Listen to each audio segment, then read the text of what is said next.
Hmm?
Guess who's getting new gear?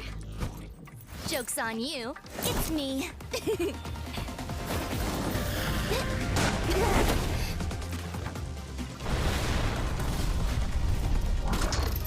Like Kurumi needs a new outfit.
Like he might be able to actually push in here, keep that same aggression right onto Yoon as Demo, like you said before, trying to hold on here, trying to play the smart. Oh!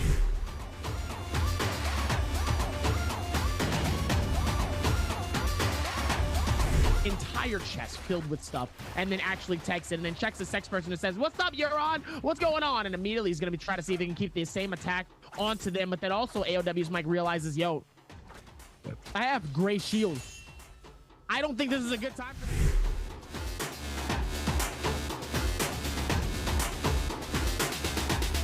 Abilities. He's got the F-ray, he's got the skirmishes up the tree. He doesn't find the connection onto Demo, however, and he goes into the dagger. And as a result, we see Demo being forced back even further. He grapples away from the connection of the F-ray, but action's got him in the uppercut. He catches him in one, he catches him in two. He's chasing after Demo, he catches him in third.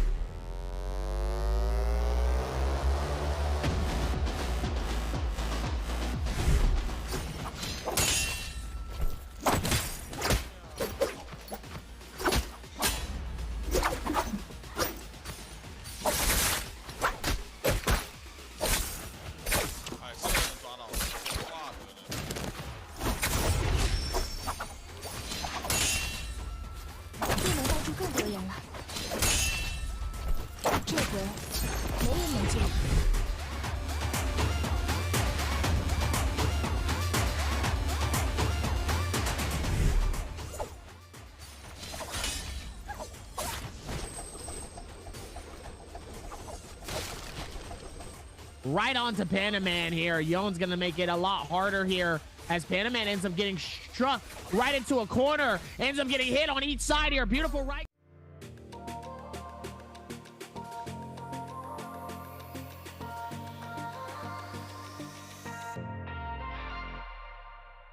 我觉得我们在2023的春季赛应该能称得上是7-0吧。在我的记忆里啊，这妖魂应该是我们先用的，因为当时我们先玩了个风男妖刀映红叶，后来发现这个东西确实很强，就是少个容错。然后想了一下，风男这个点其实换成无神也不会差太多。后来用完之后也觉得，哎，又跟妖魂神一样了，跟那个威亚无神一样了。 确实是一个很强的阵容，后面别人也用着用着就开始把这个阵容研究得很透彻了。然后还有的话，就现在很多看到的那种风男和尚阵嘛，我们也是相对来说是比较前面去用的多这个双面杀这种阵容。但一开始是勾天姆用风男和尚的，但是我们也是后面用的多的是我们的。总体来说都是有些人会给我们一些启发，我们把这些启发自己改进一下之后，就变成我们自己新研究出来的东西了。唯一的神这个称呼的话，都得怪姚世家，都是他在那里一直说，大伙都慢慢跟着他一起说了。就那句话，就接受他们的称赞嘛，但是不会影响太多自己。雕算一个吧，因为雕从之前只是玩一个奶妈，或者说是玩一些比较偏向3后卫的英雄，后来自己想去玩佛，然后一步步自己练出来，到最后也变成世界冠军了嘛。他一路上确实进步是在我看来是肉眼可见的吧。我是觉得对于别人怎么样强不强之类的都是次要的，重点是自己变好吧。对于我来说的话，我就是一直都是觉得，无论是哪把游戏吧，只要按流程走过去就行了，没有说需要特殊调整。可能需要调整的就是当某个队伍跟我们分数差不多的时候，需要针对一下这类的吧。但一般来说就是正常走过这流程，你做好自己的分数自然就会超过别人的。其实积分第一这个魔咒吧，不单单对于我们队伍吧，我记得是所有在团赛第一的队伍进到周决都没有拿过冠军，可能只是单纯的因为一些运气因素吧，或者说是本身自己状态没调整好，因为过了怎么样也过了好几天嘛，对吧？那状态起伏肯定是会有的，那总不能一直就只有一个第一吧，对吧？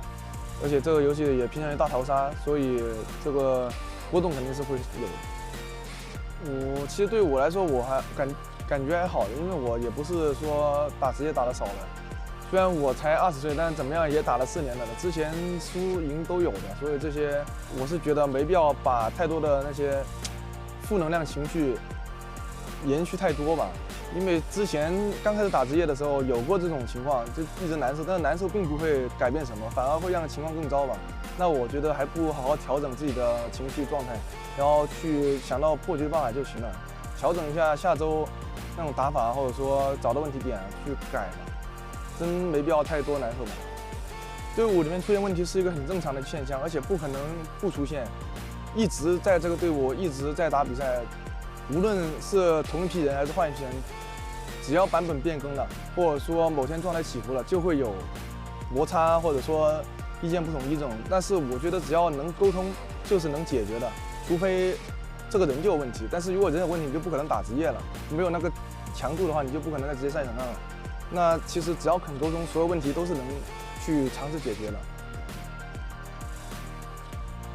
下个版本做调整，其实我们在我看下来吧，它并没有太大的那种改动吧，仅仅只是一个神庙的削弱，还有胡卫的出现吧。然后神庙的话，它削弱的话也没有削得太痛吧，还是能接受的。所以我觉得下周跟这周的上场基本不会差太多。作为联赛里面大伙都觉得我是神的话，要维持的话，就是得多看看姚世家的录像吧，多学他的大佛操作吧。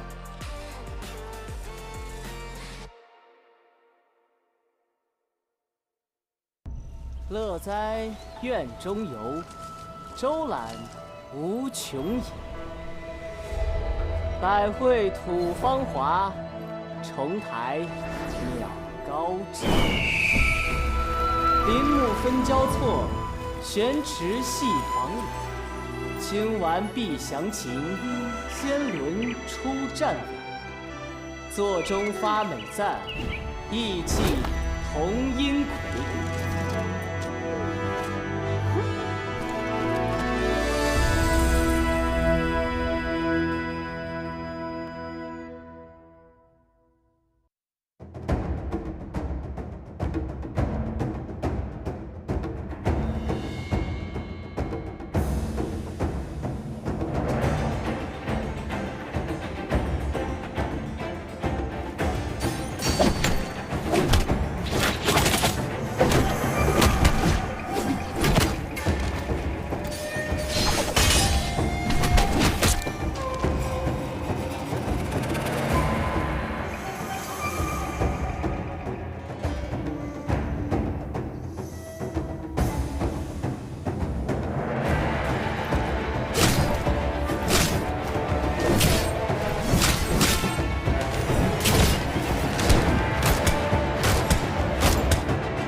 There is no point to this, Viper.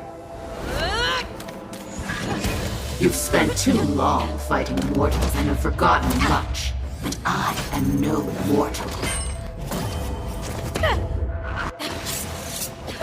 Your antics will amuse me for a moment.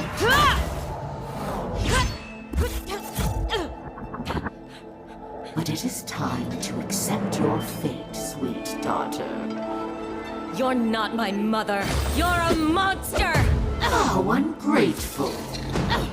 To be my child is an honor, for I allow you to serve me in death as in life.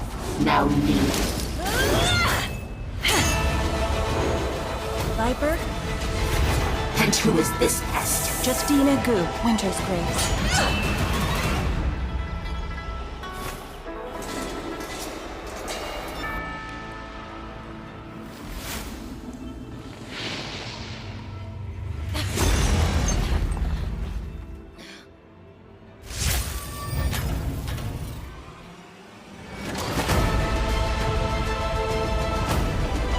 Not bad for a princess. Let's finish this!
Like he might be able to actually push in here, keep that same aggression right onto Yoon as Demo, like you said before, trying to hold on here, trying to play the smart. Oh!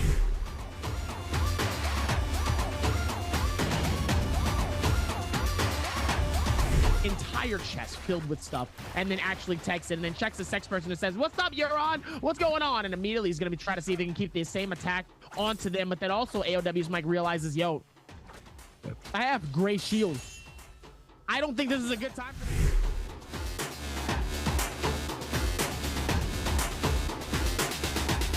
Abilities. He's got the Efri, he's got the Scare Shop of the tree. He doesn't find the connection onto Demo, however, and he goes into the dagger. And as a result, we see Demo being forced back even further. He grapples away from the connection of the Efri, but Action's got him in the uppercut. He catches him in one, he catches him in two. He's chasing after Demo, he catches him in a third.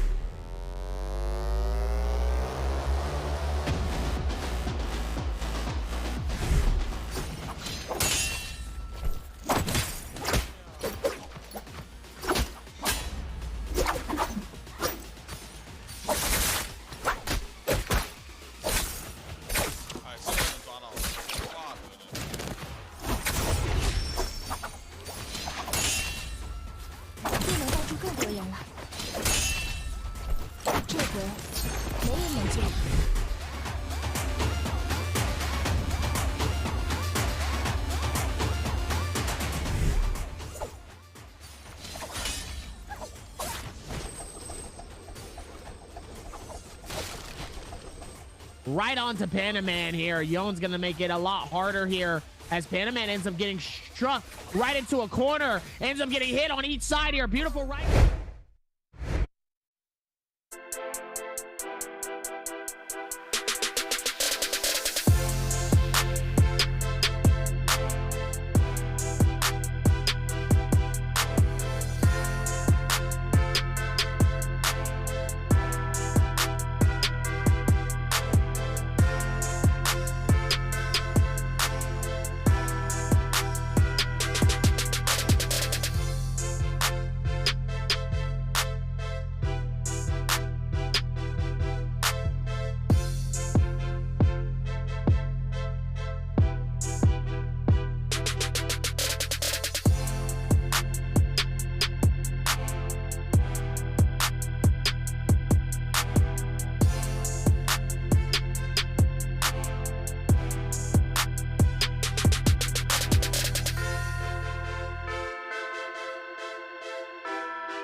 What's going on, ladies and gentlemen? Welcome back to the NARAKA BLADEPOINT Pro League. I'm your host and your caster, the Runekeeper, and joining me tonight, we've got a new face, the lovely Dunkin' Donuts. Duncan, how are you doing, my man? Oh wait, I'm facing the wrong way. I'm doing very well, Ali.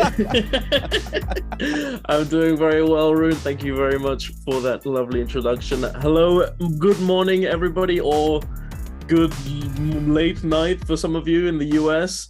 Since it's what, 2 a.m. over there, 3 a.m.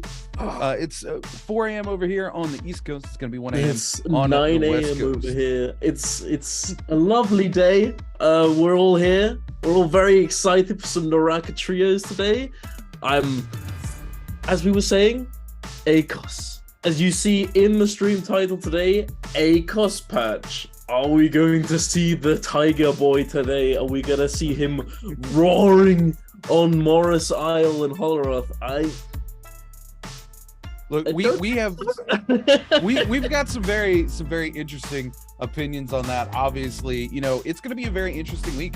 TE finally breaking the curse, of course, during our last bi-weekly final here, the first bi-weekly final after 5. You've got to remember, they went into 5 bi-weekly finals as the first seed and were unable to walk away with the bi-weekly championship. Finally, last week, their 6th time around, apparently the 6th time is the charm for Team TE, as they were able to completely dominate the bi-weekly final. I think there was almost no question whatsoever. I think every other team going into game 6 had like a 0.1% chance of potentially walking away the champion there.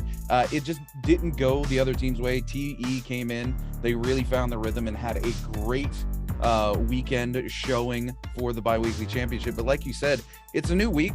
Everybody starts from square one here. 0 points for all of these teams coming forward. And the question on everybody's mind is, will ACOS make it into our lovely trios meta? And you know, I try not to be a Debbie Downer typically when it comes to new heroes coming into the meta, and especially because, you know, Transformers have dominated the meta for so long. We saw the Viper comp come out for a little while that was very capable of answering these Transformer comps. Of recently, of course, with Yodo seeing some nerfs, the Viper comp very much kind of falling out of favor. We see teams still running it, but it's typically kind of like a last resort. They'll run it once a day because of the hero point rule going forward. It's fallen off from being a late game comp. It's now an early to mid game comp where it excels at putting points on the board. And typically in trios, you really want to be able to take control of those final circles, because it's not like solos where you get to those final circles and there's single digit players left alive. Typically in trios, we're getting there with 25 to 30 players left alive. There's a lot of kills to still be picked up by the lobby. So those sort of early to mid game team comps not really being as viable as they used to be. So we all hope to see kind of ACOS coming into this meta, as he was specifically kind of designed as an answer to these Transformer comps. All of his abilities, of course, being able to stagger these Transformers. The problem being that it looks like as of right now, you have to overcommit at least 2 ultimates on top of his stagger to be able to pick up the elimination onto one of the enemy teams. And typically we see these Transformer comps running 2 Transformers. So if you're burning 2 ultimates to deal with a single ultimate, you're gonna run into some issues going forward. But the pros have shown us some comps we never thought would come out before. I mean, we talk about J-Team, we talk about that Viper comp. That was a comp going into the World Championship during our first World Championship. Nobody thought we were going to see. Everybody thought it was going to be more of that traditional Transformers comp. J-Team pulled that comp out and was able to absolutely dominate the World Championship with something completely out of pocket. So maybe we will see ACOS today. Maybe. No, and I just had a little thought. I was like, there's a scratching bit. I think so. How we were talking about ACOS before the broadcast, and we were talking about how you'd find yourself needing to dedicate 2 ultimates to deal with Monk. So I mean I do agree, but I mean we'll talk about it more. But I think there's a way to stagger the ultimates if you pair it correctly with certain other characters, that you could easily get a lot of value out of it. But I'm not too sure what exactly you'd be pairing it with. Maybe Yoto, maybe a Yushan alongside it, maybe a Tamolk. It's going to be difficult, but I'm sure that if it's been figured out, that these teams will probably be bringing it out sooner or later. So we're definitely excited to see that. Yeah, we'll talk more about that in just a second. We've got a short video for you guys before we get ready to lock in for game 1, so we'll be back momentarily. 桃花影落飞神剑，速回初心终成王。让我们恭喜本周的周决冠军就是 TE 战队。战队的磨合从来都不是一件简单的事情。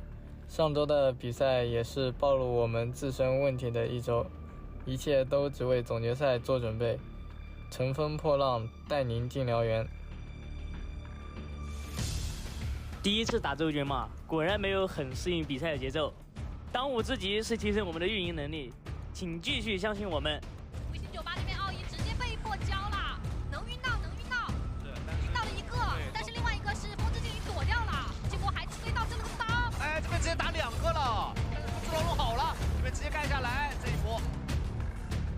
可能很多人对当前的机器存在误解，什么灵魂双灭、配合稀烂等等。我们只是在体会队伍的难处，论实力，我们从不逊色任何人。好，提到了，这刀，看我看到了，我来了，看到了，有了 ，OK。劳模他不应该是个特殊的角色，我相信只要你有足够的实力，无论是单排还是3排，同样可以发光发热。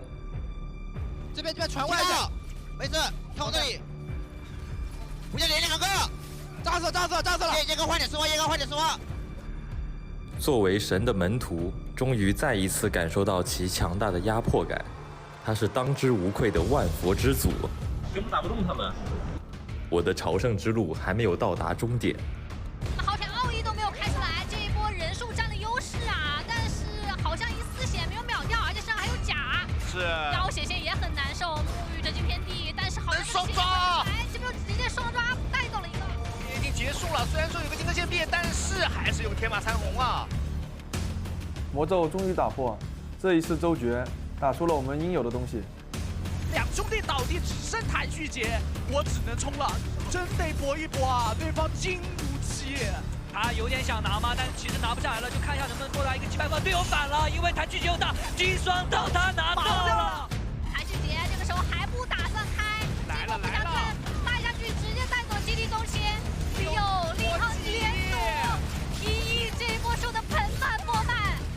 既然你们愿意一直供奉，那么我将继续守护 Nbpl。Welcome back, ladies and gentlemen. What a great little video there, man. I really enjoy all of the videos we've been getting with the new season of NBPL during the spring split here. But like you were saying earlier with Akos, I think, like you said, I think there's some way to kind of eke value out of that ultimate and utilize that stagger without maybe having to double stack ultimates.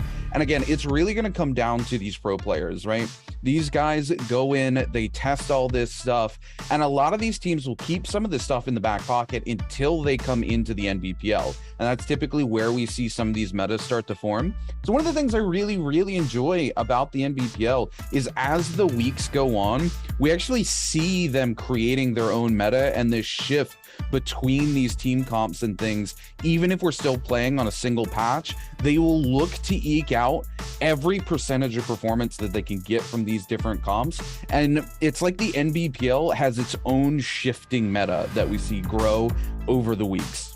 No, absolutely. You're absolutely right. I remember seeing in the earlier weeks, we had something that's been coined the Juggernauts, which is your Takeda, Zipping, and Matari, or at least that's how it started out, which then evolved into Takeda Monk Zipping, and then it went on to Takeda Tumulk Zipping, and it's just been constantly changing to adapt for the needs of the meta, as you say, the ever-changing NBPL meta. And I think that with all these players, all these teams trying to min-max as much as they possibly can to get as much value as possible, I think we could potentially see an ACOS, because I was just thinking about it some more. The ACOS can act as a sort of post-monk ult stagger tool. You know, when you're trying to lock down this monk, this in the sort of same way that a Takeda could possibly be used. You know, ACOS could be used to like lock down the monk as he comes out of his transformation, being able to stagger him just constantly over and over again. Whether or not you'd probably be seeing a lot of V1 with ACOS. However, V2 could potentially be used as well, because not only does it still stagger Transformers, you're allowed to use one of the charges without having to use the second charge immediately afterwards. So, and also at the same time, it's a much longer stagger. So if you hit somebody who's not in an ultimate like not transformed essentially, you can have them sort of being bounced and slammed onto the ground and follow it up with maybe, I don't know, a Viper Silence or just some kind of heavy CC or heavy damage weapon or Jade. Like, if you could follow it up with a Dragon's Roar or a Merciless Havoc or just anything really, you're very likely to be able to take that person out reasonably quickly. So I do think that it could act as a pretty solid pick. Maybe with Yoto, as we said, maybe alongside something like, I mean, you could go Monk, ACOS, Yoto, potentially. That would be a very, very interesting comp. Be pretty oogly boogly. But it would, I mean, the thing is, like, these players, like, although we have ranked in the West, we don't really have the same sort of environment to test these kind of compositions. So we can theory craft, we can do all these sorts of things, but in practice, we can't truly get a proper grasp and understanding of how these compositions are going to perform at a high level, because these in China you have Immortal War Trios, you have all these teams obviously scrimming with each other all the time, that sort of thing. We don't really have that. So I'm really hoping that they've done some work with ACOS, because I'm assuming they have, since they've had it for as long as we have, but they just haven't been able to play it in Nbpl. So yeah, I don't know, maybe some Tiger men are gonna be out on Morris Isle today. Who knows? We'll see. You know, I'm gonna make a little shot in the dark call here. I think we see Team GG run V2 ACOS. And here's why. Team GG has kind of been this team, you know, typically you think GG, you think of 330 and his Monk, right? That's typically where during Season 1, Season 2 of Nbpl last year, we saw Team GG popping off, was in final circles in the back of 330. But this season in Nbpl, we've seen GG sort of adopt this new play style as they've kind of changed some of their members around. And it's this hit and run play style where they're able to get into these fights, pick off a singular target, and then walk away from those fights, and they slowly just build up a massive point lead heading into late game, and don't really care if they pop off in the final circle so much, because they get there with 15 or 16 eliminations under their belt already. And V2 ACOS would be absolutely mean for that. You engage into a third party or into a fight, you use the charges of the V2, the grapple and the Tiger, to lock one player down. Like you said, you hit him with something like, you know, an Earthshaker, or you hit him with the Pole Sword, do a ton of damage while they're locked down that grapple. You eliminate the one target and then you get out, which is what GG excels at, are those hit and run tactics. I could see him slotting into that team, maybe even replacing Viper, where you run ACOS, Yodohime, and Wu Chen, so that you can successfully just get in, eliminate a target, Wu Chen ult out, and get a full reset for the team. I think we might see that come out of Team GG. Perhaps, yeah, you're right. I do see that. I see it formulating in my mind, the sort of like this Tiger execution squad where they just come in and assassinate one person and then get the hell out of there. I mean, you could also pair it with Viper, you know, like Viper ACOS, and then have a third character that sort of functions as a sustain or escape or pretty good peel, potentially. Oh, actually, potentially Yusha, ACOS, Oh, that could be dirty. We can speculate all day, but we're getting ready to lock in for game number 1 here. So we're going to go ahead and take a look very shortly at what our trios players here in the NBPL are going to be bringing to bear here. Now that Akos makes it to the meta, chat, I want to know your thoughts. Are we going to see Akos in game number 1, or will he lay to the wayside? As many people have assumed that Akos is not quite viable in trios. We're going to find out here. Man, look at these team Bowdogs, Wolves, JDG, GS, JJH, WBG. Man, very interesting lineup here today. KLA, of course, in here as well. Looks like it groups A and C going head to head here. We've got Team Oog, one of my favorite teams. Oog, simply because of the name and also because they are extremely good players. They have a very oogly playstyle, and I love to see it. And we're going to be going on to Morris Isle Dusk. So that does mean we're going to be having those Fireflies available. And it looks like nothing all too spicy off the rip, sadly. We've got a couple Juggernaut comps. We've got some Attack on Titan, and we've got some traditional Transformers. I think I saw a Justina, actually. Wait, no, really? Did you? Yeah, I think I did. Unless they change off of it here in the last 20 seconds, we'll take a look at the map. They do that sometimes. They jump in. Yeah, they absolutely do. We're gonna see a couple teams, including J Team, heading up to Sunwing's Rest up there. A lot of teams heading down here towards Shipwreck, specifically towards the top side of Shipwreck, which is, we talk about this being a dusk map. That's where you're gonna find a lot of those Fireflies in that little area down between those 2 hills there. There's quite a few generally. At the start of the game. Taking a look here at Team Bowdog, moving through Shadow Jade, looking to pick up some decent loot. Only 1 set of armor here between the 3 of them, and immediately we're going to see no old zone popped here as Team Alliance looks to go head to head here with Team JJH. JJH going to back away from this no old zone, not wanting to take the fight as they are down 2 sets of armor here. God, Lee, and Water looking to go and get some loot under their belts. Water is actually going to find a blue set of armor. This is a huge upgrade here for JJH this early into the game. Team GS just on the outside of this no ult zone, and a much slower start here to game number 1 than we're used to, as we turn now to Team AOW going head to head with JL. We're going to see the Takeda from JL actually get caught by the Wisp here. Most of their HP and armor shredded, but it's not going to be enough for AOW as 2 of their members quickly go down, and Ping Tao is going to be caught out by the rest of the members of Team JL. Indeed, JL quickly shifting their focus over to the other team lurking in the wings. The Kurumi ult now being popped down, immediately taking a huge chunk of damage. The Takeda ult doing it demolished the Kurumi inside the ult. There's nothing she can do. No armors to speak of, no considerable loot to keep them alive, and they're just absolutely decimated. Wolves unable to stay alive. Wait, was that Wolf? No. Was that Wolves? That was Team Wolves, yeah. Wolves, okay, I thought I was seeing things. No, yes, Wolves, the Sorrow unable to stay alive, sadly. But here we are moving over to GS and Alliance now in the 3-ban zone yet again. Everyone's on the Dusk Firefly map, but nobody wants to use their ultimates. And yes, you are right, we do have the Justina Viper Wuchen. Yep.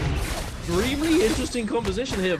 The Justina now, though, being locked inside the 3-man zone, unable to use her ultimate, and then shortly after getting silenced by the Viper, almost getting taken down immediately. But Alliance managing to take down one of GS's members. We've got a third party coming in here now, though. Doesn't look like GS is gonna... Are they gonna be able to make it out alive? I think they are. No, GS has been completely eliminated by Alliance, and JJH takes the opportunity to come in on a very clean third party. Alliance can use the Wuchen ult to get out here.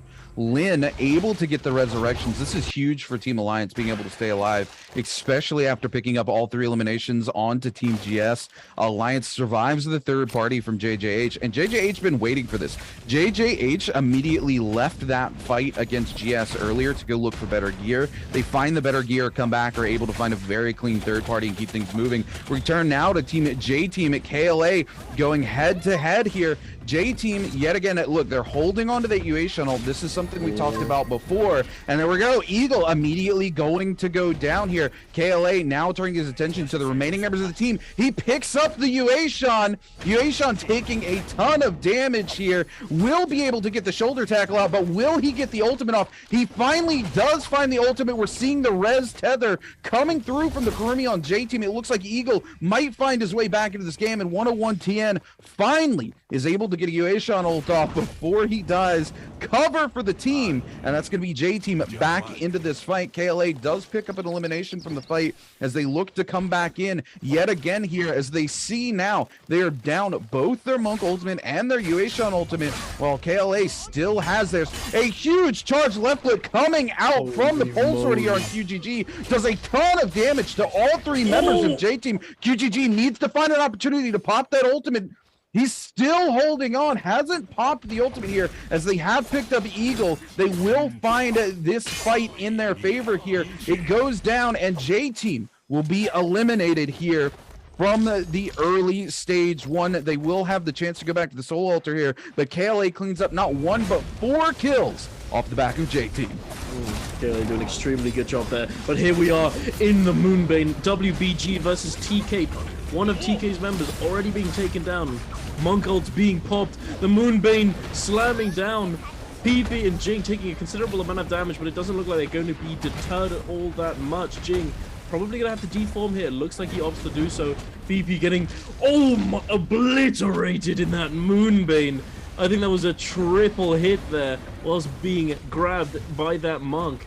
TK doing a decent job here, although they have one member already taken down. It looks like they're probably going to be able to come out on top here. WBG Jing trying to sort of tiptoe around here, trying to play neutral, trying to bait off of the res attempt. But TK's Monk getting taken down extremely low. Is he going to be able to do anything here? Is he? Moonbane coming in clutch? Harry Bell? No, bro, you're dead. Moonbane and all. Oh.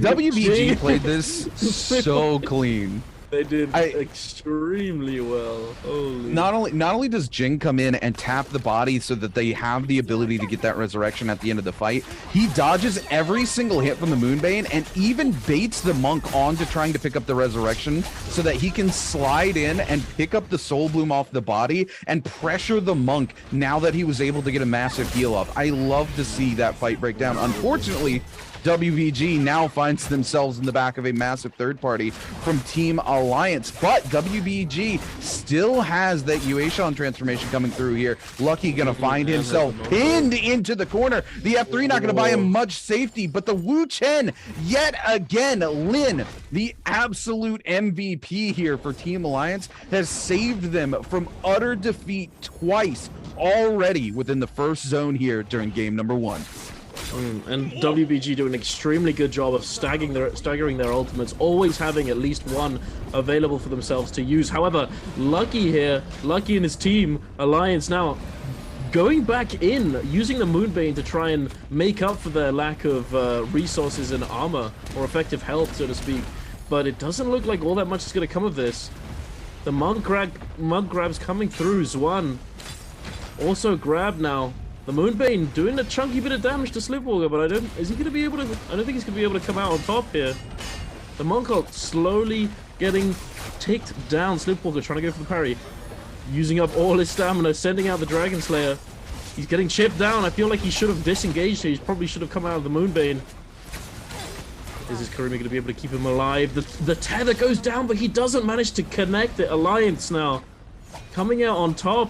Moonbane doing work for them. WBG PV now trying to salvage the situation, trying to stay alive as long as possible so that he can hold on to that purple armor. Not looking to give that up just yet. Alliance, though, they want it for themselves. They want the purple armor. Give it to me. PP just trying to do literally everything. The dagger movement coming in. Popping the ult, interestingly enough. I'm not sure if he's doing it for simply just to waste a little bit extra time, but realistically I feel like that ult was rather unnecessary, considering that he still has his res, no? So he can just take that ult cooldown with him to the grave, and then once he gets up and about, he gets to have that available for the next fight, but I'm not too sure. But here we have it. KL versus JL in the Yang. The Monk ult coming out. We're going to see here JL and KLA going head-to-head here. We're going to see one grab coming through, double grab coming through, and we talk about this all the time. A massive mistake made on the back of JL here. They held the Yueshan ult and allowed themselves to get double grabbed here, which means they lose one of their members almost instantaneously. JL backed into a corner, unable to make anything of the grab that they get onto CXC, and now it's literally just a 3v2. The Yueshan ult coming through from KLA, just able to blitz down the two members from JL. And man, we talk about this all the time. You cannot allow yourself to get double grabbed in this heads-up match of these traditional Transformers comp. Why not just burn the ultimate and cut the Monk's efficiency in half? And we see teams fall victim to it time and time again, and this time it was Team JL, as now we see TK going head-to-head here with a JDG. TK with the double slam in hand is actually able to get it out before anybody was able to cancel out. Another grab coming in. Sad7 with the double yet again. TK, Sad7 absolutely going off here, looking to find Kopi as well, not able to find it. Will just go ahead and take the slam, doesn't let the grab overstay its welcome. He's going to pump the damage out, and TK picks up two members of JDG. Holy moly.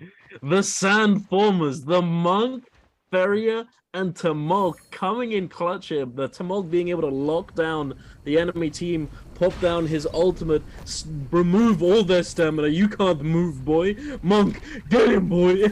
Come here. Give me them cheeks. And he just gets the double grab, absolutely obliterating the enemy team. Extremely well done there by Sad7.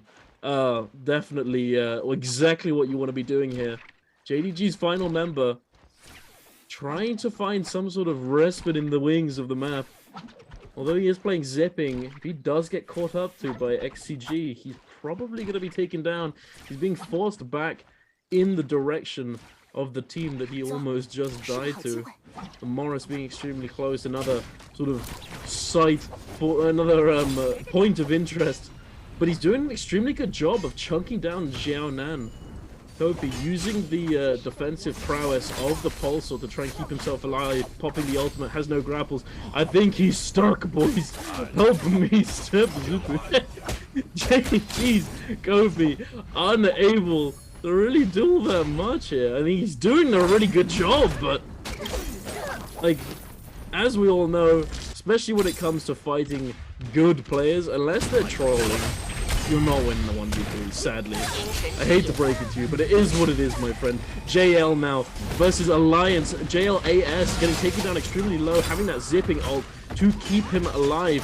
He does have his ultimate pop, using it to peel himself, gets a chunky bit of damage, but unable to stay alive. Alliance one managing to take him down. Alliance doing an extremely good job of picking up these kills this game.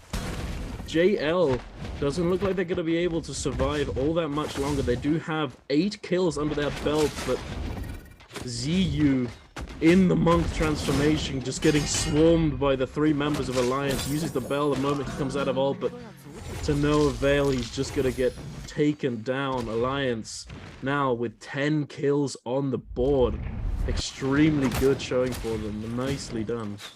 Yeah, Alliance having an extremely good game here in game number 1. And Alliance really has shaped up since Worlds and Season 2 last year. They've been playing very, very well. And we talked about this earlier, this sort of Viper comp being a much more early to mid-game comp now. They're playing it exactly the way that they need to. They're picking up these eliminations early and in the mid-game, knowing that when they get to late game, it's going to be very hard for them to just kind of take control of that final circle, given all these Transformer comps. So if they can take as many kills to late game as possible, they're going to be setting themselves up for success, especially if they're able to pick up an extra against the odds during those final zones against all these Transformers.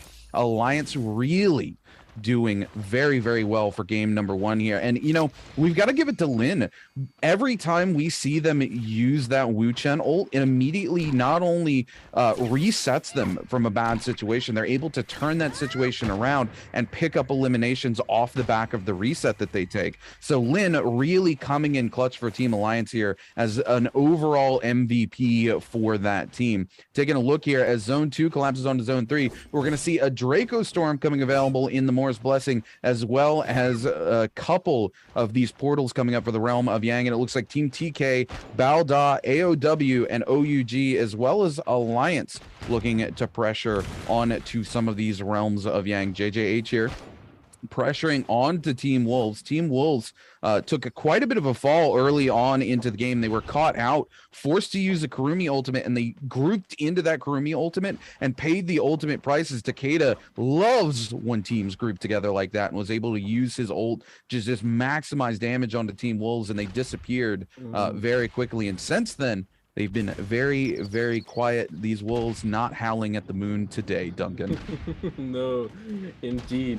But here we have TK now in close proximity to KLA and XCG. All of these players hovering around the Yang portal entrance. Looks like some of these players are looking to get in, but can they get the grief? XCG. No, is he gonna get in? The Hefter. He gets it! Holy! Jeonan was forced to pop the ultimate to keep Naikyu alive there, so then gonna be going into this Yang without the zipping ult and a decent chunk taken off their Takeda, but he pops the ult. He gets grabbed, but he's not dead yet. The Matari ult coming in, being able to peel, gets a huge parry off of that merciless havoc onto AK, doing a big chunk of damage, forcing out that very ult. The monk gets taken down as well. Sad 7 unable to stay alive there. Not having the peel, not having the Kurumi to keep him alive, just Tamulk and a Feria. But here,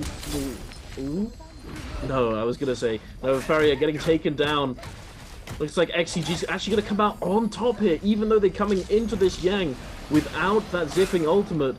Tamulk here, now left on his lonesome, trying to make something happen, but nothing's going to come of it. XCG pulling it out of the bag with ult disadvantage here. Extremely nicely done. XCG played that to textbook, right? You're in that situation. This particular team comp into that Feria Monk comp, they played this exactly the way they needed to. You immediately set the Matari and the Takeda onto the Monk and pump out as much damage as you can to go ahead and eliminate them. And then really, the Temi Feria don't bring a whole lot to the Realm of Yang once that Monk player is gone. And we see the Zipping just focus on playing support and trying to keep the rest of the team alive, is able to get an IHQ healed back up, keep them in the fight. Like you said, they burned that ultimate to make sure NIHQ makes it into the Realm of Yang, and it ends up being very worth it as NIHQ plays a key role in them getting the victory there inside the Realm of Yang. They're going to be very happy about it. Absolutely. He got that huge parry onto the Merciless, which I think was the deciding factor, as he had that Pulse Sword or Greatsword, whatever it was, to take a huge chunk off of that Feria and forcing her to use her ultimate for herself, as opposed to leaving it for the Monk when he comes out of his ultimate. And that's typically the play that you see with this composition. The Monk uses his ult, and then once his ult is expired, if he is low, he has that Feria V3 to jump straight into and make sure that he doesn't get taken down on the during the downtime of his ultimate. But sadly, the Feria released in the face of the Takeda and paid the price. But it is what it is. One parry, one misstep can decide a fight like this. But here we have JJH with their peculiar composition here. Oh, actually, no, moving on. Alliance versus Wolves here. Benshu being forced to pop his Monk ultimate. Alliance here looks like they've got Draco buff as well. Extremely good dueling and fighting buff for themselves. Yoto ult available, Yan at about just under 75% of his ultimate available. But it looks like Wolves is in a pretty bad spot here. Not only because they're sort of below this cliff, but also because they have used the Monk ultimate already. Looks like he's going to get staggered out of his grapple. He's not going to be able to get away here. Yoto ultimate being committed here to try and lock down Benchu to prevent him getting away. He does in fact get taken down. JJH Viper using the ultimate here. V1 coming out. Alliance Swan getting taken down as well. Benchu, although he's dead, he's getting tethered. Very sad to see here. JJH coming in with a huge third party onto this fight here. 2 members of Alliance getting taken down.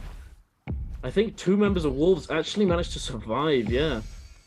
LXX and Sorrow both managing to space out effectively and avoid the third party. Yeah, this is huge for Team JJH. Alliance is a team that looked to be dominating the game here. Unfortunately, they were kind of riding the aggression onto Team Wolves a little too much here. They spent a lot of resources, like you said, trying to target Benchu out and just go ahead and pick up that elimination on the Monk before he could get the re-ult back up. But JJH was just waiting in the wings, looking for a third-party opportunity, and that's what they've done well all game, is been able to find those sort of strong third parties. And because of that, they've picked themselves up 11 eliminations. As we turn our attention now to Team BIWEEK3 going head-to-head with Team TK here. TK a little on the back foot here, as they are going to lose sad. TK here, of course, losing that sort of realm of Yang. So BIWEEK3 in a very good situation to pick up some eliminations, but they need to be careful as they see the members of KLA come in. We're also going to see J-Team pick up Alliance's Lucky on the kill feed, and that's going to be it for Team Alliance here in Game 1, as they are completely eliminated. KLA coming in for the third party onto Team TK, trying not to commit too many resources to the third party here as we see the Feria mech come down, and KLA just wants to keep pummeling this from a range because they know BIWEEK3 has just Wu Chen ulted out of this fight and are waiting nearby. They don't want to overcommit to a fight here and find themselves dying to a third party. We do see Team TK go down here and lose a member to the Yang depletion. It looks like XCG's NIHQ looking to press onto this fight as well. But again, BIWEEK3 really waiting just to the right of this fight here, and XCG needs to be careful about how they initiate on it. JJH also waiting in the wings. KLA will pick up a couple of eliminations here, bringing their total to 9 eliminations, tying them with the members of XCG. And it is JJH with their very, very interesting comp here, that Justina sort of over the Yodohime. And, you know, this is what we were talking about with this Viper comp, was that it's the Yodo that's kind of fallen out of favor, right? She was very, very good after her initial buff to her ultimate, where she was able to start landing those hits. The devs, of course, realizing that, okay, hey, we had over-buffed her before this. Now that she's able to land these hits, we need to get some nerfs through. Ever since those nerfs going through and these sort of new Transformer comps coming through and making it even harder for Yoda to perform in trios, that entire comp's fallen out of favor. So I kind of like the decision from JJH here to come in with the Justina, especially because Justina actually offers a little more in the way of stopping these Transformer comps, right? You're able to pair up the Viper ultimate with the Justina ultimate. You can sort of freeze the Monk out and almost guarantee the stun comes through from that Viper ult if you time it well, and that's absolutely massive for a comp that's looking to do exactly that into these Transformer comps.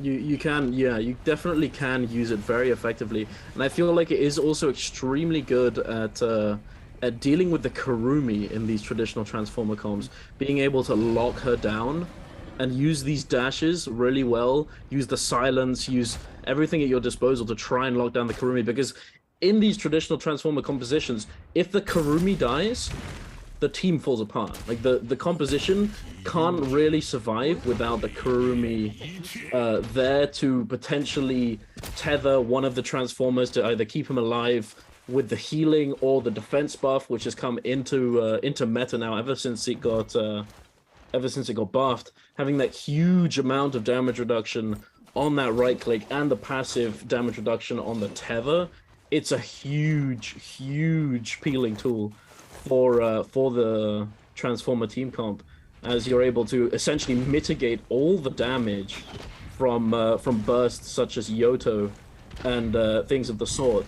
So I mean, yes, you can use it on yourself, obviously, and you could potentially use it in a scenario where you're gonna get bursted down by Justina and Viper. However, the big thing right now, which I think we've not realized or not talked about, is that we are on the ACOS patch. And alongside the ACOS patch, I'm pretty sure Justina got buffed, or is that the next patch? I'm not sure if that's this current one. Hopefully I'll be able to find out before the next game. But if it is, Justina got a pretty decent improvement where her ultimate duration was extended from 20 to 30 seconds. So essentially she pops the ult and she has 20 seconds to use the dashes that she has. And it changes her F into her dash, and she's able to use those within a certain amount of time.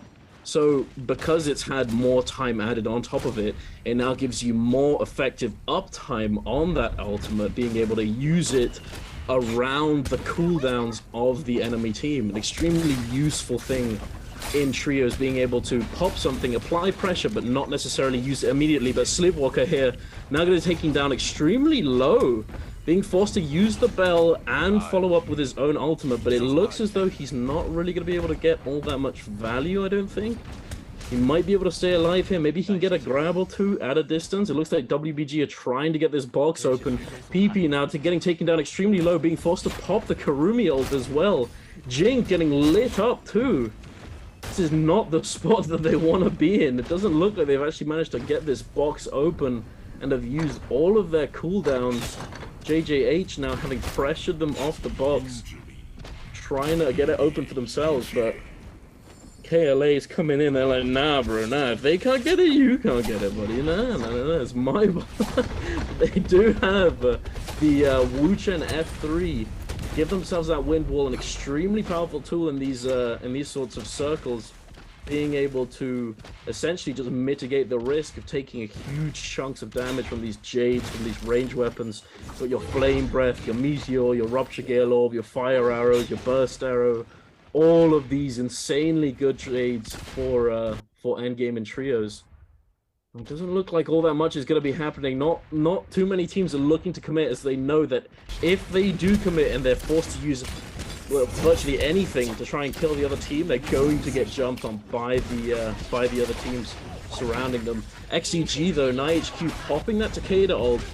He does have the Hector available, and Team Oog as well. Team Oog's Viper popping the ult. Jing though managing to use his ultimate perfectly timed to mitigate the stun for himself and his team. But Team Oog's not done yet. XCG, he spots him in the building. He's like, ooh, another target. Team Oog now trying to take a little bit of a break after having gone a bit crazy and used that cooldowns. But KLL-YKC getting taken down by J-Team. Eagle having popped his ultimate, getting a slam down, getting another kill. AOW. Oh no, the Monk ult just expired. The Tumult ult having been popped. J-Team stuck inside this Tumult ult, but it doesn't look like they're gonna get pressured all that much. AW's Pink Towel though. Pacific Rim. He's coming in with that mech, trying to pressure them. I think he did force them off a little bit, but it doesn't look like... I don't think he's going to be able to get all that much out of this. His teammates are down. He's just going to have to try and survive. He is the Monk, though. I thought that was the Farrier in the mech, but it was actually a Monk. If he manages to stay alive, he could potentially secure some decent placement for his team, but it's going to be pretty difficult in this mass of people, this horde. JJH Ward using his Viper ult. Does he manage to get the stuff? He does, but Yotohime popping that F3 on top of him, mitigating any damage done to him. Holy. Oh, another one. Yeah, JJH, they're not really able to capitalize too much on the stun there because of the Yoto F3 coming through. But we see WBG Sleepwalker up top here, able to find the double grab, not able to find the elimination that they're looking for. And this is kind of off the back of WBG not being able to secure the loot that they wanted to in the mid game. They weren't able to get into any of those realms of Yang, and they weren't able to secure a single Morse Blessing either, because they sort of lack that protection from the Temi, because they're running that more traditional comp here. WBG looking to pick up an elimination here, but it's going to be J-Team's Eagle who finds it onto JJH's Chuli. WBG's PP will find NiHQ though, and J-Team's Eagle will find another on the Ling X10. And this is before Eagle even has an opportunity to transform, which he's going to find here. JJH with 14 eliminations under their belt, still holding on for dear life. Their Viper, the last remaining player on the team, needs to stay alive as long as possible, and I just caster curses them as Water immediately finds himself the victim of WBG's PP. Sleepwalker trying to get topside. He's stuck on the bottom here. It's not where you want to be this Monk. He's knocked into the zone yet again. He is going to go down to J-Team ZK as J-Team takes control of this final circle, is able to get the grab onto PP, but the D-Monk going to come through before he's able to follow up on it. WBG's Yueshon here trying to run through the members of J-Team. Eagle trying to buy a little bit of protection for the Kurumi, not quite able to find it though. Using those dual blades, talking about that Soul Jade that allows him to move here. We talked about last week how great that Cavalry Bloom really is for these players in trios. You're able to just lock down so much space, threaten so much space, and make people absolutely have to commit to fights if they really want to pressure onto your team. So we see Eagle using those legendary dual blades and the Cavalry Bloom to their team's advantage here. 101 Tien right now on to the Yueshon ult here, really trying to buy some stagger for the team so that these other players can follow through. OUG's SS coming in with a massive Viper stun here, but it's not a big one. Again, we talked about this as well last week. It's interesting to see so many of these Viper comps trying to run the V2 over the V1, knowing that you're going to hardly be able to capitalize on anything in the chaos that is trios, and they pay the price for it here. Is SS not really able to get too much. They do manage to get some damage through though, and the zone puts in the rest of the work. Oh my goodness, it's not even it's not even the Viper ult that comes through and buys them the space to pick up those eliminations. It's just a massive use of the Pulse Sword and Blistering Edge here for OUG's SS that's able to let them pick up so many eliminations in the end. The question is, who's going to walk away our overall MVP for game number 1? Is it going to be JJH? They had 14 eliminations. They go out in like 4th or 5th, I do believe. WBG also picking up quite a few eliminations at the end here. Who is the overall MVP? This got very crazy in the very end because of how many eliminations SS picked up with that Blistering Edge. Absolutely. And to see a Viper come out on top and to come out in first place at the very end is huge, as you don't, I mean, that although you had the buildings, you had the terrain, you had like one or two like mid-height trees, like in end games like this, you typically see Vipers doing, or Viper comps doing very well in tree end games, where they have the ability to go to the very top of the tree, use that verticality to stay alive, to avoid the Monk ults, and then to pop ult, dropping down onto everybody and securing a big stun. But we didn't see that. We just saw the Blistering Edge coming through, that fire damage, a huge chunk. Holy moly, they were not ready for it. They got absolutely decimated, incinerated by that Blistering Edge. Lovely to see. I mean, we do see a lot of Great Sword and Pulse Sword usage in trios, not so much in solos. If any of you know me, you know I'm a big advocate for the heavy weapons. I'm a big enjoyer. But holy moly, it's lovely to see. Doing extremely well for themselves, but it does look like JJH are gonna come out on top for this game, having an insane number of eliminations. And they were the ones with that peculiar composition, with the Justina, with the Viper Justina Wu-Chen. Very interesting to see here. Instead of the Yoto pick, after her falling out of meta a little bit, being able to mitigate her damage, not doing all that much. It's very interesting. I'm not sure. We still don't know exactly. I'm going to make sure that we find out whether or not it is the patch where she has been buffed, the Justina, I mean, so that her ult is a little bit longer. Having that extra 10 seconds to work with can mean the difference between whether or not she's picked up in these compositions. Extremely nicely done by JJH, managing to secure those kills and secure that first MVP of the day. Lovely to see. Yeah, and this is what we talked about. That comp it's a very early to mid game comp, right? They get eliminated kind of early in our final zone, but because they were so aggressive during the early and mid game, they were able to secure so many healthy third parties and pick up to 14 eliminations going into that final circle. Yes, they kind of go out in like that 5th or 6th overall placement, but they have 14 eliminations. None of these other teams that are left alive towards the top end of this space are close to that 14. We see like some 8s, we see some 9s being picked up, but nobody there. Again, those kills meaning so much more than placement in the end of the day. If you're just able to get those kills to final circle and survive as long as possible, you can easily walk away MVP, and that's exactly what we see Team JJH do here. Very interesting again to see that Justina coming through, and like you said, if this is indeed the patch where she has that extra 10 seconds on that ultimate, we kind of talk about how important staggering your resources, staggering your ultimates are, and having an extra 10 seconds on that ultimate just to be able to threaten space while you're in it overall buys your team an additional 10 seconds to build rage back on some of those other ultimates that are a massive resource in being able to maintain your space, being able to maintain that threat in those sort of final zones or in fights in the mid game, right? And JJH, they played it very well. They know they're not running Transformer comp. We never see them go for a Realm of Yang, right? They always consistently like, let's go for the fights, let's go for the third parties, or let's go for the Morris blessings in the mid game that nobody else is going to go for because, hey, look, we're not running a comp that is going to do well inside Realm of Yang. We know this. Statistically, it's been proven. Let's not even bother going there. Let's let the other teams do it. And then we can pick off the stragglers that come out who are eliminated and are forced to take fights with us at a disadvantage because of that Yang depletion. JJH just playing a very smart game of NARAKA. This new comp, very interesting. I actually...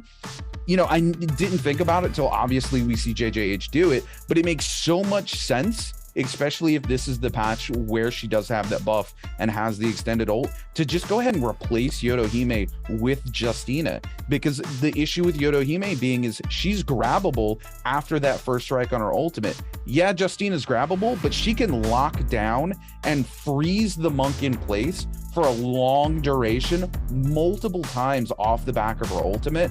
That brings so much more to bear against these sort of Transformer comps than Yodohime does, especially because if she rocks something like the Pole Sword or Great Sword, she can then follow up with a massive amount of damage onto these monk compositions. And even if they run Kurumi to come in and, burn ultimate, if you use a single charge of Justina ultimate and force the Kurumi to burn the ultimate, that's a huge dub for your team at the end of the day.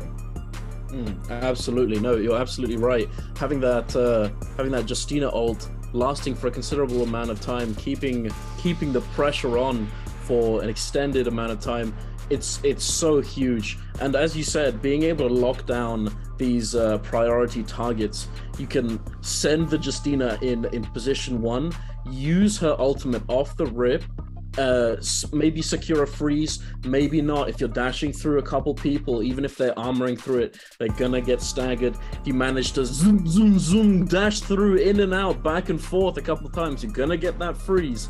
And if you do, you're essentially securing a Viper silence for your team. Like, you get that Viper silence onto a monk, a Yushan, Kurumi, whatever it may be, that person is likely gonna get taken down. And look, exactly what we're talking. JJH, holy moly, Godley with the 12 kills, 28.3k damage with the V1 F2.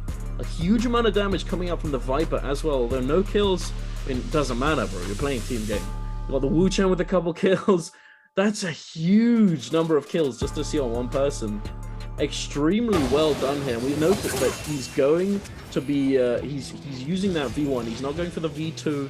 V2, although it's it definitely has value and it can be pretty solid when trying to lock down enemy team members, because it doesn't matter if they use if they hold blue, they still get frozen. Whereas with V1, if they're holding blue, they won't get frozen. They'll simply get staggered out of the blue focus hold.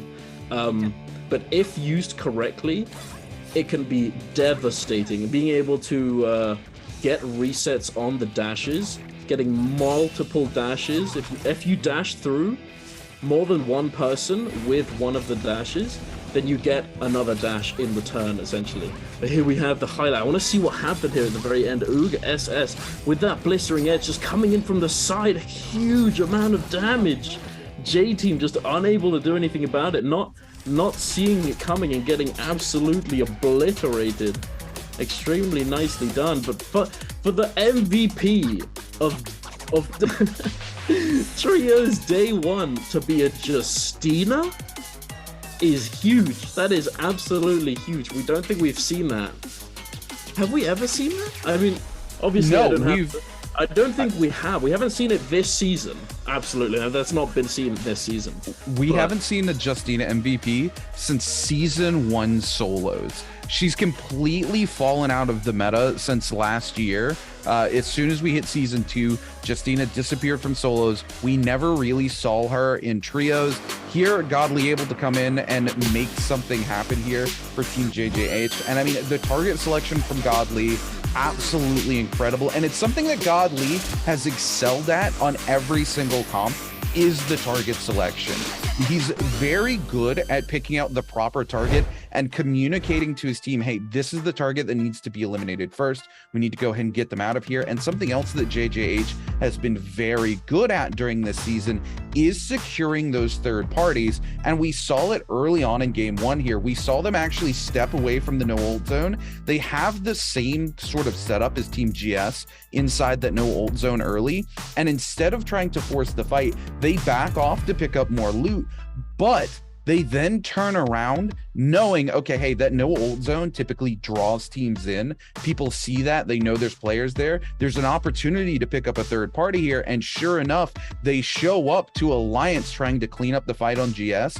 JJH goes in, picks up at least one member of Team GS. They pick up 2 members of Team Alliance. Alliance is forced to use a Wu Chen ult to get out. That's 3 eliminations for JJH. And JJH basically had to commit, I think, a single ultimate there. I think they burned their Justina ultimate, and that was it. They were immediately just on top of that instance, and we see them do that multiple times. We see it when I do believe it was Alliance pressuring onto Team Wolves as well. Alliance overcommits just a little too much, which is really sad because they were having such a strong game to that point. They had 11 eliminations, but they overcommit onto trying to press onto Team Wolves while their back is to the wall, while that zone is pressuring them as well. And because of the overcommittal, JJH is just waiting in the wings for exactly that opportunity.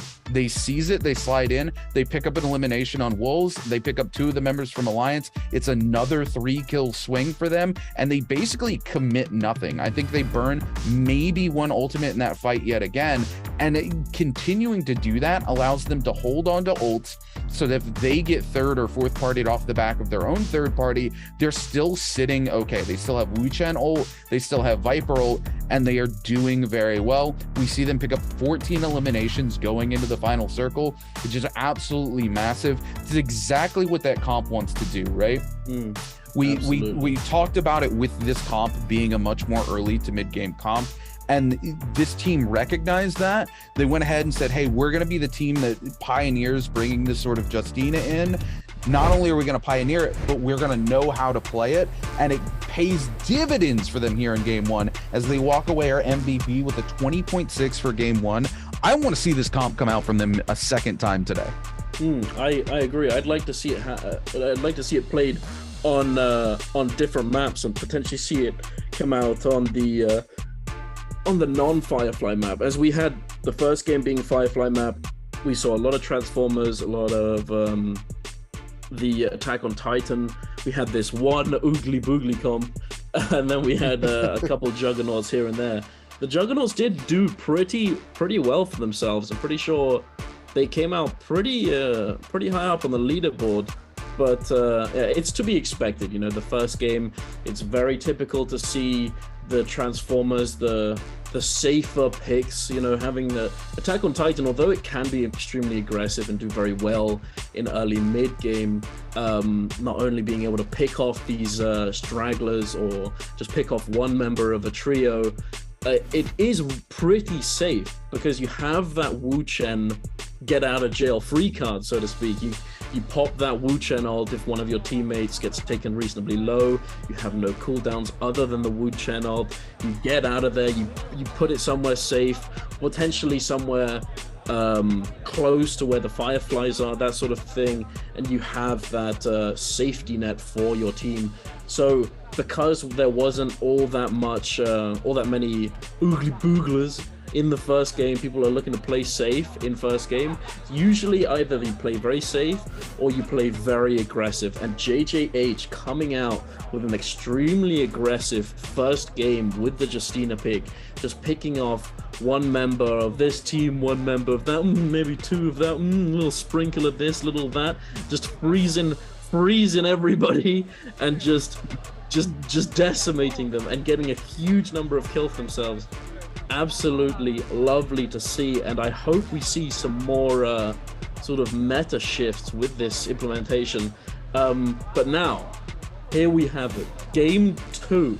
We've got the Holoroth coming out, and as we all know, or at least quite a few of us who've been here and watched some of these games, we know that we're gonna see a lot of Tumult.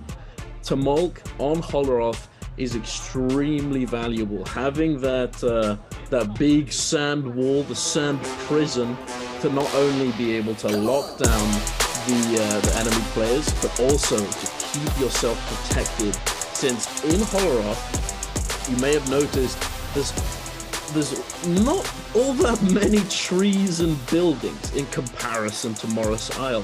Not having that terrain and shrubbery at your disposal to keep yourself alive, to be able to kite around and to use in your escape attempts, makes it harder to be able to do this sort of thing. So we're going to see quite a bit of Tumult, and here we have it. We've got quite a few Tumults. We've got the Sandformers, as they've been named quite a few times now. We've got the Attack on Titan. Do we have the Justina again? Do we have it? No. Take a look at JJH here. This is a very interesting comp we've seen before. Is this sort of Wu Chen, Monk, and Yodohime. And it's a very, you talk about oogly boogly comps, this is an extremely oogly boogly comp, right? You're literally just burning two ultimates, trying to kill as many people as you can, and then you just Wu Chen TP out, reset, look to get your ultimates back up. No surprises here. We're going to see a lot of that Faria Transformer comp coming through as well. Not only because you bring Tumult in, like we talked about, being very viable here onto the Holoroth map, but also because Faria does very, very well. The sort of Pacific Rim comp, as we call it, just able to buy your team so much protection, especially into the verticality that is here. You know, Morris Isle has its verticality, but Holoroth is a very, very vertical map. There's constantly high places to get up to, and Faria does very well at not only maneuvering to those high places, but utilizing that high ground to her advantage, or whoever happens to take her mech, because these teams will typically be running that sort of V3. Taking a look at the overall spread here, it's actually quite spread out. On Holoroth, we usually see a lot of these teams drop heavily close together, but we're seeing a lot of solo drop teams. Looks like we've got two teams who want to go ahead and pressure podium and kind of contest each other for that. We see three teams sort of up towards Yueshan, two teams down in Matab, and everybody else really solo dropping, Duncan. Yeah, no, absolutely. We have Metab here, though, with XCG and AOW. AOW Pink Tao getting caught out in the open. Li Xinghen not having a weapon, only the crossbow to his name, beaming him down. But it looks like AOW's teammates have come in. XCG's... Oh, can he make it out alive? He's 1 HP! He does get taken down, sadly. NiHQ coming in to try and save his team member, but unable to do so. Bit late there. To see the one member surviving that long against those against the other team, and then dying, but then his teammates still managing to clutch it up. That is huge. But here we have GS versus JL. Monk grab coming through onto the Wu-Chen, getting slammed, getting taken down. JL trying to salvage this. Huge parry though. AS getting parried, getting hit by that Dragon Slayer into the free Monk grab for GS. GS coming out on top here. Sandformers, lovely to see. An interesting drop here. I was going to say, the target acquisition was great by Zhao Toto, right? Because when you look at that sort of Viper comp into this, their safety net is Wu Chen. If you can eliminate Wu Chen early, they are forced to commit to that fight. No, absolutely. Targeting the Wu Chen in this composition is exactly what you want to be doing. You want to be taking out their safety net, taking out their ability to peel. Not only does it have the teleport available, the V1 to be able to get the team out of trouble, but it has that F3 to peel with the wind wall, preventing range projectiles and the healing. But here we are in Holoroth, KLA versus Team Alliance. The Temok getting taken out, put down reasonably early, locking down 2 members of KLA, unable to help his teammate, getting mobbed by the other 2 from Alliance. Alliance doing an extremely good job in executing this fight here. Locking down 2 members, the other one be left outside on his own, unable to really do all that much in the 1v2.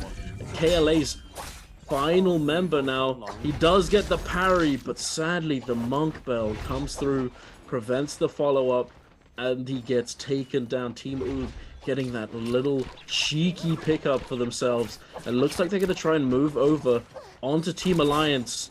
I'm not sure if they know that they've already committed their Tumulcult, but it looks like they're ready to fight. Moving around on these rooftops, pretty scuffed terrain, if I may say so. I feel like a lot of us have fought on these roofs, having that little sort of mini barrier in the middle of it and having the slopes on both sides make it rather difficult to get confirms on the majority of weapons. But it looks like they've decided to peace out, like, nah bro, we're all right, we're fine, we've got our armors, we're chilling, we're not looking to get griefed, in-plumed. JDG coming in from the wings, looking to do exactly that, grief this team here, playing the attack on Titan. They found their targets, they're grappling in, they're spooling. Tumulcult gets popped, and it looks like this exact same sort of execution is going to be coming through, locking down a couple members, the other being left outside. LSR getting knocked down, taking a huge amount of damage. He does have the ultimate available, but it looks like they're not opting to do much with it. A Moonbait coming down though, with AOW coming in for the third party. Ferrier being forced out. The King, having been stunned, gets taken down. Unfortunate for him. Ping Tao on the chase. Oogs SS trying to make it out alive, using that Ferrier ult, the mobility to try and get away. Popping down the turret form, trying to peel. Excuse me. Sorry, having gotten taken down extremely low, putting the Ferrier mech, and then coming out of it and now using the Monk transformation, try and make something happen. He does get a grab there, but not too much is going to come out of it, as AOW's Wu Chen is simply going to port them away. Alliance coming in for the scraps. Ooh! JD Kopi with the cheeky snipe, though. You know, JDG nice kind of shot. griefed themselves coming into this fight, and now able to come back in and secure themselves an elimination. This is great for them. They still have 2 ultimates available as well, as they only burned that Wu Chen ult going into the fight because, like I said, they literally griefed themselves going into it. Unfortunately, a lot of those teams, AOW being one of them, paying a very big price going into that fight, and OUG as well, as they get a third-partied and fourth-partied. Alliance picking up a couple of eliminations there. AOW picking up quite a few of eliminations.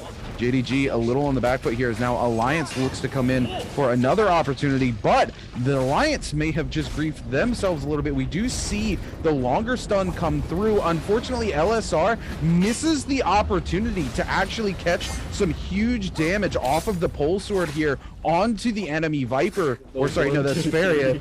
Yeah, oh my goodness. The terrain comes through, blocks LSR from just eliminating John. John almost goes down, but then Lin with the grab from downtown immediately picks up LSR. Oh my goodness, what a turn of events. It's just like LSR griefs themselves, finds themselves back into the game, and then almost immediately we see the monk grab come through, and all the footing that they were able to grab in those final few seconds go away. God Lee gonna monk up here. ZU completely locked down here. Water just pumping out a ton of damage. Misses the opportunity to get the grab as he's staggered out of it just in time. AS trying to hide behind the pillar here. They don't want to see the regrabs come through. We see the Wu Chen ult come through, and JJH is now going to be forced to use God Lee just to cover the resurrection here. They will be able to find the resurrection onto Chu Lee. Chu Lee going to very quickly drop these Fs to buy them the space to get the reset that JJH desperately needs. But if I'm team JJH, I'm not re-pressuring into this fight.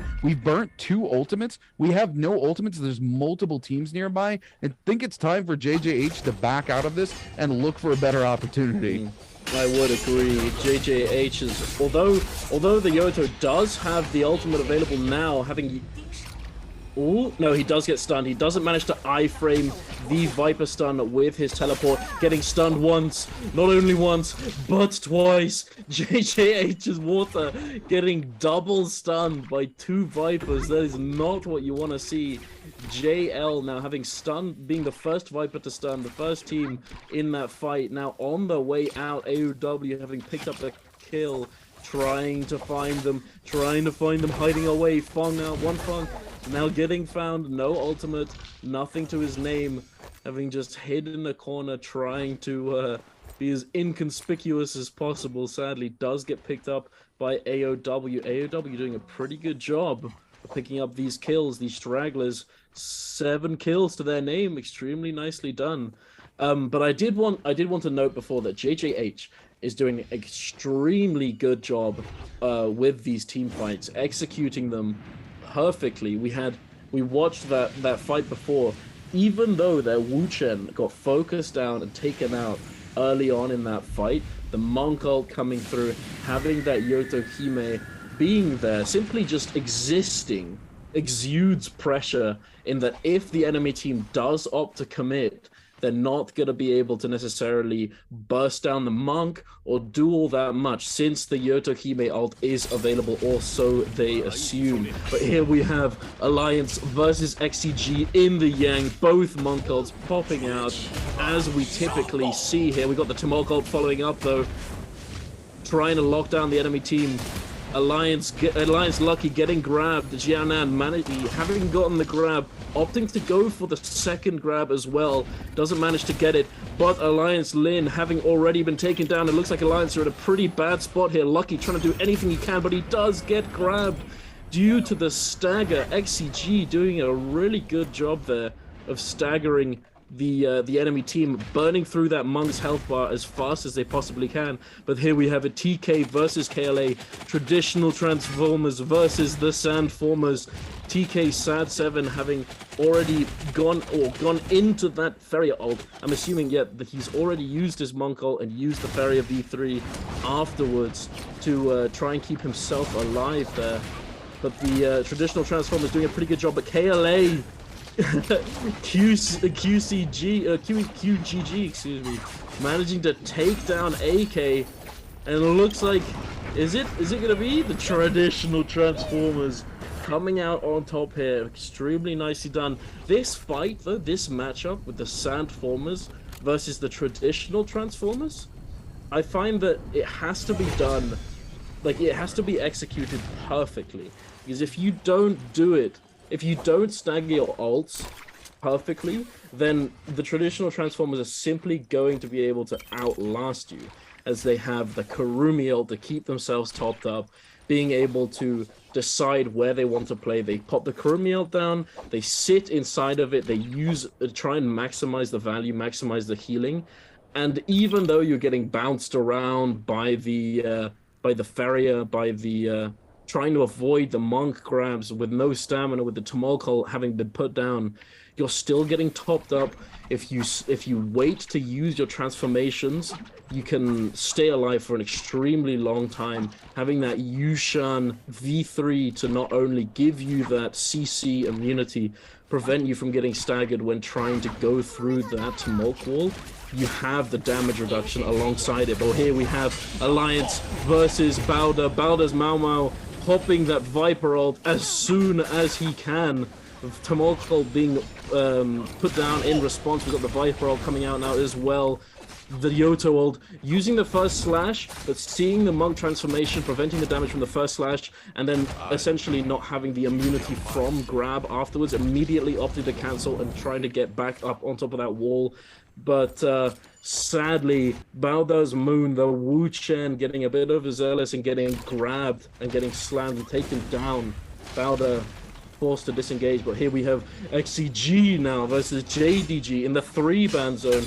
XCG with that Phoenix buff, with that Resurrection buff, looking to get oogly boogly, but a little bit too much perhaps. The Farrier taken down extremely low, being in that 3-ban zone, not being able to pop that ultimate when needed, and LSR with a huge battery, getting huge amount of damage with those gold nunchucks onto 2 members. JDG against the odds with versus a Phoenix buff team, taking them down and securing themselves some nice loot there.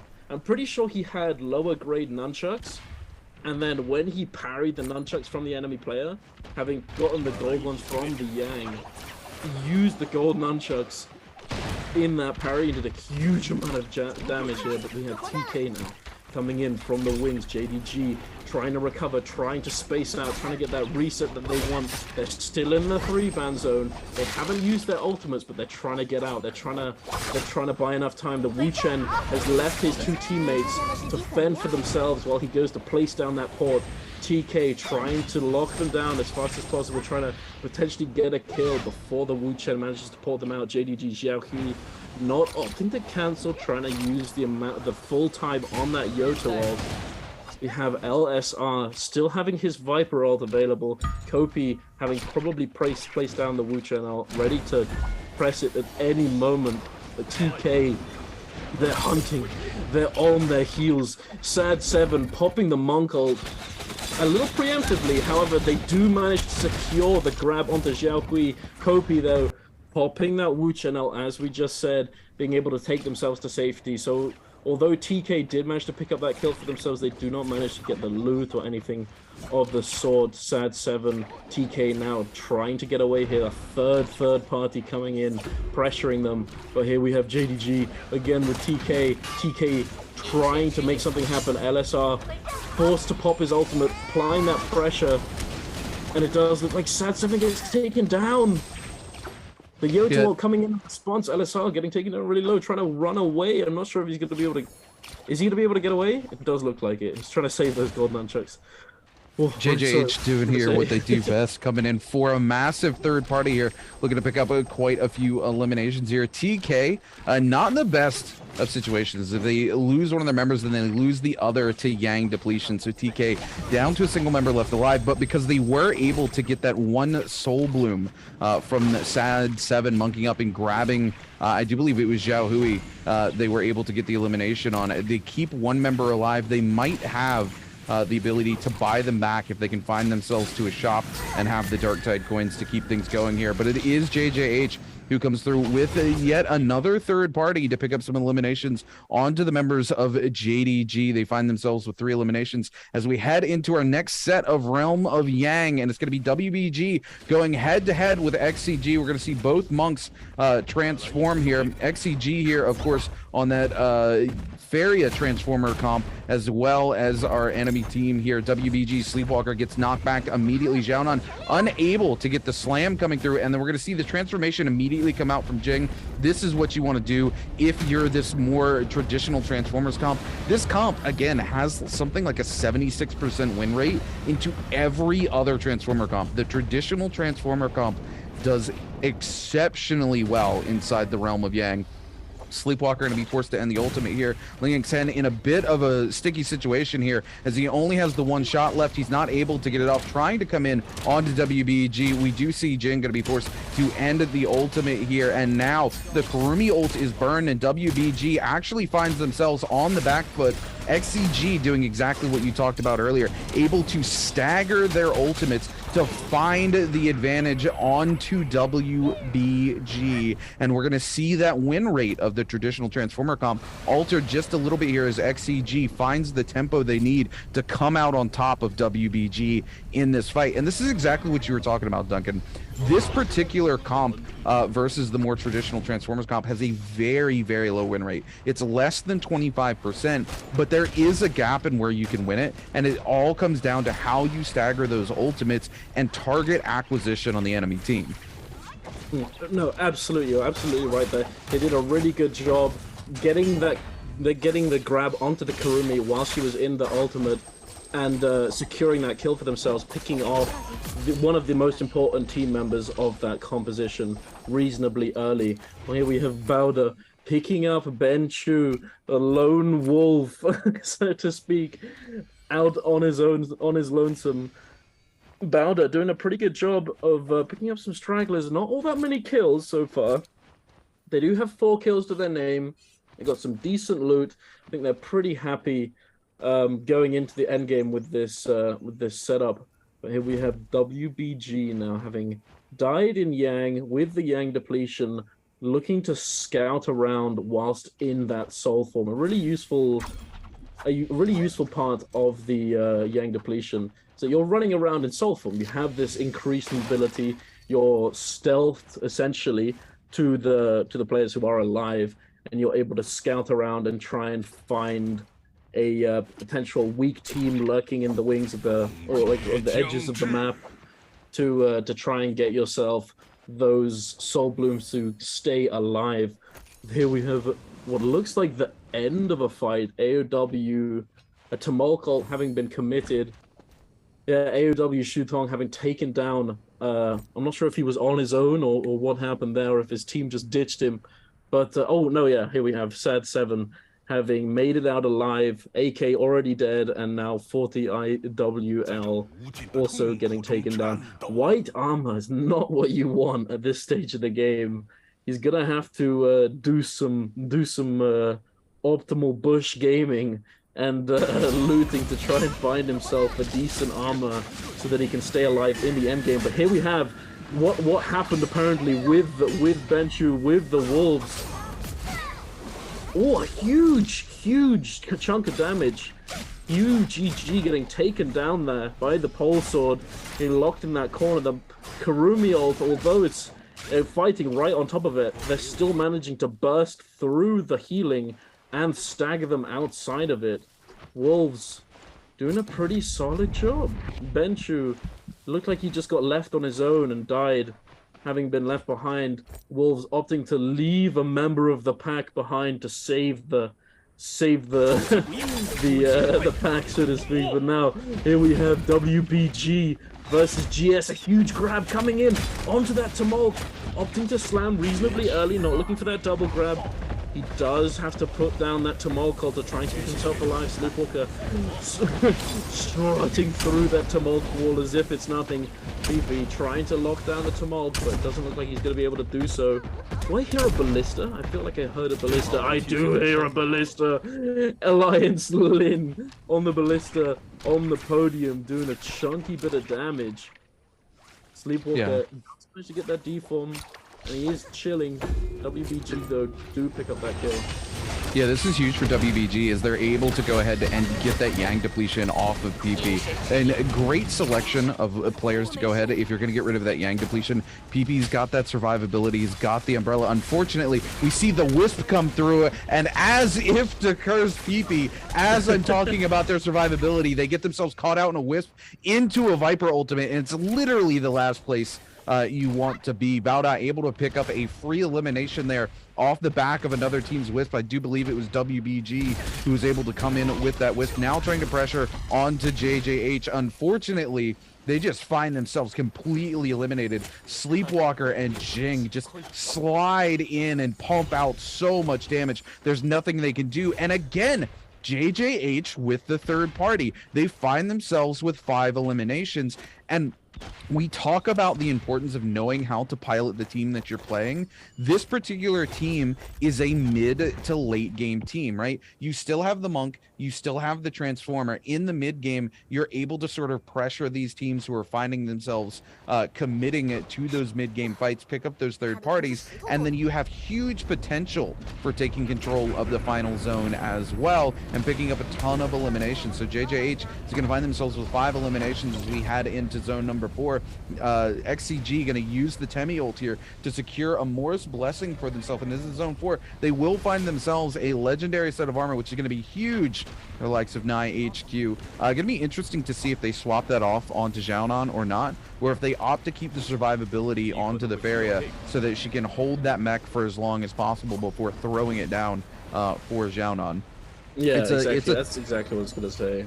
I was going to say, it's a very tough decision to make sometimes, because of course you want the survivability on the Monk, especially in a comp that doesn't have the support, the healing for your Monk, but you also want to make sure you have that mech to cover for when your Monk gets low. So tough decisions coming through. Clearly they look to opt to keep it on Feria here. We do see massive pickups coming through from XCG as the double grab comes through with a Z-Ping ult, able to keep J-Team alive here. JDG going to die in the kill feed. LSR going to go down to Alliance, and that's going to be it for JDG as they're eliminated from game 2 here. Sure enough, we're going to see XCG Xiaonan immediately move to pick up the mech here. They need to go ahead and get that shield down, though, because they're still vulnerable to HP damage here while they're running away, but I think they're looking to just respace, find some time to pot up here. Xiaonan will find the health pot, looks for the second one here. Looks like they're going to probably get the full reset, but the mech ends before, I guess, the pot goes off, so they're going to be forced to go aerial. Baoda coming in for the 4th party here. Will be able to clean up at least some of the loot from this fight, but they're not able to find the eliminations they're looking for. They're definitely happy though, I would say. Coming in, picking up some scraps, like, all right, you guys can leave. We'll trade you for this loot. That's all good. But J Team's 101 TN, having made it out alive now, being caught in the middle of the desert, being hounded by ranged. He is playing zipping though, so he does have that survivability. Doesn't have ult. I'm not sure if he's running that F2 to prevent the stagger. And so it looks like he's opting to try and stay in the zone as long as possible so that he doesn't get spotted here. He is running the F1. He's not running F2 here, I don't think. He does manage to find himself a body, a little bit of a few scraps here and there, you know, not too bad. He's going to try and stay alive as long as possible as we're now moving towards the end game. Wolf's Sorrow, a sorrowful sight indeed, gets taken down. Unable to really do all that much. Just getting picked off. AOW, a really good spot here. How many is that? It's 9 kills? Yeah, 9 kills for themselves. Pretty good showing from AOW. Lovely to see, but we have XCG still in the lead with 11 kills, 15.3 points so far. They're definitely what they want to be doing. And they're playing Sandformers. I'm trying to see, we still have that. Yes, no, we do. We have this. We have the JJH. I was confused. I was looking at the leaderboard without realizing that we actually were just spectating their perspective. I was wondering if they were still alive. We have the Yoto Monk Wuchen still alive, and I'm interested to see how it does in this endgame, because although they have a lot of power in terms of the heal off, having both the Yoto and the Monk, if they misplay, they can get taken down pretty easily, considering that they don't have all that much in terms of sustain. I mean, they have the Monk ult to pop, but in a zone like this, you're gonna get focused down by everybody who can. You're giant. You're literally a just huge hulking mass that's gonna get focused. A pretty easy target for anybody looking around with some ranged. But it looks like XCG is going to secure this Moros for themselves. Another gold armor. Very, very nice for XCG. Exactly what you want. Is that all 3 members gold armor? I don't think so. No, it's 2 members with gold armor right now. Yeah. Yeah, Nai HQ has purple still. Okay, I saw it. I saw it in the corner of my eye. Balder here, forcing JJH. Chewie into the zone, taking him down, having committed the Viper ult, it seems, to secure themselves that kill. They're getting peppered by cannon shots, though. The Flame Breath doing work for themselves. But as I said here, JJH, although they have power in the kill-off, in the endgame, if they misplay, they can get taken down extremely easily. As we see here, the Wu Chen just getting taken out, not having used his ultimate due to the Viper silence, I assume. But the thing is, in this small zone, you don't really have all that many places to teleport away to, so there's not all that much value in that. But Alliance here, getting pressured, having forced out the Monk ult and the Tumulk ult, does get the grab, but no slam, opting to look for the double grab, but he gets the re-grab. Li Xing trying to shoot him with that turret form, trying to do as much damage as he possibly can. Lin getting taken down extremely low, no shield coming out of that Monk ult, and it looks like he does get taken down. XCG's Xiaonan now popping his own ultimate, trying to get some long-range Monk grabs, but Alliance Zhuan managing to make it out for now. Oh, but a huge grab from Oog. SS getting that double grab slam into the zone, forcing that Wu Chen to pop them out here. It looks like XCG's Xiaonan now, his ult probably about to expire, and they've opted to pick up the Ferry ult, pull it out to try and maintain their pressure in this endgame. Valdez Moon getting knocked into the zone, the Flame Breath, he's dead already. JJH doing a pretty good job in with a two-man squad. Water, no armor, having already used his ultimate, trying to do something here. Bowder now trying to fight back, having lost a team member. Mao Mam getting taken extremely low as well, and getting taken down too. Lion now the last remaining member, but here we have AOW's Ping Tao popping the Viper ult, stunning Xiaonan, but not all that much is going to come of it, as his teammates are able to come over and peel the range shots, as it was a pretty long range stun. AOW, 3 members left alive, 2 purple, 1 blue armor. Not a bad spot to be in. If they play this correctly, they can definitely do a lot, but they have no ultimates just yet. XCG, though, I would say they're probably the favorites to win, as they have that Monk ult, they have that Farrier. Tumulk ult in a reasonably small zone is going to be extremely hard to deal with, and they've just got extremely good positioning in this final zone. They've got their backs to the zone. It's just target practice at this point. AW's Shutong extremely low. Oh, but we have the Overcomer coming in.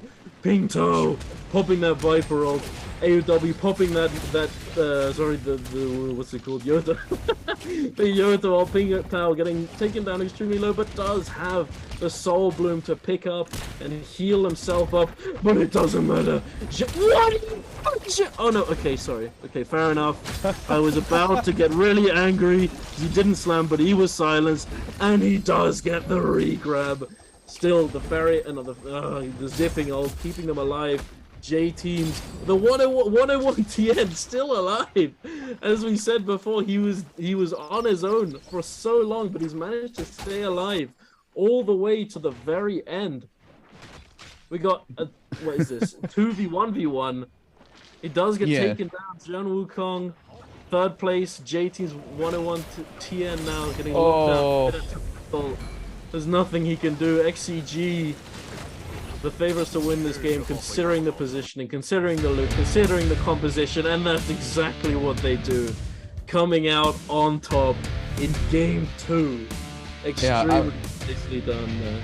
A massive 20 bomb coming in for XCG here for game number 2. And this is what we talked about in the very beginning during Hero Select, right? This sort of we call it the Pacific Rim meta, right? Because you've got the big kaiju in the Monk, you've got the mech coming through in Feria, right? You're able to cover one with the other. XCG plays this comp extremely well. They were the team that sort of pioneered this comp coming into day number 1, right? They were able to put it to excellent use during our very first bi-weekly.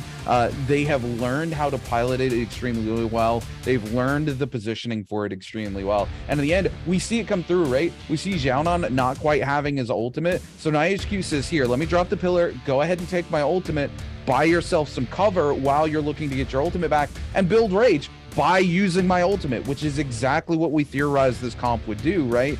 You either use the mech to cover the Monk when he comes out of transformation, or you burn it early while the Monk hasn't earned his ultimate backup, so that he can just build rage from the safety of Faria Mech and use that to get his transformation back off. And that's exactly what we see happen. And then, of course, we see some massive grabs coming through. Xiaonan able to just really control this sort of space with his team here. And because of that, in the very end, it just comes down to this 2v1v1. There's no real way for J-Team's Ling Xen to do anything. He's able to survive off the back of a Z-Ping ult, but as soon as that ult's gone, the bubble's gone, and he's the last player left alive, he just gets target down. We see the Temi ult comes out, and as soon as he touches that Temi ult, we know he's gone, right? We know it's a 20 bomb for XCG. And again, it really comes down to specifically how well XCG plays this comp and their positioning. They could have opted to try to take that sort of high ground where everybody else was positioned, but they didn't really need to because of the arch there going underneath the high ground. Every team that was trapped behind that arch found themselves forced to either try to go over it and deal with the teams on top, or forced to come through it and make themselves a target for the grabs from the monks that were on the outside. And it was XCG who positioned themselves on the outside so that they kind of could just shoot fish in a barrel, really. Because if you're having to come through the underside of that little arch, you're literally a standard target where the monk can just grab you. There's no place you can tap dodge to really avoid those hands. And that's exactly what we see happen time and time again, is multiple monks just picking up grabs on the teams on the backside over there. And then once the zone forces where there's no space on the backside, they are just forced into the monks and find themselves eliminated. It's very, very unfortunate for Team JJH, though. They played their early and mid game very, very well. They were looking to get to that sort of last zone where you're zone 7, because if you're zone 7 with a monk and a Yodohime up, you're able to just take control of that zone, and there's nothing that Transformer comps can really do about it because you have so much pressure. The problem is you're banking on Wu Chen in that comp to buy you into zone 7, and what do we see? We see XCG target out the Wu Chen. They know the threat from that team when they see that team, and it's the Wu Chen, because if the Wu Chen's not there to buy JJH protection into the final zone, then that team falls apart. What do we see happen? XCG eliminates the Wu Chen, and JJH crumbles. XCG comes out on top. Indeed, yeah.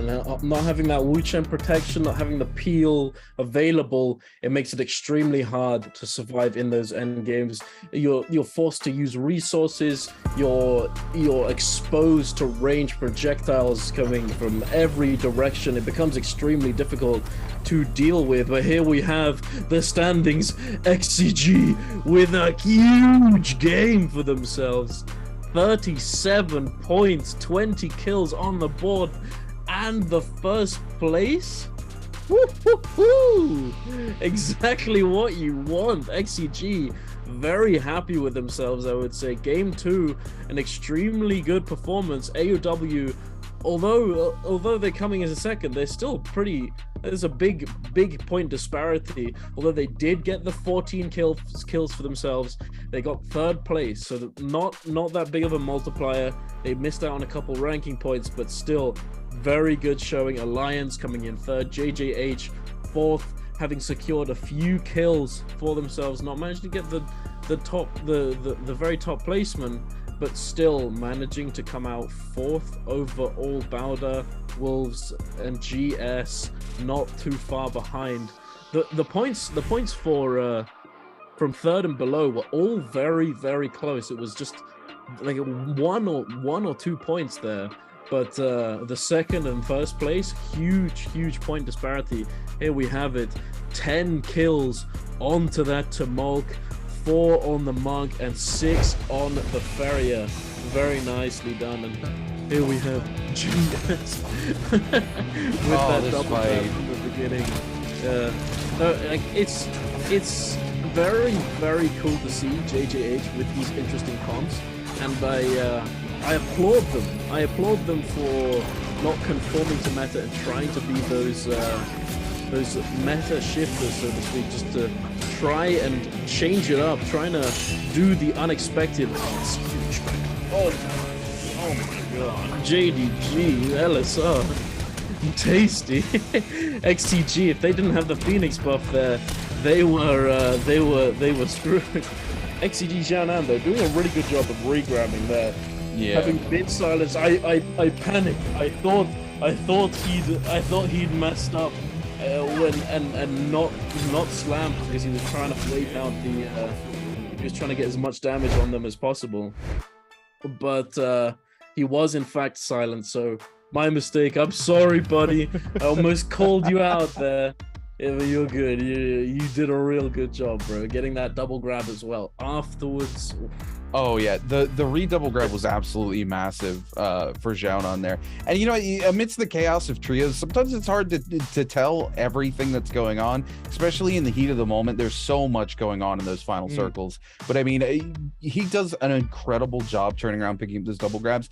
And, you know, I always talk about kind of like our top 3 monks in the league, of course, being Eagle, 330, and Sleepwalker. But Zhao here showing that they have just as much prowess on the monk, able to instantly turn things around, get that regrab. But, man, we got to talk about Liang Chen here, man. Talk about a massive MVP coming through from the Temi. Not only 30,000 damage, but I want you to look at this. 10 kills and 9 assists. That means he had 19 of his team's 20 kill participation. That's like a 97% kill participation. Absolutely massive coming out from Liang Chen here. He's got the Mortal Defiance, which is absolutely huge. Anytime he picks up an elimination, he's able to get the full reset. He's got the Universe Slash, which we never really see come out because he's, of course, utilizing that Pole Sword, but he's happy to take the extra damage coming through from the Universe Slash, and he clearly puts it into work because he breaks 30,000 damage on Temi, who is realistically the support for this team. I mean, yeah, he is the support, but he is the one who's not transforming. You know, he's the one who's always out there on his feet, bopping people with the Pulse Sword. As you saw, 15k damage with the Pulse Sword. Lovely. But one thing that I'm not sure if you noticed was that he had group heal, advanced heal. So not only was he putting out those huge damage numbers, he was keeping his team topped up with the group advanced heal. That, as you guys know how strong this combination is. Group advanced heal, it just feels like you can never die, especially if you've got a monk and a Feria and the Tumulcol to pop down and heal up your entire team with just like 1 or 2 pots. It's huge. It gives them so much uptime, so much potential in fights, being able to play neutral longer because they have this tick of health and armor. It's very nicely done. An extremely good showing from XCG. Lovely to see. But yes, we're going to be taking a short break right here, and then going straight into game 3 after that short little break. So don't go anywhere. See you in a little bit.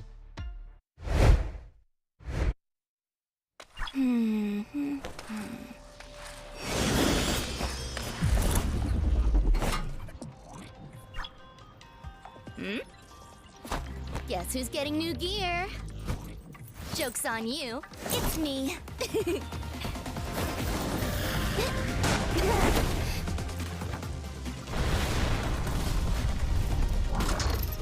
Like Kurumi needs a new outfit.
Welcome back, ladies and gentlemen, to the NARAKA BLADEPOINT Pro League. I'm your host and your caster, the Ringkeeper. Joining me today is the lovely Duncan as my co-host and caster today, and it's been lovely to get the opportunity to finally cast with you. And these first two games, man, all eyes on JJH, man. Not only do they walk away MVP game number 1 with a Justina MVP in trios, they're kind of pioneering yet again another comp. I think we've saw a couple other teams experiment with this comp, so this one isn't solely on JJH, but they do pilot it very well in this game. Unfortunately, they find themselves in the crucial moment, because this is very much a team that's looking to make it to that zone 7 starting to collapse, because you want to get that Yodo Monk ult together when there's just a pile of teams on top of each other. They find themselves eliminated a little too early though, because their Wu Chen does get caught out, but crucially, they were in the top 4. They still walk away with points. And I talk about this all the time, the big C word, consistency, and how important it is. If you have an MVP game number 1, and then you just have a consistent game number 2, you're not in a bad space. Speaking of not being a bad space, if you want to be in a good space and get yourself some of that lovely loot that you can get from watching the NARAKA BLADEPOINT Pro League here, we got a question for you guys. And that question is, which team below won the bi-weekly second bi-weekly trios final? Is it A, J Team, B, Team TE, C, GG, or D, JL? If you don't know the answer to this one, you missed the finals, and I'm really sad about it, because it was an incredible finals. I highly suggest going back and watching the VOD, but if you do know the answer, go ahead and get your answers over to chat. Make sure you're watching your DMs on Twitter for a chance to get yourself some of these lovely goodies here from the NARAKA BLADEPOINT Pro League. The only place you can get them is right here, right now. So make sure you get your answers in. But yeah, no, I love seeing these comps coming out from Team JJH. I think the question is still, are we going to see Akos? Are some of these teams saving it for today? Or is he just not quite there, given that we're not playing on the patch where he got his little buff where he can get his double jump and the follow-ups yet? No, yeah, that is a pretty substantial factor, I would say. Having, not only did it get that double jump buff, the ability to simply jump in place and then to get that empowered claw attack is very, very useful in neutral when you're being forced to play neutral. But not only that, I'm pretty sure they did also do an adjustment or buff to the range of the V1 Tiger attacks. So I'm not sure if they changed the damage numbers all that much, but they definitely adjusted the range, which is a factor, of course. And if we don't see it today, I would quite honestly be surprised if we didn't see it in the near future. I'm not sure when they would be moving on to the next patch, but hopefully we do get to see some Ekos, as I think he's like the character in the way that he's been designed. He's like Trios Taka, kind of. Like, yeah, I can agree with that statement. Yeah, exactly. Like when I saw him, I was like, is this gonna be my Trios character? Because if any of you know me, I'm a big Taka fan. I'm the EU Fire Dog. I love him to bits. Been playing him since beta, but sadly, Taka has never really been all that strong in trios. And so, because he doesn't really offer the team as much as some other characters, because he's to maximize his value, you have to execute it virtually perfectly to get enough value out of him to be able to make him worth playing in trios, especially when it comes to Nbpl and extremely high levels of play, as you can just end up getting completely focused down and just obliterated and getting no value whatsoever. So when Akos came out, I saw him and I thought, this could be it. This could be that sort of character that conforms to that kind of Taka vibe, you know, and that I could play more trios with this, because I play Taka in trios, don't have the best time all the time. So, and you know, it would be really cool to see Akos come out and be an actual viable pick in trios. As not only do I think it would be really cool to see, but I would love to be able to play him in trios.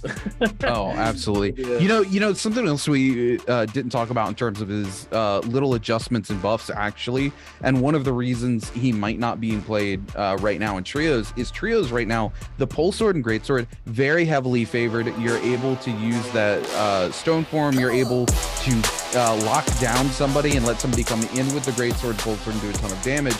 But currently, before the buffs to Akos, his little tiger jump, the claws, would actually trigger stone form.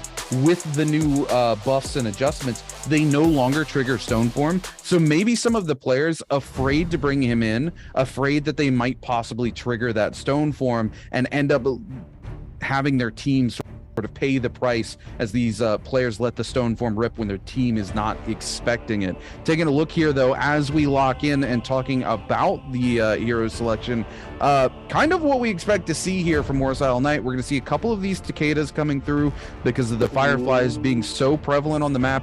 J team sticking to that more traditional Transformers comp. A lot of these teams wanting to run that, or the variation here with Faria as well. But again, that traditional Transformers comp, the reason we've seen it kind of shift back into the meta so heavily is because of its win rate in the Realm of Yang. If you take this comp into Realm of Yang versus another Transformers comp that isn't the traditional one, you're almost guaranteed to walk out on top, right? We're talking about a 76% win rate into other versions of the Transformers comp. That is something you can't overlook if you're trying to come out on top here in the Pro League. No, absolutely. That is exactly right. With Realm of Yang being such a prevalent factor in the current meta ever since its debut in NARAKA, it's become a huge factor when it comes to Pro League. Being able to secure yourself that gold weapon, the buff, the purple armor, the gold soul jade. It's such a huge value for your team that you can't overlook it. However, I did want to note that, you know how we talked about this Attack on Titan team getting adapted? Here we have KLA with Wuchen Viper Takeda. Interesting. Instead of the Yoto, instead of the Justina, you're going Takeda here. And I do like it because I think that Takeda can sort of do the same job that Justina can do, as we were talking about before. But more on that later. We have GS versus Wolves. One of GS's members already getting taken down. Wolves, Benchu also getting taken down, but it looks like GS is going to be on the back foot here. There's not all that much he can do. Getting locked in that corner.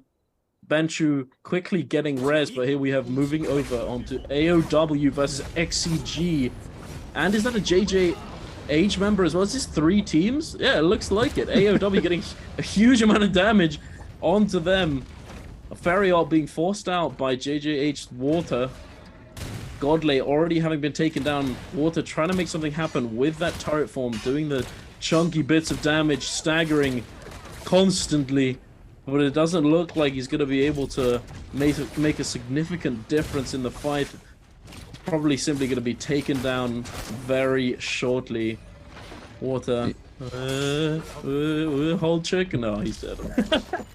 Yeah, really really unfortunate for Water there. He really just trying to cover for Kopi, who's kind of just pushed into the corner there and not able to make it happen. But now we turn our attention to JL and Team Alliance. We see ZU here. Man, we see so many monks. They get that double grab mentality. They're like, I gotta get that next grab. They miss it. They're not able to get the slam down here. And JL is in a position where they can afford to not have the double grab go through.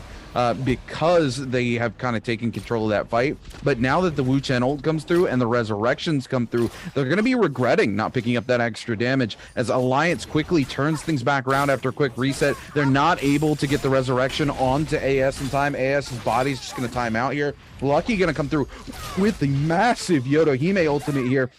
There's no transformation available for the members of Team JL here, so we do see them lose one of their members almost very quickly here. They're able to get away, get a little bit of a reset, but we see the Dragons rush into the Nations Might coming through from Lucky, which picks up the elimination onto the member of JL. JL Fang, the last remaining member here, just gets sent aerial by Lin with a massive uppercut coming in from the Greatsword. AS, who had resurrected nearby, looking to potentially pressure back into that fight, going to be forced to back out as he doesn't want to give too much information to the enemy team about where the rest of JL is going to be. He thought he was going to turn into that fight and go help them, but they were eliminated too quickly for AS to make a difference. Turning now to the members of BLADEPOINT and KLA, we're going head-to-head. We see that Takeda ult coming through from BLADEPOINT. KLA's QGG returning the favor here, as well as a Bane's Breath coming through from OUG, who looks to third party this fight. SS immediately trying to lock on to Malma on the no ult zone coming through, and SS able to just stand here in the Bane's Breath and take the free set, and the members of BLADEPOINT gonna push away here, push away from the Bane's Breath, push away from the no ult zone, and go, okay, we need to find a reset of our own. And the OUG more than happy to let it happen as they kind of lose all momentum as soon as they back away from that Bane's Breath. Yeah, indeed. And we also have KLA here in the wings trying to potentially find themselves a cheeky pickup, although QGG not having ultimate is definitely a big factor, so I doubt they're going to commit all that heavily. OUG having popped down that Moonbane, trying to make something happen, but the King getting taken down extremely low, forced to take a step back, and then meaning that they couldn't follow up as they'd wanted to. But Baudar here versus KLA. Moon having already been taken down.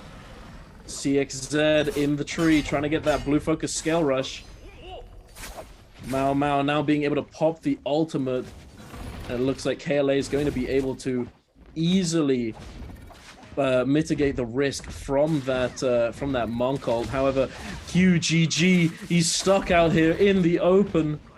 Balder, Lion TT trying to make something happen, trying to get the stagger down for his Monk, but unable to do all that much for him. Mao getting taken down, shredded. We've got a third party coming in as well. Ooh, hot on his head, on his tail.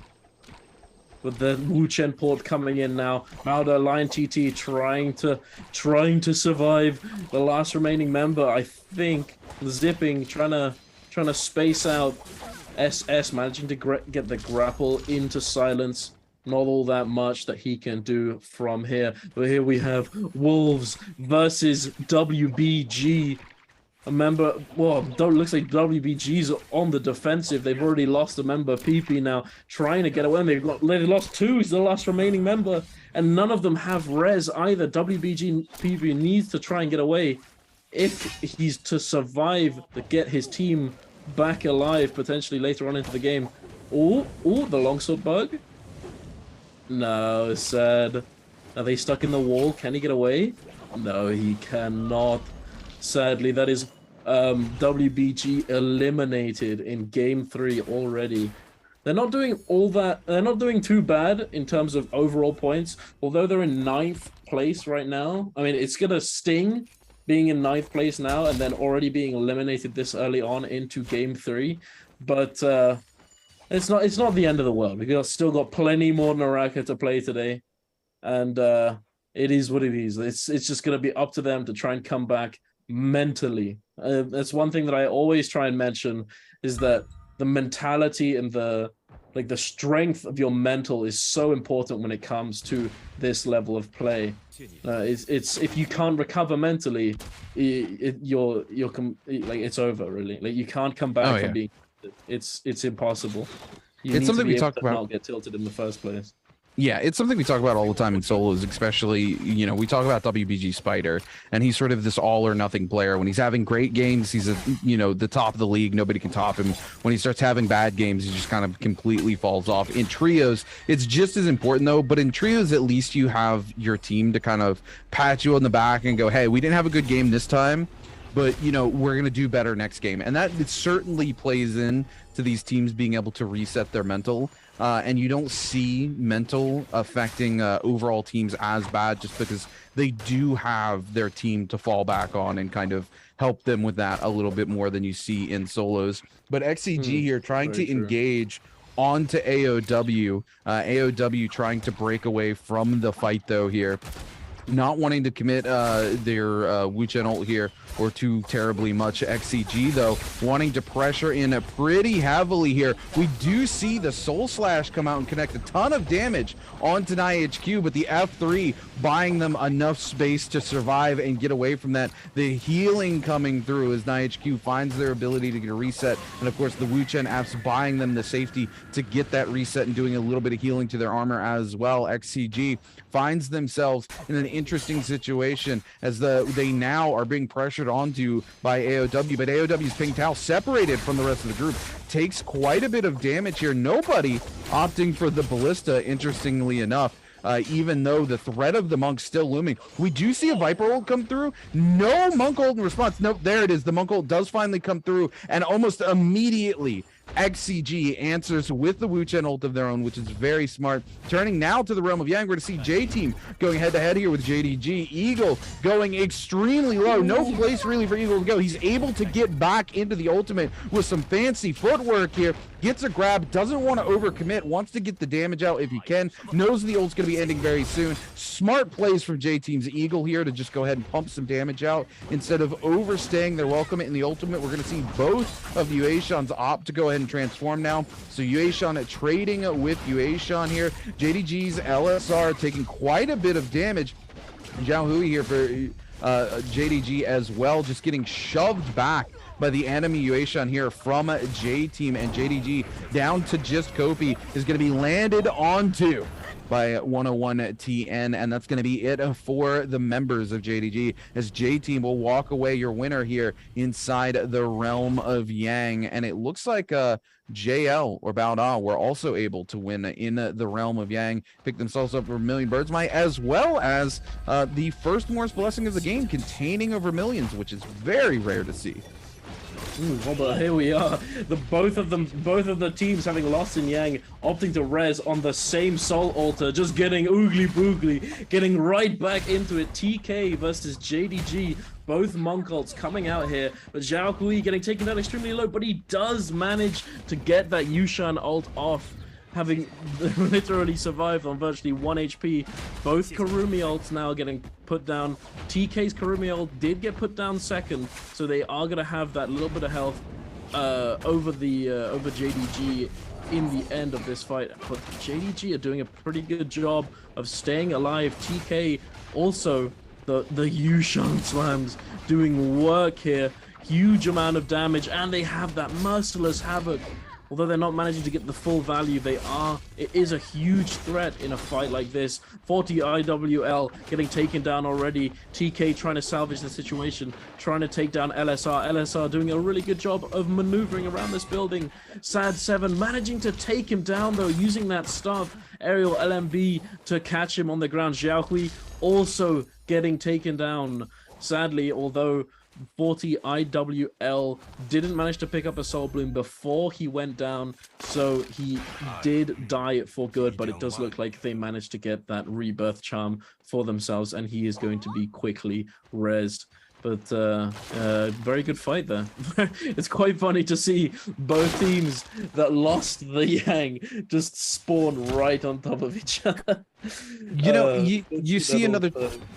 I was gonna say, you see another team getting ready to res there. You know that they're in the exact same situation as you are, and all you've got to be seeing at that point, if you've got Yang depletion, is a free way out of Yang depletion. Because you know it's 9 times out of 10 you come out of Realm of Yang, and the other team is looking for the nearest soul altar because they know they have a buff over top of you, and you've got Yang depletion.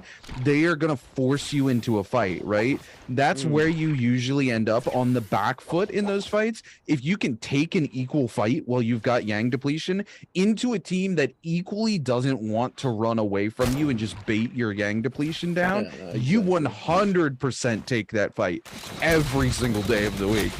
We see TK come out on top there, AOW looking to create a little bit of distance as XCG on the outside here, taking some range shots down on them. You know, I want to talk about something too. We haven't talked about it yet. Wolves is at 9 eliminations. They had 9 eliminations before Zone 2.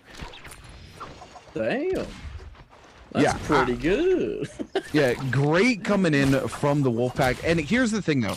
There's a curse on Team Wolves that we don't often talk about, and this is what they do. They play aggressively early to mid-game and pick up a ton of eliminations, and then find themselves eliminated early. We saw them do it last game. They got eliminated with 9 eliminations in the mid-game, and they're able to kind of sit in those sort of top-of-the-order positions, right, in the top 8 kind of placement, but they're not getting enough points to pop off. And oh my goodness, XCG here just blitzing through the members of AOW. Shu Tong, though, with the UA shuttle here, going to try to buy themselves a little bit of space as NiHQ looks to push into the zone to make something happen. Shu Tong, though, going to be forced to back away here because of the Otohime ultimate, and AOW, no opportunity for them to resurrect their teammates here, and Shu Tong is forced to just keep running through the zone. He's going very, very low. Even when he comes out of this D-transform, he's going to find himself very on the back foot with how deep in the zone he is here if AOW continues to pressure onto him, and that's exactly what we see. Shu Tong, no armor either. As soon as a bow shot comes through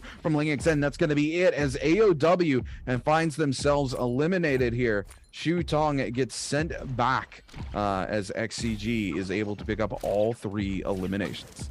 Indeed, they did an extremely good job. No, they did a really good job of focus firing the priority targets. They were hard focusing on trying to get that Kurumi. They managed to get the silence on both the Kurumi and the Monk, it seemed. As the Monk ult didn't come out, I could only assume that the Monk got silenced as well as the Kurumi, and then both immediately getting stunned quickly after, unable to use either of their ultimates before they get taken down. Extremely, extremely well done by XCG. But here we have it, the J team opting to go into that Yang with the traditional Transformers in a pretty good spot. Kill leader J-Team Eagle feeling himself here with that purple dagger.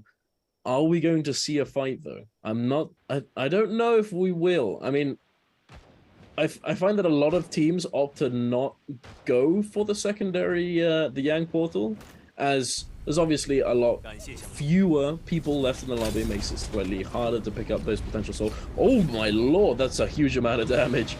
Yes, yeah. Oh, no. Okay, KLA did manage to get in. The Ballista shot doing a huge amount of damage, but they do have the Draco to keep him alive and getting into close proximity of the Ballista to prevent the further shots from it. But here we have it. KLA versus J-Team. The Viper ult coming through, but we're swapping back over to JJH and GS here instead, round the Ballista. To Yushan, the Mountain Goat, scaling the tower here. I always find that's very funny. Godlay here getting taken down extremely low, forced to pop that Monk ultimate. GS here now sort of trying to space out and use the Ballista tower to prevent line of sight being for that Monk, to prevent him from getting those grabs. But a huge amount of damage from that Wind Slash. GS doing a huge amount of damage. JJ8's getting taken down reasonably low. They still have that Monk ult, but oh, there we go. There it is. I was about to say, if he doesn't manage to get line of sight, he's not going to be able to get all that much value. But the GS's Monk does get grabbed, does get taken down reasonably low, but he's still going. He's still alive. They have that Draco keeping them nice and healthy. JJH doing an extremely good job here of maximizing that Draco. I think it was them who had the buff. Are we moving back here over to the Yang? This fight doesn't look like it went all that well. J-Team coming out on top.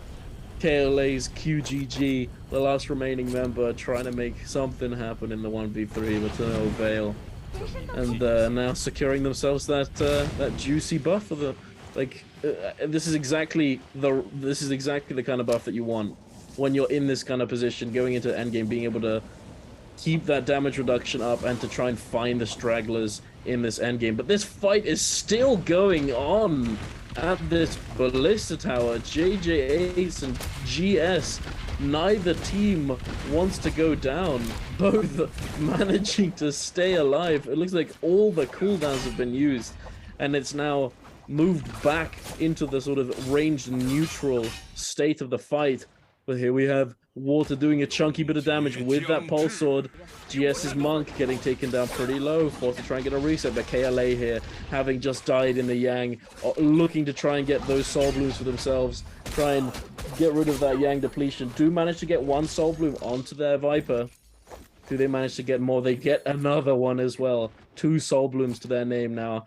I'm not sure which member picked it up, but one of them still has it, so they're gonna have to try and chase down this other team. They know that JJH is on the run, and they're gonna try and secure the kills onto these 2 players as they run into Celestra. Yeah, JJH needs to keep things moving here. They can't find themselves dying out to KLA here. KLA, like you said, able to pick up 2 of those soul blooms, which is going to serve them very well in the long run as they are able to get rid of 2 cases of the Yang depletion. JJH here going to grab the bounty so that they can't suffer the effects of the bounty themselves. Need to be very careful, though, as Chu-Li completely separated from Water, who's been able to go in by themselves, a lovely revival charm there, and bring Godly back into the game. So Chu-Li just trying not to let the rest of the members of their team be caught out here, but it looks like Chu-Li is going to be the one caught out, as not only do they run into Team Wolves, but Team Bao Da waiting in the wings for Chu-Li. Chu-Li, no armor, no reset really available for them here. Their only hope is to run the member of Team Wolves here into Team Bao Da and find an escape for themselves, which is not going to happen, as LXX able to use the Dragon's Rush, catches Chu-Li out and goes ahead and picks up the elimination here for Team Wolves. Wolves find themselves an upgrade into a second set of purple armor here and are going to be doing pretty well for themselves, given that they've been able to string together 10 eliminations this game. And typically one of the key issues for Team Wolves is that they find themselves in the mid game, heading into late game without the resources, without the weapon and armors that they need. So that second set of purple armor being picked up by Team Wolves here is a huge deal for this team, given the fact that they're always behind in gear heading into the late game. They also have the kills to back it up. They just need now to make it to final circle. Quite a few of these teams breaking 10 points just in eliminations alone already here in game number 3, as we do have zone 3 collapsing onto zone 4. We're going to see our first zone where there's just a Morris Blessing available. We're going to see that set of golden armor available to some of these players, and that's going to be loot that these players desperately want to get their hands on, especially these Transformer comps. KLA over here, able to buy themselves back into the game after taking the Yang depletion, find themselves in the situation we were just talking about that Wolves usually is in, with no armor to back it up going forward. They have the eliminations. Boy, do they have the eliminations, with 15 eliminations under their belt already. But the sad fact is they just don't have that purple armor. We actually turn back to the replay here to see what went wrong inside the realm of Yang for Team KLA. And KLA just getting hunted down by 101 TN. All of the members pretty low. QGG trying to stay alive here. But as he holds that sort of space, he's just letting J-Team take the 3v1 on each of his teammates here. And QGG finding himself regretting that very quickly, as he then finds himself in the 1v3, and J-Team picks up the elimination. J-Team here with 10 eliminations, sitting inside Celestra as this zone gets very tiny. Zone 4 going to collapse on Zone 5 in the next minute, and J-Team pretty well stacked. Purple armor across the board, a legendary set of nunchucks onto the Monk. KLA's QGG actually pushes in onto the box here, and it looks like he was able to secure a purple set of armor for himself here. This is a huge upgrade for the members of Team KLA. No, absolutely. It's managing to sneak himself that armor after XCG had already grabbed the gold, pick up that purple that Xiaonan dropped. Very, very handy. Nicely done. Not managing to not get caught out there. But here we have XCG with their back to the zone, using the Wu Chen F3 very well to mitigate the damage from those projectiles coming in from QGG. But Team Oog here coming in. Wait, hold on. My screen's frozen. Take it away. Bro. Oh my goodness! OUG able to come in and able to secure an elimination onto KLA, looking to pick up a second here onto CXZ. We do see Bauda now coming in for the 3rd/4th party as XCG also comes in. That merciless havoc just ripping through the armor and health bar of Malmon. Malmon able to slip to the backside of the building here and start to find a reset. XCG not able to find the eliminations they were looking for off the back of this 4th party, but KLA, a team who was able to put together 16 eliminations, loses their Wu Chen, and that's a key member of this team. You've got to remember, every time they find themselves walking into a situation they don't want to be into, Wu Chen able to buy you out of that. Unfortunately, there's no opportunities really left for this team to buy Wu Chen back into the game. They're going to have to make do with Takeda and Viper. They have 16 eliminations under their belt. If they can make it to top 6 teams, they can easily find themselves walking away the MVP here, as long as some of these other teams don't pop off towards that 20 bomb space. J-Team and Team Wolves really the only team in the space to be able to do that with 10 eliminations each. We see Team OUG able to take control of the building. Team Wolves with a great spot for themselves here. This particular building in Celestra has multiple different levels, and you can actually get inside from just on top of the building. There's some little holes up top where you're able to push in, get yourself some cover. They've got the range capability that they want here with these cannons, as well as the bows that they have as well. We're actually going to see Benju take a massive bow shot there from the lovely explosive arrow and fire arrows come through, doing a little bit of damage there, but not as much as they could be doing. TK going to use Sad 7's Monk ult here to try to buy themselves a box, and it looks like they're able to get it as 40 IWNL going to be rocking that legendary armor on to their healer there, Karumi. And this is something we've seen these Transformer comps do. Instead of giving the biggest armor to your Transformers, putting it onto Karumi, because like you mentioned earlier, Duncan, this team really falls apart as soon as Karumi goes down, right? Her ability to give damage reduction, continually heal the team, keep the team topped up, as well as peel for the team using the umbrella, really is what synergizes and brings these double Transformers together. As soon as that's gone, the team becomes extremely vulnerable. So that's why you see so many of these teams opting to give the better armor to Karumi instead of the Transformer, even though it buys the Transformer some more survivability in terms of HP when they're transformed. No, yeah, absolutely right. If your Karumi goes down, your whole team's going down. Not being able to get those reses off, if your Transformers get taken low, it's extremely hard to play the fights out in these kind of endgame circles, with every team circling you, trying to do as much damage as possible, pick up any kills. Although it does look like IWL has given up the gold armor to his Monk, and opting to give it over, even though he's still sitting on the blue armor. It can be worth it, considering that if you are, as we all know nowadays, health is so important when it comes to this stage of the game.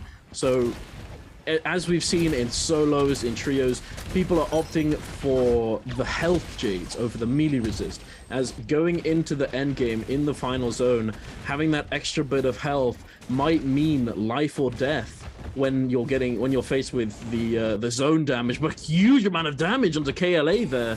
They got sort of absolutely blasted in that house and forced to try and move out. I'm not all that sure what happened to them. It looks like, oh no, in the kill feed there we can see OUG managing to take out KLA. Although they had all the kills this game, they don't manage to get that top placement for themselves, getting that top multiplier. But here we have J-Team and JL scrapping it out at the edge of the zone. 101 Tien with that Yushan transformation, the gold damage, doing huge amounts of damage with this leap strike here. Can he? Oh no! I was gonna say, is he gonna be able to move? I don't think he can. He gets immediately locked up against those rocks, and just gets grabbed again and taken down. J-Team coming out on top here with now 14 kills to their name. Extremely good showing going into this to this end game. Exactly what you want. And Baoda now, although they took down one member, they lost a member in return. XCG, Jianan already been taken down. Now HQ also getting taken down. The Wu Chen now trying to salvage the situation. 101 Tien with his, I would assume, slow shot armor pierce. Oh, that slow shot armor pierce. If you manage to get some cheeky shots with this setup, you can completely obliterate people's health bars. But so you can as well with the cannon, the flame breath cannon coming down and absolutely obliterating that team there. OUG SS really low, trying to use that merciless havoc to buy himself some space. 101 Tien just trying to do all he can with that musket. Maoman still dead here. He does have his ultimate available, so if he does get res, he might be able to salvage the situation, but I doubt that he's going to be able to. Uga SS in the zone. SS getting taken down by the armor pierce. And the king as well! Holy is this Kenny S in the NARAKA? 101 Tien with the musket, just beaming people? Holy moly. You love to see the combination of slow shot and armor pierce on the musket coming through. And honestly, you know, this is something we typically didn't see in trios back in the day. We didn't see a lot of muskets being played even when those Soul Jades were available. And it's really come down to Fire Tick kind of being nerfed, right? Fire Tick for the longest time was the best way to go to be able to not only put damage onto enemy teams, but also buy yourself that extra rage from the damage tick coming through from the fire. But once we saw that massive nerf come through, the same patch that we saw Tarka get nerfed, we started to see this musket sort of evolve and come back through for these teams for this exact reason. Not only are you able to, in these final circles, deal damage to HP, which is what you need to be doing because the zone tick can buy you eliminations, right? That zone tick does so much damage and it does it straight to your HP. If you're able to bypass armor in the final stages of the game and force players to be low and then fight them in the zone, you almost guarantee that you're going to pick up these sorts of eliminations towards the end of the game like this, and we see that coming through in spades. Not only that, but zipping being added into the trios meta as well. It's kind of hard to kill somebody who's in that zipping ult unless you've got a musket with armor pierce and slow shot, because then one headshot from that, if they're kind of low once that ult starts, is a massive amount of damage and you just see them disappear instantly. So I love to see the musket coming back to the meta, and J-Team plays a beautiful end game here for game number 3. They just absolutely take control of the space and dominate it. And there's kind of some issues I want to point out here for these other teams. J-Team dominates the space in this zone and is almost entirely ignored by every other team in the zone. They just kind of let J-Team do whatever they want while they're focusing on each other. J-Team more than happy to sit back, not take damage, and just throw range shots down in the end here and not even have to burn resources. They don't burn a ton of abilities or ultimates while these other teams just fight each other. But it's J-Team who has control of the space. You have to wonder what these other teams are thinking instead of turning their focus onto the team who's taking control of the final zone. No, absolutely. I feel as though they managed to secure themselves that good positioning, because the only other team that actually tried to contest them, JL, they managed to win out against JL, take them down, and secure that positioning for themselves. And I feel like all the other teams that were on the other side of the zone were sort of stuck in this perpetual fight where one member was really low and they weren't able to reposition at all. They had to peel for him. One member was completely taken out and the other two were just trying to salvage the situation. So it was a constant staggered fight on the other edge of the zone that J-Team was able to take advantage of and to simply sit back and use their superior positioning to their advantage and just completely run the lobby, just do whatever they want to do, play their game and come out on top. And just, I mean, just using the Jades to their advantage, they played it exactly how they wanted to and it extremely well. And it is what it is. Although you would expect another team to try and contest them, it's hard in this perpetual fight to be able to actually get the breathing room to reposition. As like, if one member's taken low, you can't go with just 2 members to the other side of the zone to try and contest. You're not going to be able to do anything. And for all you know, they have all of their cooldowns available to them. So unless you have everything full health, you're not going to be able to contest with like a decent chance of success. Yeah, and you know, I was saying another factor is as well is that J Team, they have their monk ult available to them. They never cast their monk ult. They play this extremely well. They know, okay, hey, we've taken control of this space. All eyes are not on us for once, even though we have control of the final circle. Let's not burn the monk ult until we're pressured onto, so that none of these teams are looking at us. They're going to continue to look at each other. Because if you notice, the other 2 teams, of course, burning through their ultimates to continue that sort of fight with each other. And they never really see J Team as a threat, but that's exactly what J Team wants here, is they pick up a 22 elimination game here, 35.2 kill points and a first place finish, earns them a 40.2 game score, an absolutely massive game here for J Team. And you know, this is the thing, this is a team that when they don't play well, right, when they find themselves being focused out, they struggled. But it's a team that if you give an inch, they're going to take a mile. J Team gets given way more than an inch in this final circle. Nobody turns their attention onto them after the fight with Team JL. And because of that, they just take all of the space, dominate this final circle, go from 10 eliminations to 22 with a massive first place finish, almost double the points over Team KLA, who does go out in 7th place. And still, because they picked up 16 eliminations early, walk away with a 21.8. OUG will be rounding out 3rd place with a 17.4. And Team Wolves, who picked up 10 eliminations early, goes out in the middle of the pack yet again. They suffer the same curse, but they still take 4th place. They keep that consistency up. Man, look at this. 34,000 damage. You talked about the amount of damage that this Yueshan was putting out. If you can put a golden weapon in Yueshan's hand because your monk already has one, Yueshan really can dominate and actually be better in some situations than the monk is. Everybody talks about how strong monk is in these transformer comps, but realistically, Yueshan just is able to buy so much space because of the amount of damage he can pump out if he has a gold weapon and the amount of space he can transverse. While he's in that V3, he doesn't have to worry about being stunned. He can pressure on to priority targets always. No, you're absolutely right. The amount of damage that you can pump out when you have the legendary tier weapon before your transformation is insane. If you manage to get a couple slams, you're just going to obliterate the enemy team's health bar. So it's so hard to deal with.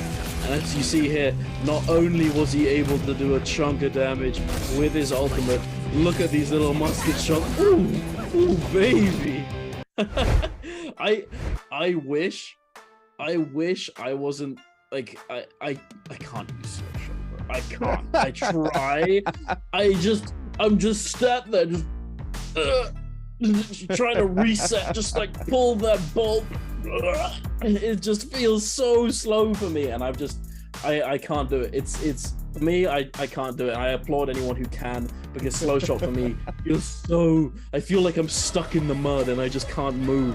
But if you have the space to just sit there and chill, yeah, you can just take the pot shots. You can secure these nice little cheeky headshots with the armor pierce, and it's devastating. And as we like 14,000 damage, bro, with a purple musket. Absolutely no surprise. He did have Juggernaut and max attack.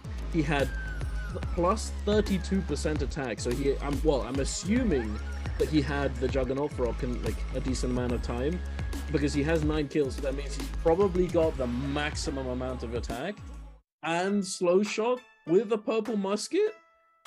Yeah, this is literally the perfect setup for a musket going into endgame for a 1-on-1 TN here, because like you said, you can get that Juggernaut. And for those of you at home who don't know, Juggernaut's the only Soul Jade in the game that allows you to stack a damage buff above the regular amount that you can get, because you do cap out on the percentage of damage buff that you can get from Soul Jade. So even if you go over the max, you can't get more. Juggernaut allows you to break that rule. And if you stack it by picking up eliminations and you have those 5 eliminations since you've picked up Juggernaut, like you said, you can stack all the way up to 32% with the golden Soul Jades that he has, with the Juggernaut, very easily sitting at that 32% damage bonus. No wonder he breaks 30k damage. No wonder he does 15k damage with the musket, because he also has that slow shot increasing the damage on the musket, and it's all straight to HP. And that's why we watch him literally 3 kills back to back. It's just 1 shot, 1 kill in the end. He just pulls the bolt back, goes to the next target, and it's all about target acquisition and accuracy, right? If you can land your shots and you know you're going to pump out a ton of damage, you look for that next target that's low, you just swing that musket around, you pick up a next elimination. He does it not once, he does it twice. He goes 3 kills back to back, and they never get pushed on. Nobody even realizes that musket is a threat in the final zone because there's so many ults going off. J-Team literally plays a textbook game here. If they had popped their monk ult, they make themselves a massive target.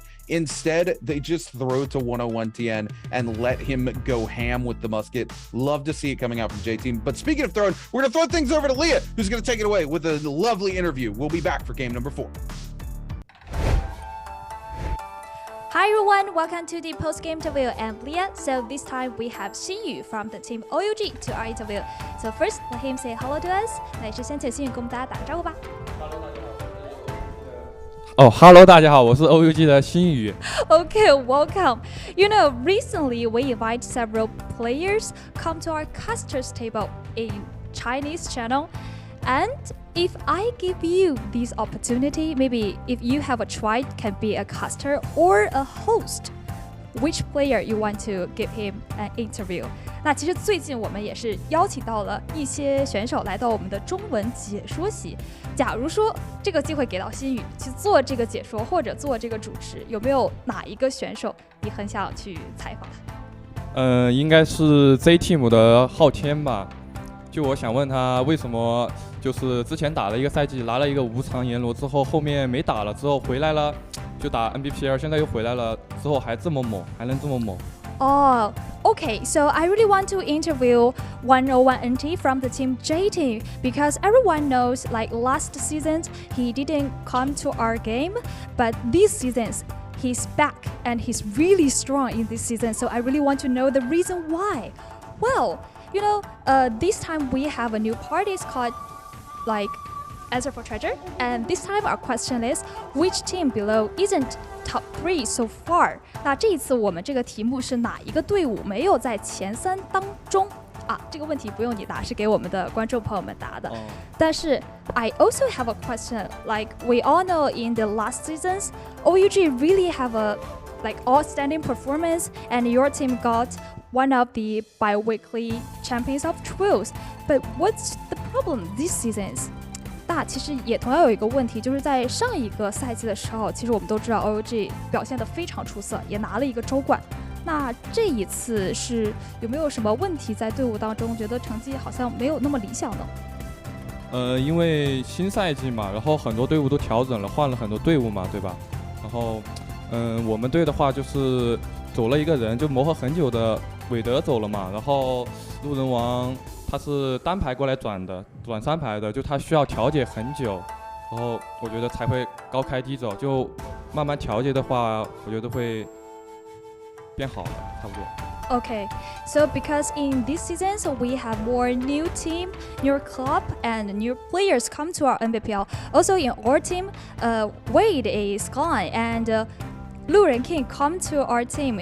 He is like from solo to trios, and he still need time to do the adjustment with other teammates. So also for our team, we still need time to do the cooperation well. So maybe you can like focus to our following performance in the games. Okay, well, so please, Xinyu, count down the time.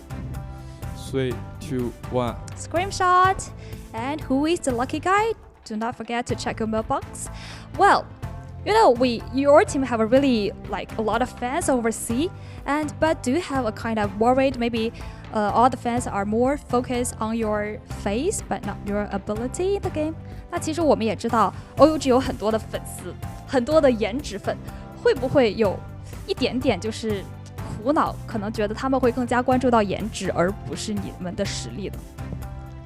我觉得苦恼并不会吧，因为颜值这个东西，我觉得其实只是一方面吧，但这个东西其实也挺重要的。我觉得我们 OUG 的人既有颜值也有实力。Oh, actually, I don't have this kind of worried because I think facial attractiveness is also important. And for me, I think all the teammates in OUG both have like facial attractiveness and ability in the game. Well, but actually today your team got a really well performance in the first 3 games. So still have 3 games following. Like what kind of anticipation you have for these 3 games? 那其实今天3把比赛下来，可以说根据之前的表现，也算是有所进步了。那其实之后还有3把比赛，对于后3把有什么样的期望呢？后3把嘛，后3把希望还是能站在大荧幕上吧，就希望能被采访吧。Okay, so I still want to take the interview in the following 3 games. I want this chance, want this opportunity to appear in the screen. Okay, well, thanks Xinyu for doing this and hope you good luck in the following games. 那也是感谢Xinyu来到我们的采访期，希望在之后的3把比赛你们可以有很好的运气。Okay, that's all for the interview. Bye everyone.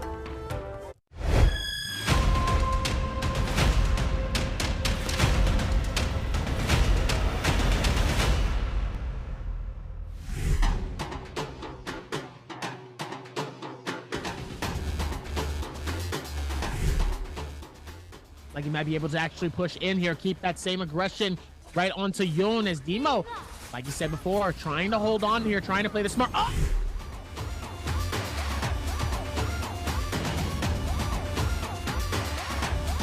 Entire chest filled with stuff, and then actually texts it, and then checks the sex person who says, "What's up, Euron? What's going on?" And immediately he's going to be trying to see if he can keep the same attack onto them, but then also AOW's Mike realizes, yo, I have gray shields. I don't think this is a good time for this.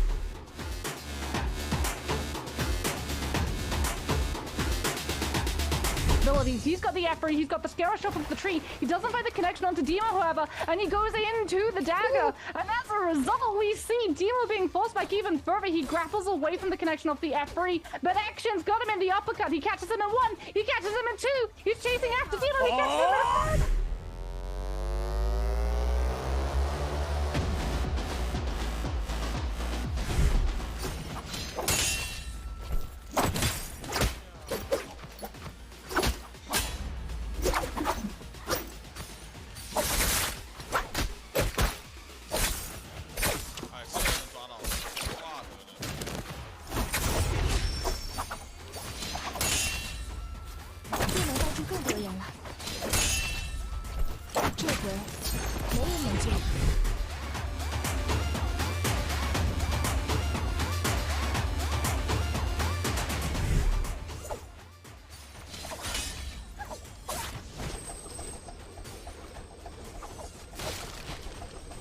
Right onto Panaman here. Yone's gonna make it a lot harder here as Panaman ends up getting struck right into a corner, ends up getting hit on each side here. Beautiful right.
And we're back, ladies and gentlemen, for our game 4.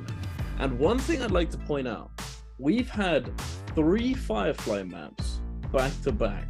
So every game from now is going to be daytime. There's not going to be Fireflies or anything like that. So I'm very excited to see what people are going to be pulling out on days where they can't get that ultimate charge by picking up that Firefly for themselves.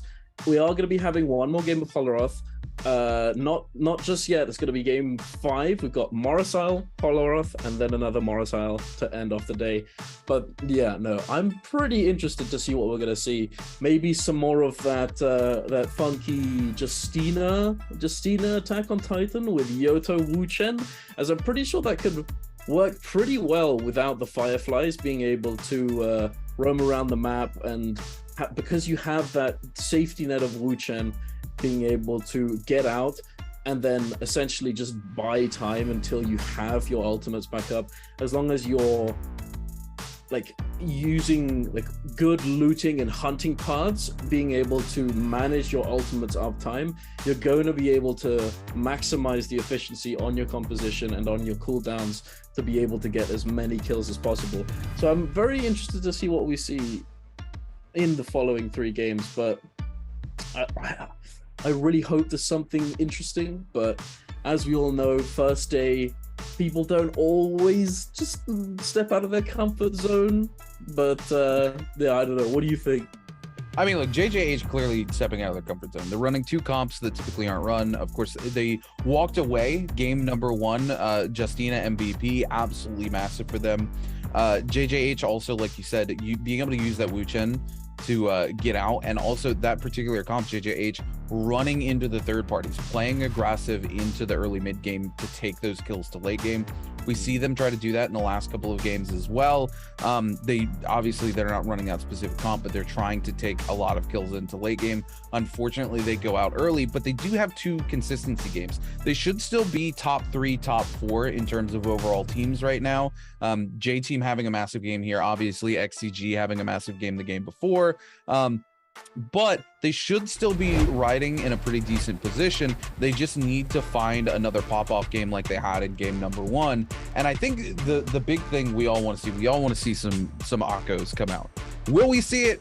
I'm starting to have my doubts whether we're going to see it or not, unfortunately. And I think we kind of hit the nail on the head with the fact that, you know, he's just not quite as optimal as he could be into trios, being that we're not playing the patch where he gets his buff, and a lot of those little quality of life things definitely help him excel in that sort of trio space. As far as what we've theorized, because we haven't seen it come out in the meta yet, we've seen a lot of Takeda today. I'm interested to see some more of that traditional Takeda comp, as we like to see it, where they run that Matari and play very, very aggressively with Matari, Z-Ping, Takeda. We've seen that do very well in the past. One of the few comps that has about a 50-50 win rate in Realm of Yang versus that sort of traditional Transformers comp, because of the way you're able to isolate members of that team using the Takeda ultimate and focus down something like the Monk, especially if you're able to keep the Kurumi away. But we haven't seen a lot of that today. We've seen Takeda coming into these Viper comps. We've seen Takeda coming into the Transformer comps, but we haven't seen that sort of just aggressive Takeda comp yet. So I'm hoping we get to see a little bit of that, see if it continues to be the trend, or if maybe some of the changes that happened in this patch have maybe seen it fall out of favor. But JJH really the team to keep our eyes on, given the fact that they've pioneered at least 1 new comp for the day. I think we all want to see Justina come back. Yeah, no, I agree. I think that would be really good to see. I've been a big advocate for Justina in solos, as I quite frankly think that people are sleeping on Justina. Like, after the Taka Takeda meta where it was all about the duelists, it was all about these guys who would just, like, they'd rush you down hard. And although I'm a big Taka enjoyer, I did not enjoy the Taka meta, as quite frankly, the way in which he was strong, it sort of mitigated the need for there to be all that much skill expression when it came to playing Taka. I mean, everybody can just spam jump RMB into punch. It's not all that difficult, you know. But but like there's so much more to Taka, and now that he's been nerfed again, it's sort of moved back to that stage. But because of the nerf, he's not seeing all that much play. But as I was saying, Justina, because both Takeda and Taka have been nerfed, we're talking about solos just briefly, bear with me. Justina inherently becomes better, especially with this latest buff. I feel like we should be seeing more Justina, and although that doesn't necessarily directly translate into trios, it's definitely a factor to consider. You know, like Justina just being a staple character throughout this entire time with these different metas. She's not like lost any power, it's just that other characters have gotten better and worse. So I think that Justina right now is in a pretty good spot, and it is really lovely to see her in trios, because I feel like she does a really good job of fulfilling the role of that rush down character where you just pop ult and go crazy with it, and you just spam your dashes in and out through like multiple people, resetting the dash, staggering people. It can feel very obnoxious, I'm not gonna lie. I've been on the receiving end of that, just being dashed through constantly. It just feels like, what's happening, bro? But it is definitely very fun to see, and that's what we like. We like to see interesting play, diversity, all these interesting rushdown strategies, because although we do like the nicely executed, the well played Transformer comps, it's always nice to see these other characters that revolve a little bit more around neutral play. And that's one thing that I assume we're going to see coming into these next 3 games, since there are no fireflies around the map. Although in Morris you can get some fireflies in the caves. There's a couple caves around where you can get these fireflies and get this ult charge. And on Holoroth there are these rage charging stations where you go up to it and you high five with your teammates and you get that rage. You're like, give me that juice, and you get your ult back, but you're not going to have those fireflies at your disposal. So inherently, we're likely going to see some more neutral play, and there are certain comps that simply excel when it comes to fighting in neutral a lot more. Things like zipping being able to keep your team topped up constantly with that ultimate just ticking over. It's huge when it comes to neutral engagements, being able to stay healthy, and to, even if you do get chunked, you are going to regen that health pretty damn quickly. And as I say, we've got the three zippings right here in my face, although we still have some of these sandformers, and although they're not as, like, much fewer traditional and more sandformers, as Timolk is also an extremely good tool when it comes to neutral, being able to lock down enemy teams or members of the enemy teams, and being able to completely take away their stamina and to slow down the stamina regeneration, something that, as we all know, is extremely important in neutral engagements. It's a very effective tool when it comes to these sorts of scenarios. But yes, not all that many Attack on Titan. No, 4 Juggernauts, all opting to go for Monk as well, which is interesting. No Matari iterations and no Temolk iterations. It's possible that the hero points are limiting them, but yeah, it's pretty much exactly what I thought we were going to see. Although we're not seeing the ACOS, we are seeing the predicted outcomes here. But what do we have? Oh, yeah, and as I said, we got 2 teams. Team Oog. I feel like Team Oog is OUG is always landing on this spot, and this is also a big spot for TE, formerly FPX. I call it the FPX drop, where you drop on this little cave here, and you grab all those fireflies, as they've been doing it for a very, very long time now. It's very telling. There are these teams that will always opt to go for these firefly starts to try and get those ultimates so that they can try and snowball as fast as possible. But we do have a few teams out here. Got a couple in Sunwing, a couple in Wreckage, a few off to the side. But let's get straight into the action. Yes, we turn immediately to OUG. Here we go. Secret tunnel, exactly. Oh, no, this isn't secret tunnel. I apologize. This is the caves on the other side of the map, actually. And Bao Da on the receiving end of some huge pain from OUG here. King trying to come in and pump the damage out on Bao Da. Malmon not in a great situation. This is exactly where you don't want to be as a monk early into the game. Immediately engaged with another team because you don't have access to your ultimate, and especially if you're hot dropping in a place like the caves here or secret tunnels top side of the map. One of the beautiful things about being able to drop it on the map where there's fireflies is you don't have to run those specific glyphs that are starting rage. Those glyphs, of course, only buying you rage at the very beginning of the game. As soon as your first ult has been used in the game, those glyphs basically don't do anything for you whatsoever. So if you're able to start on the map where the fireflies are, you can opt to not take those glyphs and instead just pick up the fireflies. But we see, unfortunately, Bao Da struggle to find those as OUG just keeps the pressure on them and finally picks up the eliminations. And speaking of picking up eliminations, XCG doing the same as they turn things on to KLA. The F3 coming out from QGG here, able to buy a little bit of space for Team KLA, but not a lot, as QGG gets the full reset, but immediately is on the receiving end of two great swords, one of which is going to follow up with the stone form. Ling Xen going to opt to go for the tap dodge instead. QGG going to end up going, or no, sorry, not QGG. That was 40IWNL. And now we see QGG go down, and all three members of KLA are going to be picked up here by XCG. WBG here sitting next to the no ult zone, looking to throw these range shots down onto J Team. And WBG not wanting to commit to the engagement with J Team. They really want J Team to push into this no ult zone. J Team not having any of it, Duncan. No, definitely not. They're not looking to go into that engagement because they do have their ultimates, so they want to make as much use of them as possible. But here we have JDG and XCG scrapping it out. The Temolk ult having been popped by, XCG here.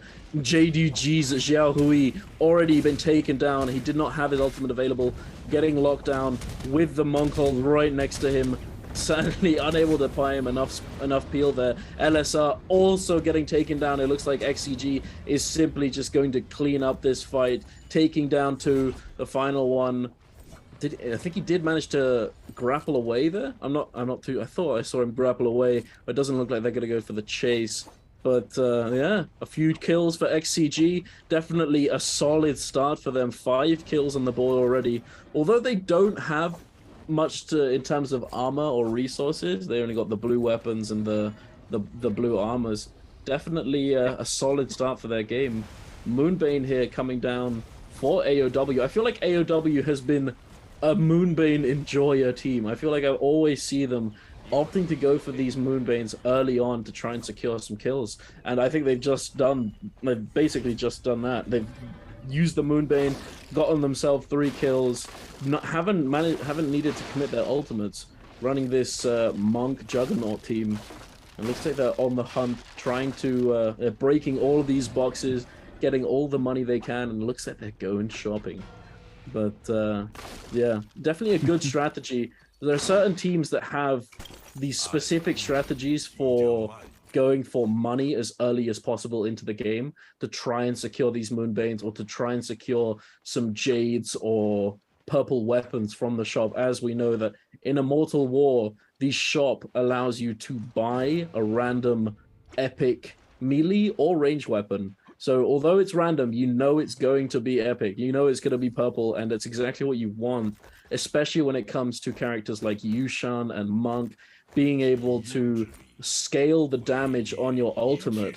It's invaluable. Being able to just do that much extra damage when you do get those grabs is really, really handy.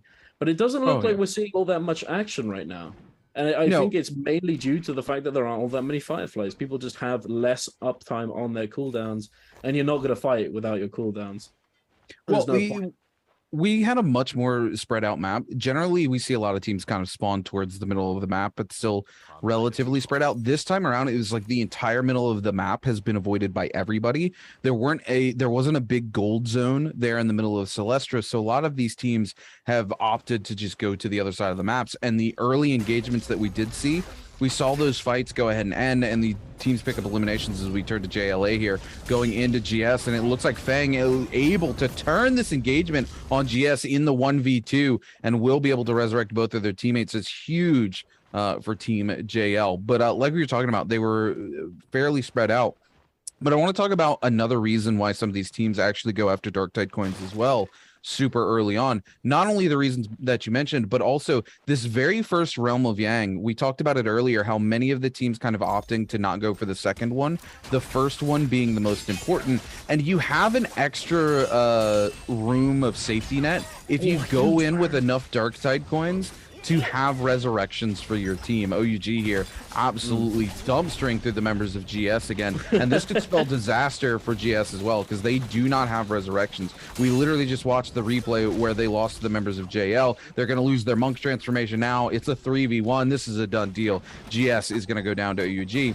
But again, if you're able to get those Darktide coins and take them into the Realm of Yang, even if you lose the Realm of Yang and you have that Yang depletion, and you're not able to find some eliminations, if you can even find a single Soul Bloom to get that depletion off of your team, you don't have to necessarily go hunt the other two, as you can just put yourself in a situation where you can just go ahead, let those two players get eliminated and buy them back very quickly. And you see a lot of teams actually kind of hold their Darktide coins for just that sort of scenario. Alliance here going head to head with AOW, as we're going to see both Monk ults end. Alliance is on, going to go ahead and go into this Duration Hall, but needs to be careful. They can't push too heavily into this Bane's Breath. We do see it come down, almost catching on to Zon, but Zon able to push away, and AOW looks like they're going to be able to find the full reset off the back of this early Bane that they did buy, and this is yet another resource, like you said, these teams spend these Darktide coins on, because those early Banes can buy you out of some very gnarly situations in third parties. We're going to see an immediate parry come through. Zon goes extremely low. The zone pressures in as well. Zon will find himself eliminated to Zhang Wukong here, and now Lin and Lucky going so low. Lucky going to go down. Lin, the last remaining member here, trying to make something happen with a greatsword, not able to find it, and unfortunately we do see the members of Team Alliance completely eliminated in game number 4. And no kills to their name as well, although they are currently holding the 8th place on the leaderboard. That is not what you want to be going for in game 4. Although they have 2 more games, it is, as I am repeating myself, it's going to be hard. No kills, 8th place. All these other teams getting eliminated this early. All these other teams are going to be getting points. You're gonna get overtaken, and it's a bit worrying. You just need to stay calm and come back into the next game with a vengeance. But here we have AOW getting a bit oogly here, perhaps looking to see what's happening over here at this Yang portal. Wolves and XCG managing to get in, and it looks like we're gonna have a scrap. I think it's is it a mirror? I think it is the Sandformer's mirror. Both monks popping ult, as we've seen many times. Although I don't think, like, they're obviously doing it for a reason, but I've always found it's a little bit, I feel like it's a bit early. Like, one monk could just simply wait a little bit and then have his ult last a little bit longer if the other team members just avoid getting grabbed. But here we have Xiaonan already coming out of ult. Benshu getting taken down extremely low, forced to cancel his ultimate as well. Wait, it's my screen's frozen again. Why is this happening? NiHQ actually gets eliminated here. Wolves taking control of the situation.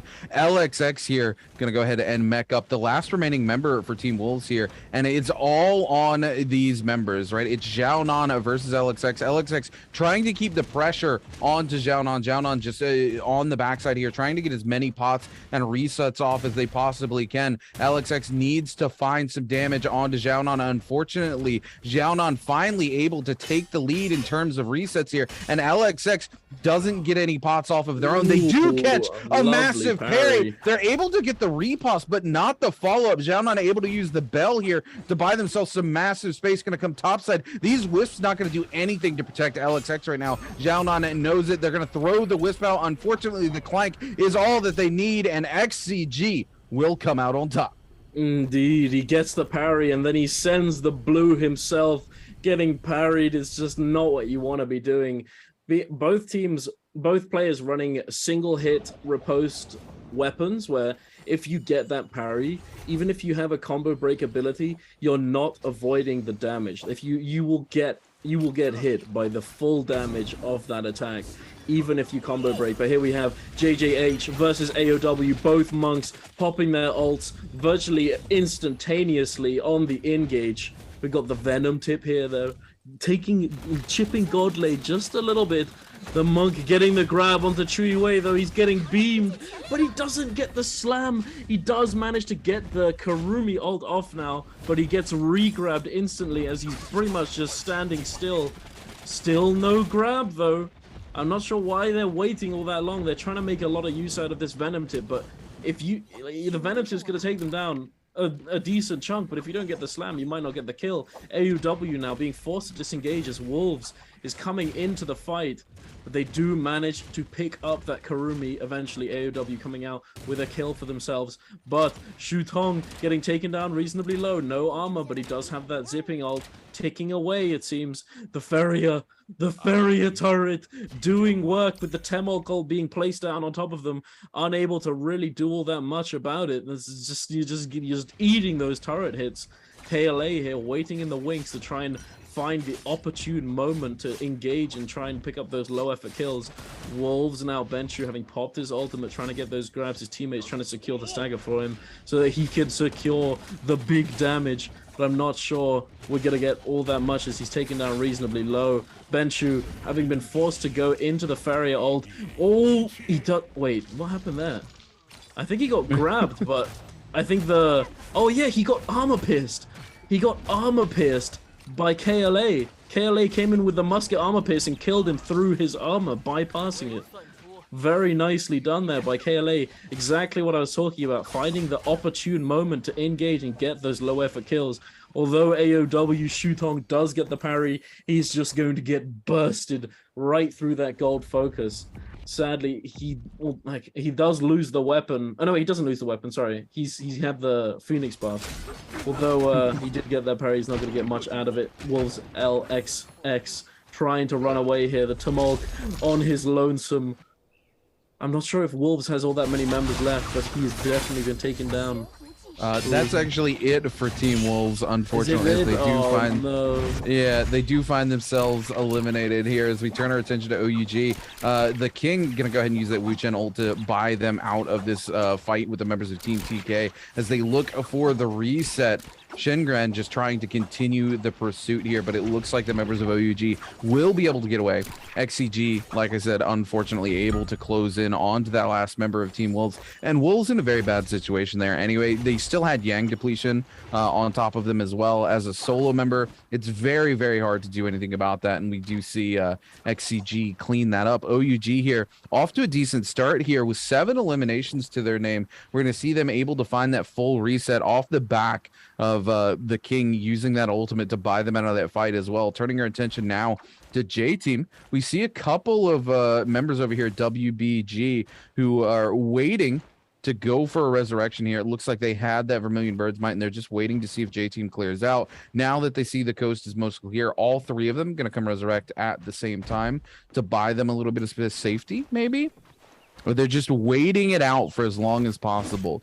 This is a great strategy from WBG. Sometimes having information in space and time is the best thing you can ask for. WBG unfortunately has 0 eliminations, though. We do see them having resurrected finally. We're taking a look at AOW now, who has 12 eliminations to their name, running this very interesting version of the Transformer comp where you Z-ping Takeda, and it is paying dividends for them here in game number 4. And man, look at all of these Soul Jades coming through. Money well spent for the members of AOW here as they're able to get quite a few legendary Soul Jades and go ahead and stack their Soul Jades completely out. We're going to take a look as Zone 3 collapses, or sorry, Zone 2 collapses onto Zone 3. We're going to see those Realms of Yang come through.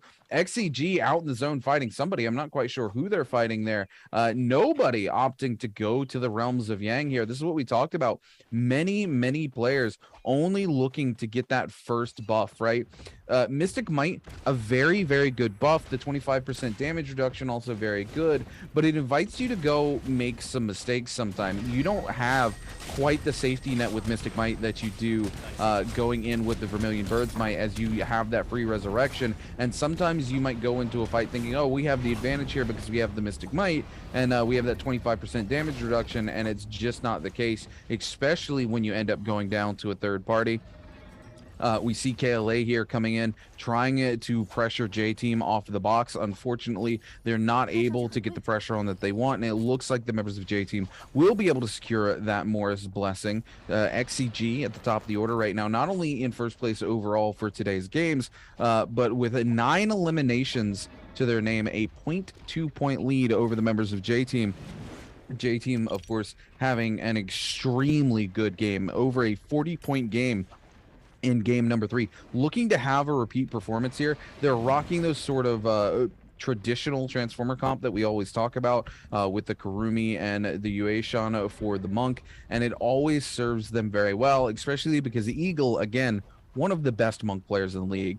Take a look at OUG kind of playing a little bush Wookie over here as J-Team does a little bit of shopping, and man, so many teams have come to this exact spot to buy Soul Jades, so it's just a smorgasbord of potential Soul Jades for this team. They can really buy exactly or pick up exactly what they want to here, and we're gonna see yet again 101 TN favoring the musket. I would be very willing to bet he has at least slow shot, if not armor pierce, yet again on that musket. Team TK hanging out, doing their best WBG spider impression here, little Spider-Man action on the underside of this hut. KLA over here, just to the edge of Shipwreck. Most of Shipwreck completely collapsed on by the zone here. So KLA just kind of holding this high ground here, using those blue focuses to threaten the space. And OUG more than happy with their lot in life, chilling over in the bush. They've got purple armor and gear, and they've secured themselves quite a few eliminations, 7 eliminations.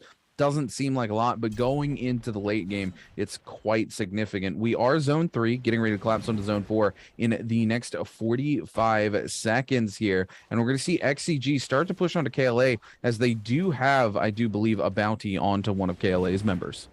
Indeed. I am not all that surprised to see the pace of the game slow down to this degree, as most teams are just, they know that if they are to get engaged onto another team, anybody who happens to be lurking around is going to be ready to take that third party, as we saw before earlier on in the game. And because there's no Fireflies, because you don't have the cooldowns to be able to take more fights overall.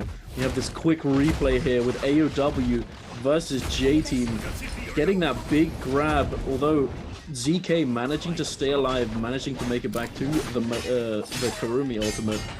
J-Team's Eagle getting taken down extremely low. How is he alive? Pingtao with that pulse sword, just chasing ZK.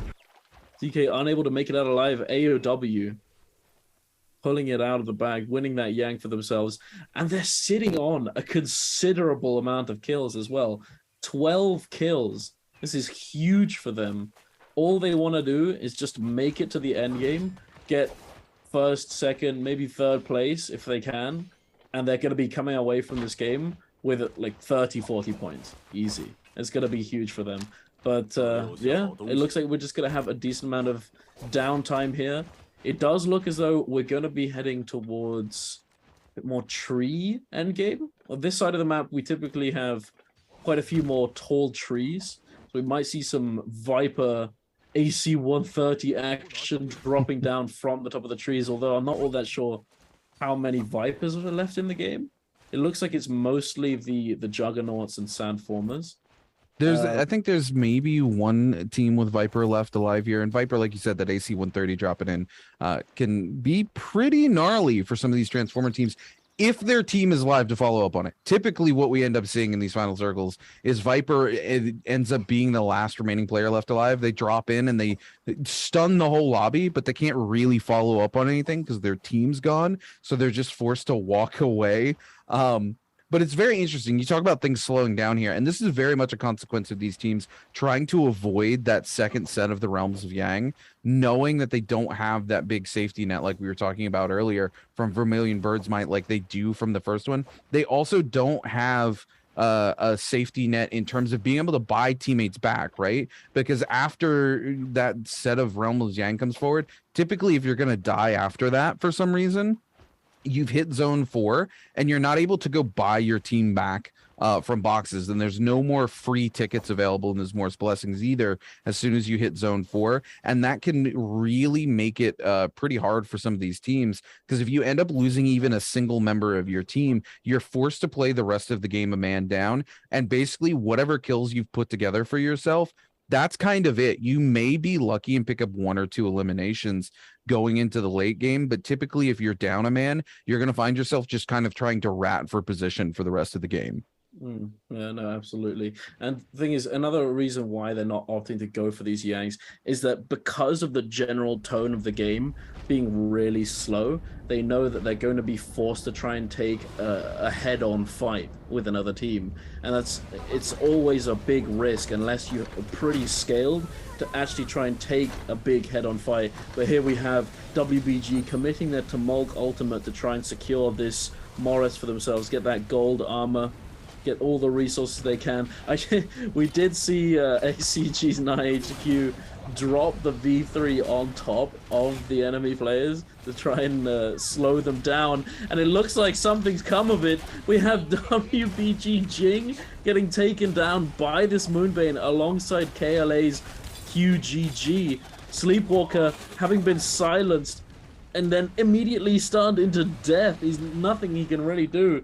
With the Viper shortly following death. What did Sleepwalker just do? I'm sorry, I really don't want to catch you up there, but Sleepwalker broke line of sight, was behind the tree. The Viper doesn't pressure him, and he walks back into the stun. WBG Sleepwalker, what are you doing? You're asleep at the wheel.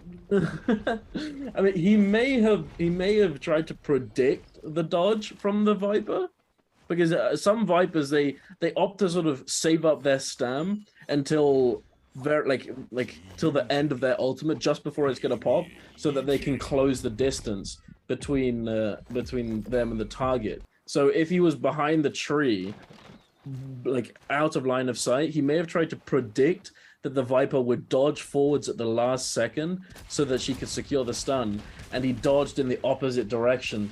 But I mean, it's hard to really say what was going through his head. At the end of the day, he did die from it, so regardless, it's not all that. It's not what you want. It's not what you want to be doing, dying to a Viper stun right there in the open. I think he probably just should have tried to make some distance, but being surrounded by the other teams, shooting them relentlessly with their ranged weapons, it's hard to really make space and to try and avoid this, especially with the Moonbane close by. It's a real pain to mitigate all the risks, and sometimes it is what it is. It is what it is. But yeah, here we have XCG pressuring this other team, but it does look like they managed to get out from behind the wall and make space, but they've run into the King. Oogs the King. The full team now, the Viper are coming down. Are they going to be able to get these stuns? It does look like they are. 2 members stunned. Although it is a short stun due to it being V2, they still managed to take down one of the members of TK. OUG pretty happy with themselves, taking down a quick kill, having the Wuchen and Viper all available to get them out if they do get committed on by a separate team. But it looks like they're pretty happy. They get the kill, don't commit all that much, heal up, and walk away happy. JDG now, having committed the Tumult ult to get this Morris, to get that gold armor for ESR, also seem to be pretty bing chilling at the edge of this zone, not really looking to take all that many fights, considering that they just used their Tumult ult. But TK now on the run, having lost a team member, trying to stay alive, trying to use these trees, trying to use the verticality. 101 TN with his musket, trying to get these snipes out of midair. I don't think he's gonna manage it. It's pretty hard. It's pretty hard to hit these shots when they're jumping around with all this movement available to them. The movement in NARAKA, although like, and considering as well that all the range weapons are projectiles, so when it comes to hitting some of these nutty shots, it's a lot more impressive than some people may think just on the face of it. You have to account for the projectile speed, the distance, and then on top of that, everybody has insane movement. So being able to jump around like crazy, it makes it even harder. But yeah, here we have JDG now being pressured on this rooftop.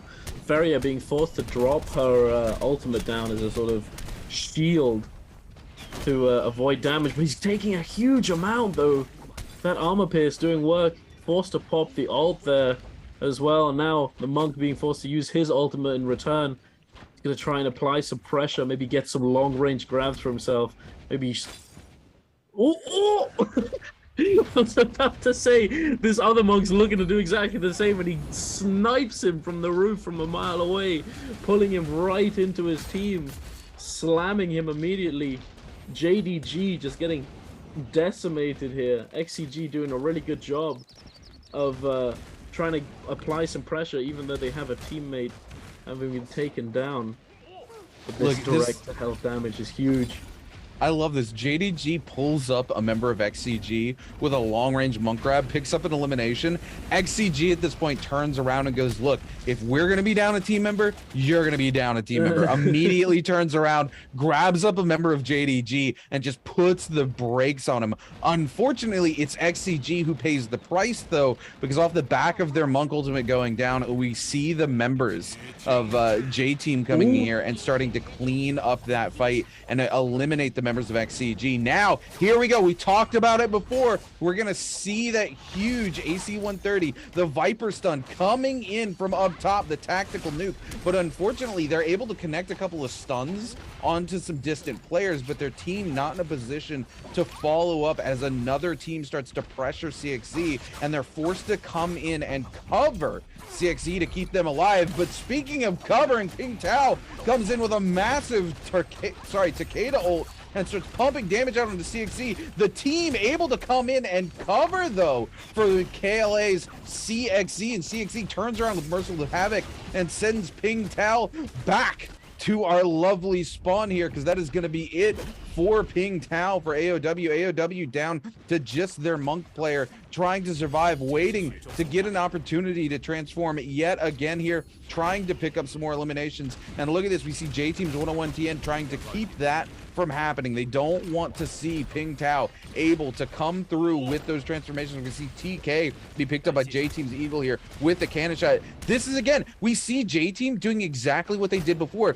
They took control of a dominant space in the final circle here, and they're not using their ultimates. They're not making themselves a target. They're holding these ultimates until they're forced by another team to pop them, which we see happen here as JDG's LSR goes topside and transforms into that monk. It leaves J-Team exposed out in the open, so Eagle is forced to go ahead and pop the ultimate in response to cover the rest of the team here. A massive stun coming through, though, from CXZ. AOW's Ping Tao going to be picked up here by 101 TN off the back of the nunchucks here.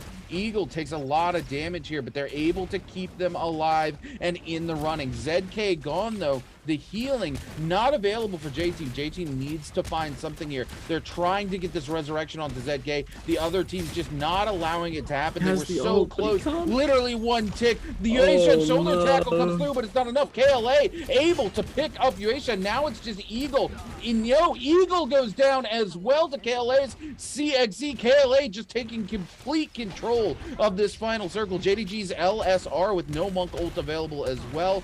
QGG looking to get the full reset here, needs to find themselves onto these remaining members of these different teams. The King just trying to stay airborne here. KLA really trying to focus on them. but this is the wrong target for them. They need to get onto LSR and keep LSR from getting that monk ult up. And if you see here, he's trying to land as many cannon shots as possible to make exactly that happen. Doesn't look like he's been able to get the monk transformation though, and CXZ with the Viper ult going for the stuns here. He set both OUG and LSR, and KLA will be walking away here, your winners of game number 4. Lovely, well done there. They managed to survive through thick and thin using the Viper stun exactly how I said they would. Being able to use this verticality to their advantage, using the building, having the Yoto F3 to keep them from taking too much damage from projectiles, having that Wu Chen, exactly what you want to be doing. The perfect composition and execution for this kind of endgame. Sadly, all the monks did get taken down. There we go. J-Team, although they were holding a really strong position there towards the end, I feel like they got a bit too aggressive. They got their monk ult was sort of forced, like they used the monk ult, but then like they didn't really do all that much to protect the Kurumi. The Kurumi managing to get grabbed by the other monk and just getting taken down before he even gets to use his ultimate, unable to really make use of any of it, and it just falls apart. As you saw, as we say time and time again, if the Kurumi gets taken down, it's over. There's nothing much you can really do. If the monk starts to burn, how is he supposed to stay alive with the Attack on Titan teams just coming in and vulturing them? There's nothing they can do, and yeah, have it. Extremely well done by KLA. I'm not sure how many kills they had, but they would definitely kill leaders going into that endgame. And yeah, I mean, perfectly done. It's exactly the kind of comp that we expect to do well, though, in this kind of scenario. Like, no Fireflies, Attack on Titan excels really well. They do a really good job here with the pacing as well. The thing is J-Team takes sort of this dominant position again, and they're looking to repeat their performance from game 4, right? We see them not wanting to commit the ult, but LSR from JDG actually forces them to commit the monk transformation, making themselves a target, because LSR has that high ground and they have no cover in the position that they've taken, because they're trying to have that low impact position where they don't end up being targeted. And ZK actually mispositions. He positions himself between his monk and the enemy monk instead of letting his monk body block those grabs for him, sitting behind him and just keeping their monk topped up. As soon as he gets grabbed out, it spells complete disaster for J-Team. Everything they didn't want to happen there is exactly what happened, and that opens the space for KLA to just really dominate, because the two monks are focused on each other. It lets them stagger their ultimates, stagger their target selection, so that they can really eliminate the targets that they want to without having to worry about that monk transformation coming through and canceling something like their Yodohime ultimate. And then the final Viper stun in the end, where you see Yodohime go airborne and use the grapples to kind of knock them down to Viper, so that Viper can secure those stuns into the zone, allows KLA to just completely outperform the other teams in this final circle. And as you see here, 14 eliminations, and first place finish is going to get them 27.4 game score. XCG able to get 14 eliminations, but they go out in 7th place, only able to walk away with a 19.2. And AOW with 13 eliminations and a higher placement, walking away with a 19.7. J-Team a little upset about this outcome. They had 10 eliminations, and realistically, it all comes down to JDG kind of griefing them. If LSR had not monked up on top of that building, J-Team could have done exactly what they did in game number 3. Unfortunately for them, LSR does monk up on top of that building, creates the threat, and then J-Team exposes themselves and very quickly finds themselves getting dealt with after ZK mispositions. Taking a look here, quite a lot of damage coming through from that Yodohime, 25,000 damage, exactly what you would expect from this Viper comp coming through from them. J-Team's Eagle here, though, again, we talked about this, these dual blades putting in work with that Soul J, we're able to just walk enemies down and do a ton of damage. GS here getting turned on by Fang. One Fang here from JL, able to win the 1v2 and secure themselves a great position. And then Alliance here just getting dumpstered by the members of AOW. That full sword locking them into the zone, really no place that they can go. Lin finds himself eliminated, and that's it. J-Team here versus AOW. AOW able to just create all the space that they want. Pick off members one at a time, and it's exactly what you want to do with that sort of comp going into a more traditional Transformers comp. And then KLA here in the end just absolutely playing their minds out in this final circle. There we go. You see the Viper Stun come out, and QGG comes topside, able to guarantee that the stun goes through on both of those players, and then the rest of KLA just quickly following it up, picking up multiple eliminations and the victory. They've got to be so happy with their performance in this game, Duncan. Absolutely, and being able to secure that amount of points in a game where, like, the tone of it and the tempo of the entire game is so much slower than the Firefly game. It's very, very, very good for them. Like, being able to secure that many points on a game where they don't have all that much uptime on the ultimates and aren't all that many fights going on, to be able to essentially just come in and third party pick up those low effort kills. But look at this, CXZ with 11.5k damage on Cannon, and then his second source of damage of skills and ultimates, which was only 3k. The Cannoneer of KLA, huge amount of damage. I mean, not all that much damage overall, but to put out 11.5k on just a cannon is huge. Oh, definitely absolutely. What you want to be doing. Being able to play the end game extremely well, put out all that amount of damage, and be able to force enemy teams into using the resources that are so precious to them in those kind of zones, not being able to keep themselves topped up without them.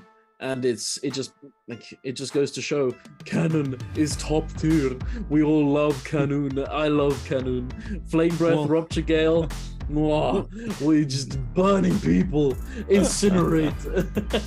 Well, another reason we also see the cannon as well coming through is, it's the same reason we see Monk using it. You're able to get that splash damage, like you said, that Rupture Gale being huge for these teams. You almost never see these players running around with a cannon without that Rupture Gale, because you're able to splash that damage onto multiple targets, and every time you deal damage to multiple targets, you're building multiple instances of rage. It's why you always see a Monk with a cannon, why you always see a Viper with a cannon most of the time when it comes to range weapons, because realistically, Viper's just an ult bot for her team, right? She's looking to come in and pop that stun as often as possible in these final circles so that the team can capitalize on it. And we see that happen here at CXZ. Like you said, 11k damage coming out from that cannon, that Rupture Gale orb, Rupture Gale orb doing a ton of damage for them here. And again, being able to hit multiple targets. It's about that multiple target selection and being able to build as much rage as humanly possible off the back of the full rage builds. Because if you're running a Viper here, you're running that sort of full rage build where every time you deal damage, you're just building as much rage as humanly possible. CXZ able to have that stun up so many times in this sort of final circle. And we also have to give it to the Yodohime. There was a moment where CXZ gets kind of caught out, and the Yodohime is able to use the F3 to cover for CXZ, keeping CXZ in the game here in these final spaces. And because of that, they're able to capitalize on multiple Viper stuns coming in from CXZ, and that buys them that first place finish with 14 eliminations. As we take a look at the overall standings here, Alliance down in 8th place here with a 27.8. Very interesting, given that they had two 12-point games, two very consistent games back-to-back, followed by two very poor performing games. J-Team here, no surprises here, still sitting in first place off the back of a 40.2 game. 40 points is absolutely massive for a single game in trios here, and they do have an 84-point total score at the moment. Almost 2 points over XCG, 1.5 points over XCG, who comes in and has yet another strong game, a 19.2. XCG, of course, earlier walking away with 37 points from a first place finish with 20 eliminations. Unfortunately, the members of JJH, who have been playing fairly consistent today, get eliminated early, walk away with a 1.7, and they drop pretty far in the standings, Duncan. Indeed, they although they brought out something spicy to start it off, they've not managed to maintain their tempo, and I hope they do. I hope they do come back and show us something interesting for the final 2 games here, going into game 5. I mean, the thing is though, like as we were saying in that game, since there's no fireflies available, the game tempo is a lot slower. So in these kinds of games, it's a lot harder to pull out those big point games, like the 40 points, the 37 points that we saw earlier on with the firefly maps. So to be able to come back and do enough to be able to get those points, get that sort of level of points onto the board is going to be very, very hard. But I mean, let's hope we get to see it, because if we do, that's going to be extremely oogly. They're going to have to go absolutely crazy to get anywhere close to the 84 point total score at the top of the leaderboard. And again, we are now heading into Holoroth. I assume we're going to see a lot of tumult, but we've already seen quite a lot of tumult. So is it possible that our team's going to run out of tumult games? I mean, it's possible. So we might end up seeing a little bit more Attack on Titan again in this upcoming game, or perhaps we'll see a little bit more spicy Juggernaut gameplay, considering that Juggernaut does do really well in non-Firefly maps with the neutral pressure that they have with Zipping and Takeda. But I'm not all that sure. We're gonna have to wait and see in a couple moments, as we will be having these character picks revealed to us. But who are you gonna be looking at this game, do you think? I mean, if I'm looking at anybody, I'm looking at JJH. JJH, you know, they've fallen in terms of the leaderboard. You know, they were first place after their first game today. They fell into second place, and they've kind of continued to fall down off the back of some poor performing games. But this is a team that came in and pioneered a new comp at the beginning of the day, and not only pioneered a new comp, not only played the new comp well, but walked away MVP with that comp. And we got to see our very first Justina MVP. They haven't replayed the comp since. If I'm JJH, I'm saving that comp towards the end of the day, because I want these other teams to have pressured themselves out of some of these hero picks and be forced onto less comfortable comps for themselves, so that I can then come in and have an even more explosive game with this sort of new comp that teams aren't used to dealing with. Time will tell if that's the case, but that's why I've got my eyes on Team JJH. That said, I want to talk about J-Team, as J-Team has played Monk in every single game today, all 4 games back to back, and they have played traditional Transformer comp 3 times, meaning coming into game number 5 here, they're going to be very, very low on hero points, Duncan. Yeah, indeed. They're going to have to try and pull out something to play these last 2 games. Although they are at the top of the leaderboard, they've got a chunky number of points for themselves. They're going to have to keep up that consistency to stay at the top of the mountain. If not, then they could quickly become overtaken. Although I highly doubt it, considering their performance so far. They definitely seem to be playing extremely well today. It would be unlikely to see them fall behind, but I'm definitely interested to see what they're going to be pulling out on this daytime Holoroth map here. So what do we have? Where's J-Team? Where are you? Why am I blind? I can't see them. There they are.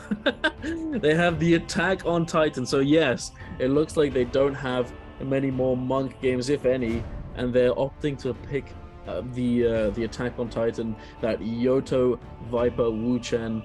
And yeah, it looks like there's a lot, like there aren't that many Tumulks as there were before. I feel like a lot of teams have already used some of them up, but it does look like it's basically just Sandformers and Attack on Titan. There's nothing else. That's it. Yeah, you know, Holoroth. Yeah, I was gonna say Holoroth here. You typically see a lot of the Faria coming out, right? Again, she's just able to utilize that verticality so well. And by the way, I want you to realize here, J-Team forced to play this comp. This is game 5, and they have 3 hero points available to them, meaning they're forced to play heroes they haven't played yet. They literally can't play any of the heroes they've played yet today because all of them have been played multiple times, meaning they would cost them 2 points apiece.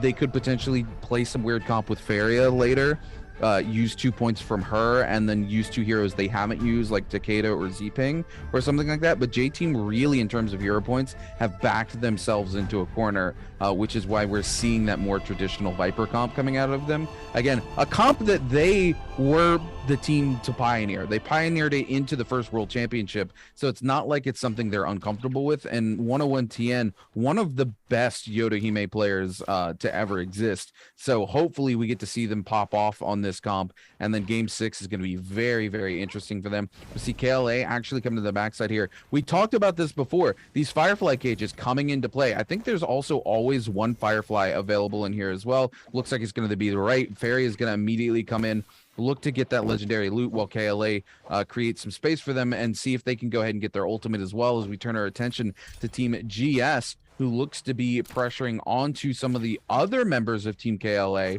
And again, KLA really just trying to buy space for their Faria to go ahead and get ult, to use that Firefly cage and be able to come in. And speaking of teams coming in, XCG fighting the members of JDG here, and it's a 1v2 here, as XCG's NiHQ, the only remaining member here for XCG, and they actively take control of this fight here. Unfortunately, they go for the F and fall backwards into the Temi ult, and that spells their demise as JDG is able to just pummel them as they're caught in that Tumulk ult, and they go down. WBG here now looking to engage with the members of JL here in Plume Castle. Indeed. Oh, and a huge parry coming out from JLAS onto that Viper. No combo breaker to speak of. There's nothing you can do. You send that blue, you're taking a risk, my boy. We got WBG, Alliance, and JL all grouped up together here. We got the Yota ult now coming out by JLAS. We got the Tumulk ult coming down too from Alliance, it seems. Yes, Alliance lucky on that Tumulk, using that staff to try and lock down Fang. He manages to get that wisp onto him, but doesn't manage to get all that much damage out of it, as he only has the cannon, managing to get only 1 shot down. But we have Alliance's one now having been taken down, waiting to be resurrected. He does have ultimate available, so if Alliance do manage to get him up, they could potentially stagger the ult, stagger the fight, and play neutral long enough to try and come out of Plume Castle alive. But Lin manages to get the grab onto A as he gets the double, but he's silenced. And oh, sad. That's so sad. Silenced.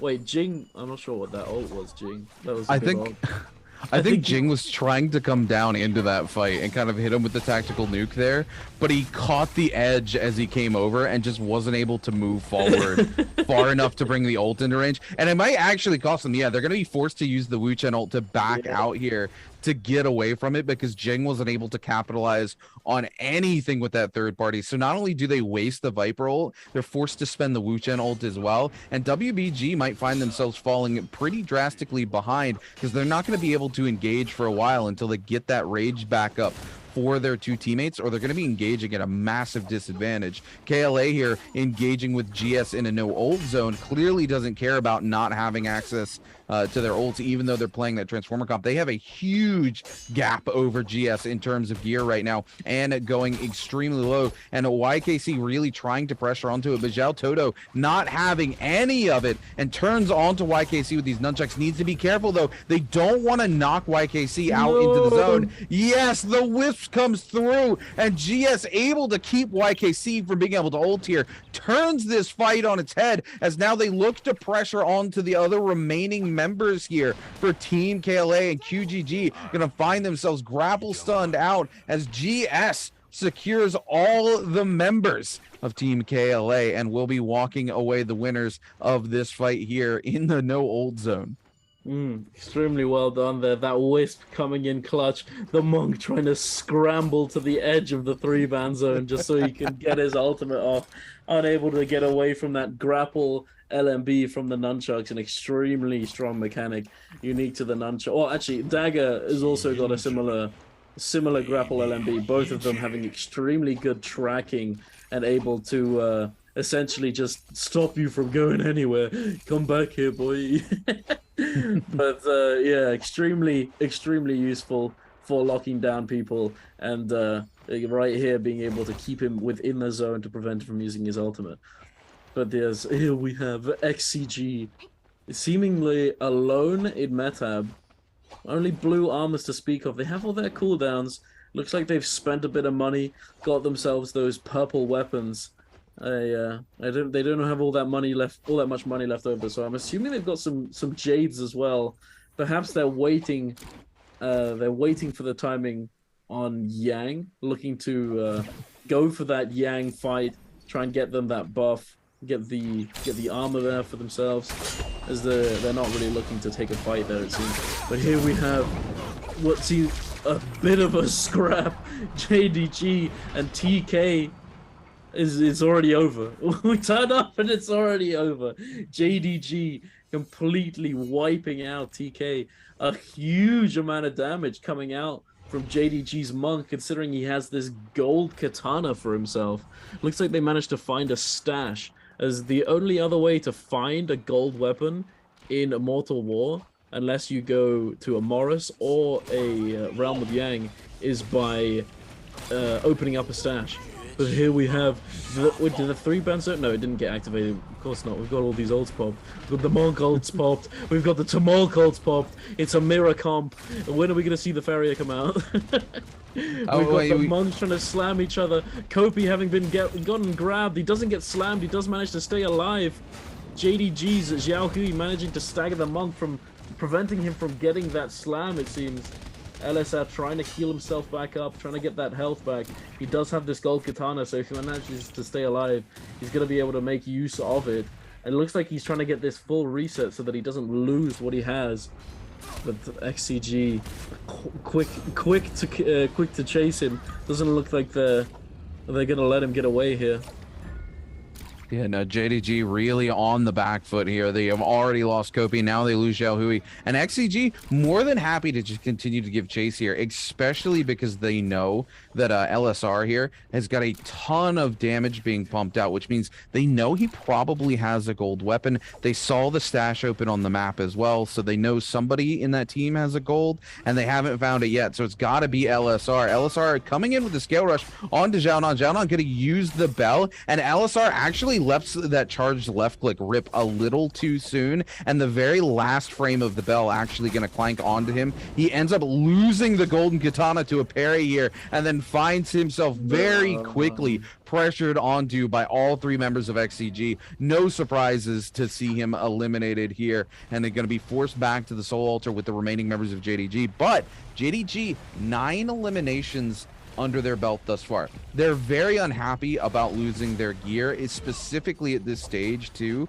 because the best way for them to be able to go secure some more gear would be to go into the Realms of Yang. But off the back of being forced to resurrect without any sort of gear besides whites, they're going to find themselves struggling to potentially try to fight in any of these Realms of Yang. So they're going to have to wait until either a Morse Blessing comes up that they're able to secure, or wait until that second set of Realms of Yang to really be able to put the gear back onto the monk that they were able to secure early into the game. And it looks like we're going to have our first Realm of Yang fight coming through here. It's going to be J Team versus Team GS, as Balda continues to blitz down the members of Team WBG here. Sleepwalker going to go down, but Jing trying to come in with that massive Viper Stun into the zone. They're going to find it, and WBG's PP coming in with a huge Yoda Hime ultimate. This could be it for Team Balda. The no ult zone gonna cancel out PP's ult after the slash comes through, but it's too late for the members of Team Bao Da as they lose multiple members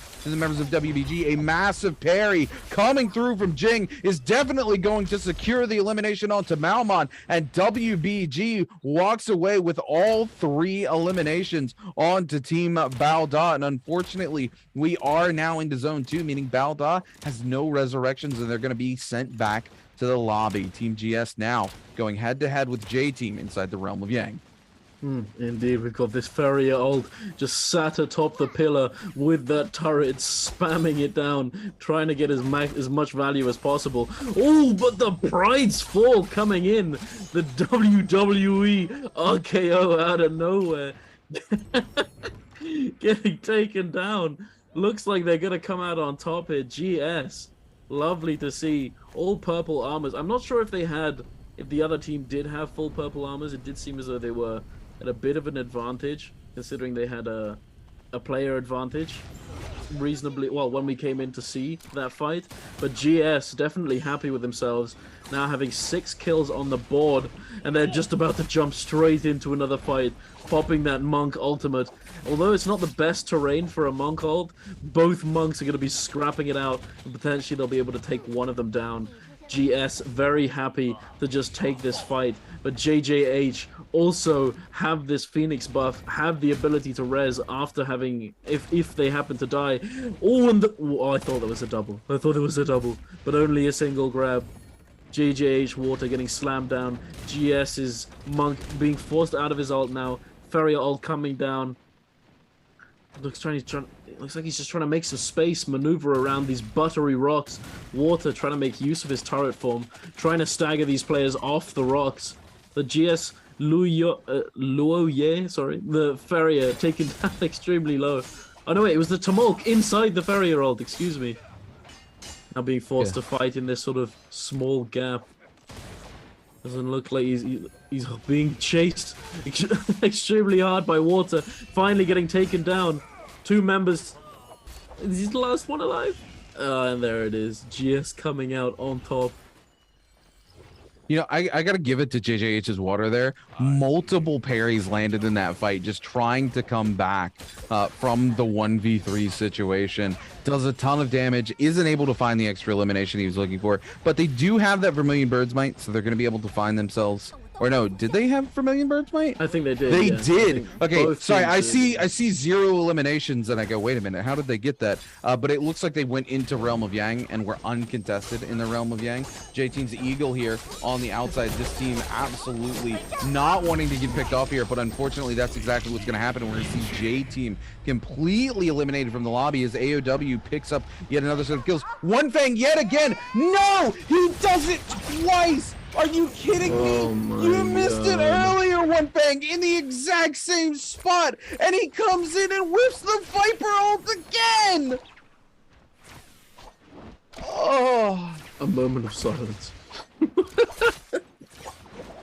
What is he doing, bro? You can't see, but I'm currently playing the world's smallest violin, and he costs his team an elimination. One Fang, you literally 2 eliminations. You literally missed that exact ult from that exact position earlier. We're forced to burn the Wu channel and then do it again. I can't with you, One Fang. I mean, it happens to the best of us. We all have those days. We all have those games. It happens. It happens. We're all human. It is what it is. One Fang, just don't tilt, my boy. You still got another game to play after this. Just don't let it get to you, and you'll be all right. Jeez. Alliance here. Yeah, coming into Plumed. Kill leaders. Pretty happy with themselves. They've got a bunch of kills. Well, they've got a few kills, but not all that much in terms of armor. Blue armors across the board. Not really what you want. It looks like they're trying to scavenge for something. Maybe a purple armor here or there. But there's not all that much available. I feel like Plume's been stripped of loot. What do we have? We have quite a few teams still left alive. 31 players left alive. Very busy lobby, but it doesn't look like there's all that much action going to be happening currently at this point of the game, as Yang's going to be coming up soon with the Morrises, the zones ticking down, closing in. We do have a bounty having been picked up in Plumed, but I'm trying to see. You can kind of see it. It doesn't look as though they're going to be following up. I'm not getting all that oogly boogly, it seems, sadly.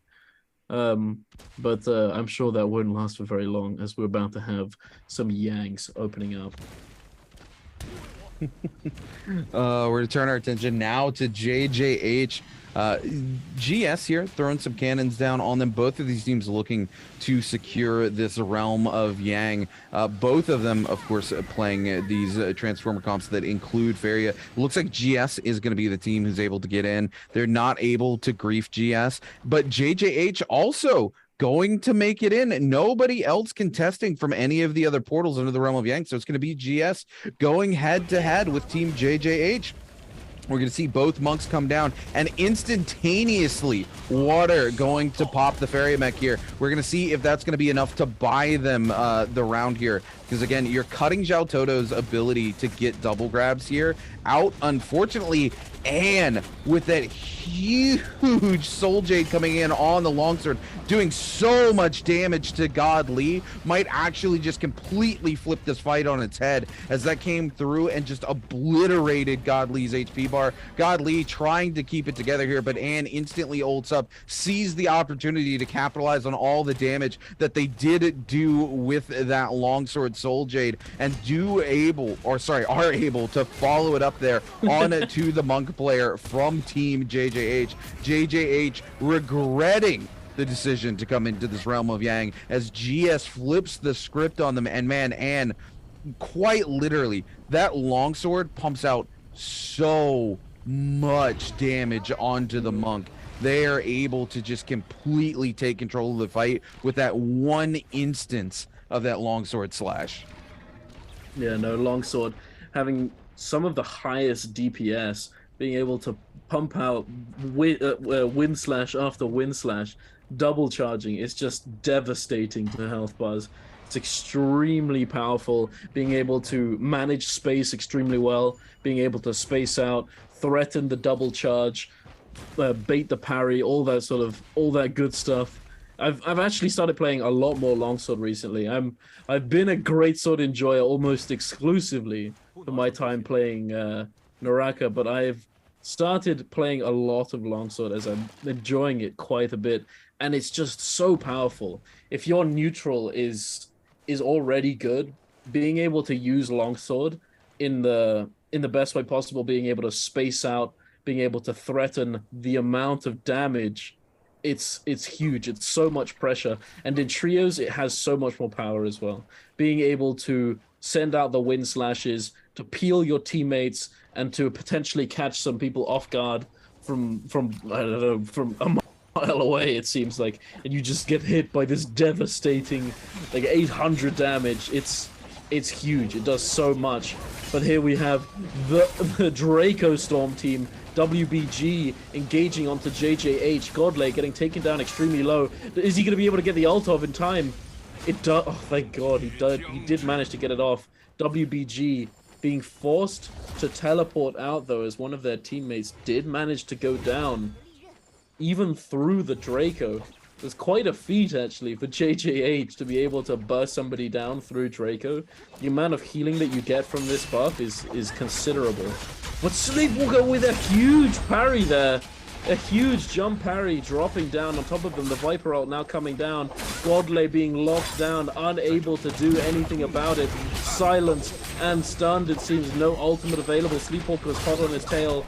Godley trying to make some space. But he's all Sleepwalker. Oh! And the water gets taken down. JJH still on the run.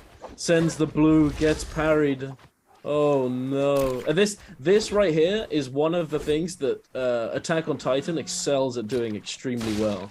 Even if one of your teammates dies, as long as you manage to bait out something like the Monk ult, and then you use your Wu Chen port to get out, and then re-engage, you have so much power, as there's not all that much that a lot of teams can do to combat the Viper and the Yoto presence. It's so powerful. But here we have Team Oog coming in to try and pick up the kill onto JJH. There's not all that much he can really do.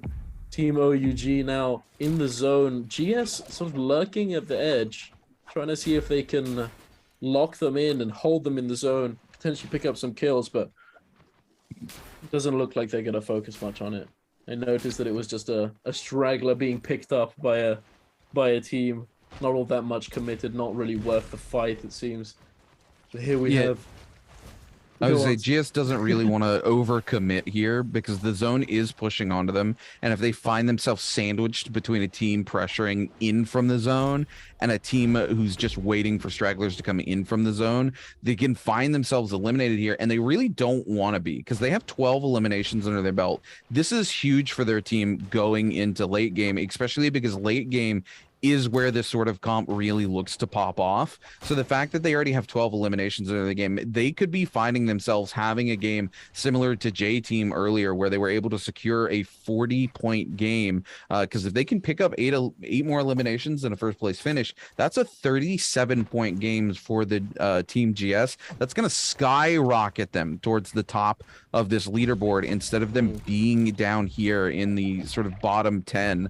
We're going to see AOW now looking to pressure onto JL. JL finding themselves yet again in a very shitty situation as one of their members gets completely blitzed through. AS even going to go ahead and burn that F3, trying to defend himself, stuck in the zone here. And we're going to see AOW happy to pick up the elimination, happy to pick up the kill points. Let's JL get the resurrection. Just says, cool, y'all can stay in the zone as long as you want. We're going to go get to the edge, and you have to force back into us again. And we had the elimination. This is something that AOW excels at, not overstaying their welcome. You see them slide in, they pick up one of the eliminations onto JL, and they immediately slide out. Speaking of which, ZU, about to go down to the zone yet again, is able to just barely slip in at the very end. AS in a very similar situation, but it looks like they're not going to be there for too terribly long, as AOW still waiting in the wings, WBG also waiting in the wings. They do spot potentially AS, but WBG not wanting to pressure too deep out, as they also have eyes on Team Wolves. Jing looking to come over, do a little bit of scouting. No ranged weapon in their hand yet, so they don't want to commit to this. Jing gonna come topside here, needs to be careful, as they do have AS just waiting in the wings here. JL's AS decides they don't even want to risk being discovered, separated from their team. They're just gonna go run for it. Wolves LXX here with that purple pole sword and Overcomer, gonna be quite dangerous if he's able to lock somebody down with a Wisp or that Temi ult.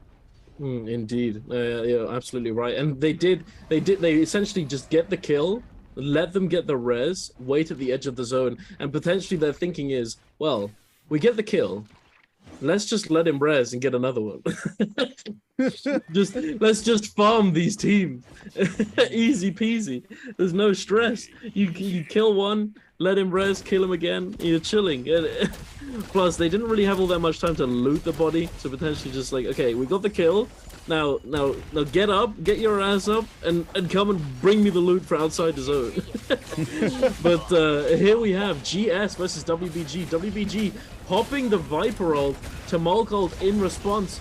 WBG stacking their ults though, using the Yoto and Viper ult at exactly the same time to try and prevent anybody from escaping their wrath. It looks like GS did manage to get the Farrier ult down though. Although he's inside this tiny building, not really going anywhere. He does manage to get that turret hit down, but not much is going to come of it, as the longsword wind slashes are just gonna beam him down. Not too much to be done here. KLA sort of sniffing around at the edges as well. QGG, so some loot there. Let me see. But he gets chunked, and he immediately backs off. He's like, "Oh, okay, bro. Okay, it's yours. It's fine. Chill." But here we have XCG waiting at the edge of the zone, preparing to, I would assume, take this Morris. They're probably going to commit this Temol ult to try and secure that armor for themselves, secure the gold weapon. Unless they feel as though they're going to go uncontested. It seems as though they are. No need to commit. Very nice for XCG here. Yeah, OUG just a little preoccupied off to the distance there, unable to create any sort of pressure. And Alliance does show up trying to pressure it, but they show up too little too late, as XCG has already opened the box here. And XCG, man, really sitting in a wonderful position. J-Team going out early, extremely strong for these guys because J-Teams was nipping at their heel. So they were 1.5 points behind them. XCG has since then been able to secure 7 eliminations, and they're heading into the late game. J-Team's got to be watching this, biting their nails right now, because it's the last place you want to be, is second place, so close to the members of XCG in that first place position, and then be eliminated early, because it leaves almost no space for you to capitalize. If XCG has a pop-off game this game, there's no way you can catch up to them. We see Ling10 here actually using that repeating crossbow, trying to break the pillar for Team OUG, and SS just decides they're going to go ahead and take the pillar before it goes down, go ahead and pop into that transformation and pressure onto the members of XCG. XCG going to return the favor, and we see Ling10 pop into the mech of NIHQ. NIHQ more than happy to give it over to Ling10, so Ling10 can find himself a reset as Alliance Wolves and WBG pressuring from the backside here. XCG not in the greatest of positions. They do have that hut they can try to back up into here, but so many teams able to pressure from all sides. They almost pick up an elimination onto Team Wolves, but unfortunately Wolves able to find the pillar and transform themselves. We're going to see Ling10 forced to commit the Temi ultimate here as well, because again, the space they've bought themselves near this hut isn't doing them any favors. They're able to be pressured onto from all sides, it seems, as they are in the middle of a map, and XCG just needs to get away from the space that they're in. They are able to pick up an elimination onto OUG. They're able to pick up an elimination onto Alliance and find a bit of space for themselves. Jails AS topside there, gonna scale rush down onto the team, do a ton of damage, but now that they've been able to capture this middle building and separate these teams away from them, they're able to get a reset, and XCG, it turns this disadvantage into an advantage as they start to pick stragglers off multiple teams and find themselves in a strong position with the only cover really available here in these final circles. After they were looking to be the target of all these teams, they were able to spread the teams thin, able to separate individual targets, and most of these teams now finding themselves with a single member. And we see that XCG picks up the last remaining member of WBG and goes to 12 eliminations. This is exactly where XCG wants to be. They have realistically the only cover on the map beside Teams Wolves, and all these other teams ignoring them to engage with one another. KLA able to just slide out and pick up eliminations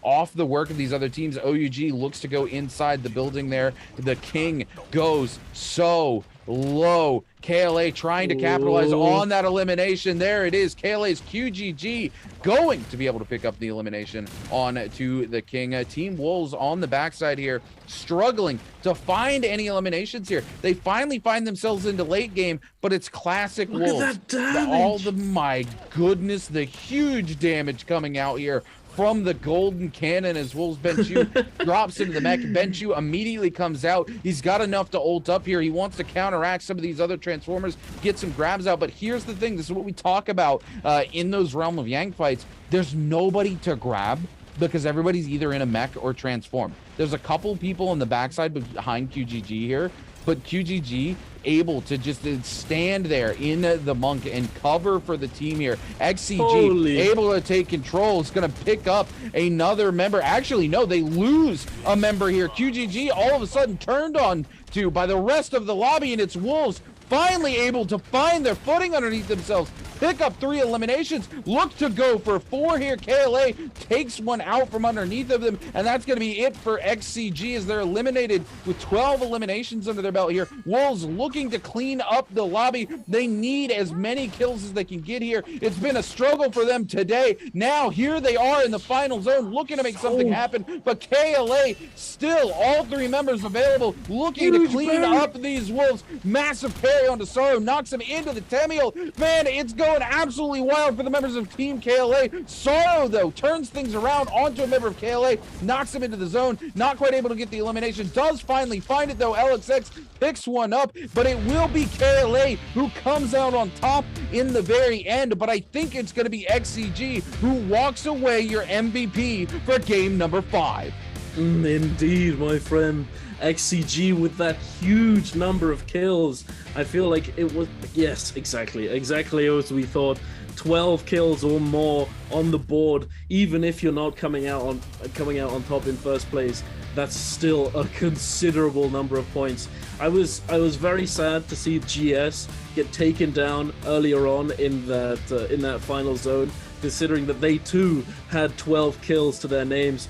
But sadly, it just didn't happen. They got picked off, and they lost their chance to pull out something like a 30 to 40 point game, which is exactly what they needed, considering that they were pretty much sat at the bottom of the leaderboard leading up to this game. Although they did an extremely good job, and I applaud them for getting that many kills and to making it somewhat close to endgame and pulling themselves up from the bottom, considering that they must have been reasonably irritated or frustrated leading up to this game, but to bring out a 12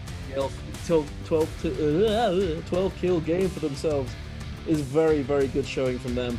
But as we typically expect, teams like XCG, J-Team, XCG coming out on top in this game.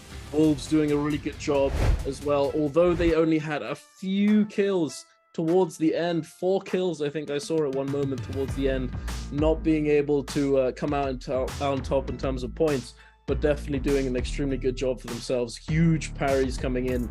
And right there, we saw the power of Temolk on Holoroth. In that final zone, there was virtually no cover. There was nothing to hide behind. You had this one small building that was being contested by 2 teams, and then on the other side, just another team just shooting at you from afar. There's very little that you could do in those kind of situations without something like the Temolk ult to hide behind, essentially. I also saw that quite a few teams were using the Farrier V3 and using it to essentially plonk it down in front of them and use it as a shield to prevent this range damage from coming through, protecting themselves, using it to heal behind, that sort of thing. Very, very nicely done by all of these teams in the endgame, managing to clutch it up and stay alive as long as they could. But yeah, no, that was very nicely done. Oh, absolutely. I mean, unfortunately, Team Wolves suffering from what I call Wolf syndrome here. Either they play hyper aggressive in the early to mid game and pick up a ton of eliminations, but then they find themselves eliminated in the mid game, so they're not able to maximize that kill multiplier on top of the eliminations that they pick up.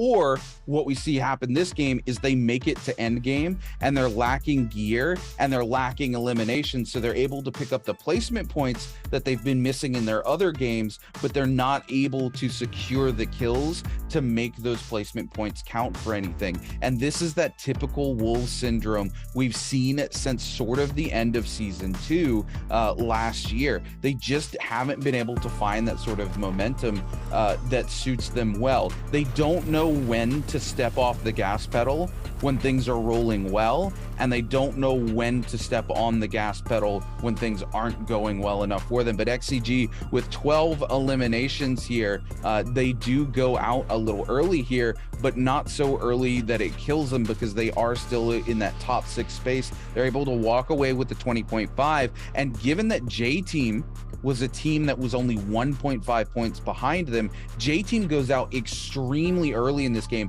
and walks away with a 1.1. That gives XCG almost a 20-point lead over J-Team going into the 6th and final game of the day. AOW able to pick up 11 eliminations, goes out a little bit earlier than XCG, will walk away with the 12.6, and KLA, the last remaining team alive off the back of 7 eliminations in the first place finish, takes a 16.2. Wolves able to scrap together 4 kills in this final zone. They had 1 elimination and then were able to find 4 kills, but it's just not enough eliminations for them to climb high up on the leaderboard. Again, suffering from that Wolf syndrome as we take a look here. And you talked about this, the Farrier coming through huge here, 20k damage, 8 eliminations. But again, that pillar, you're able to just drop that pillar and create that sort of pseudo cover for yourself.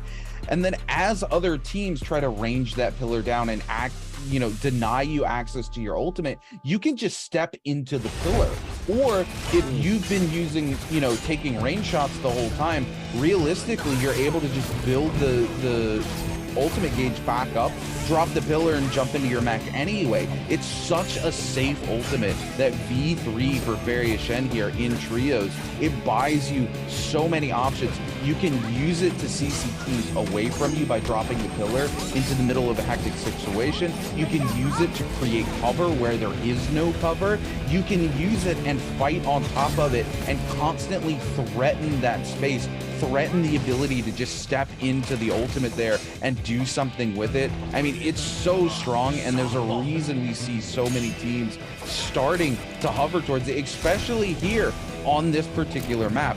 You know, we talked about this at length when Holoroth became available as a map. We really thought Monk wasn't going to do well on the map because the potential for the final zones to end up in a place like Matab or end up in Plumed where you can get underneath and there's all that cover. You know, you talked about earlier during our first game on Holoroth, those sort of rooftops where there's so much leaning and you've got that little area in the middle. There's so much availability in those sorts of spaces for the Monk to not be able to land those grabs.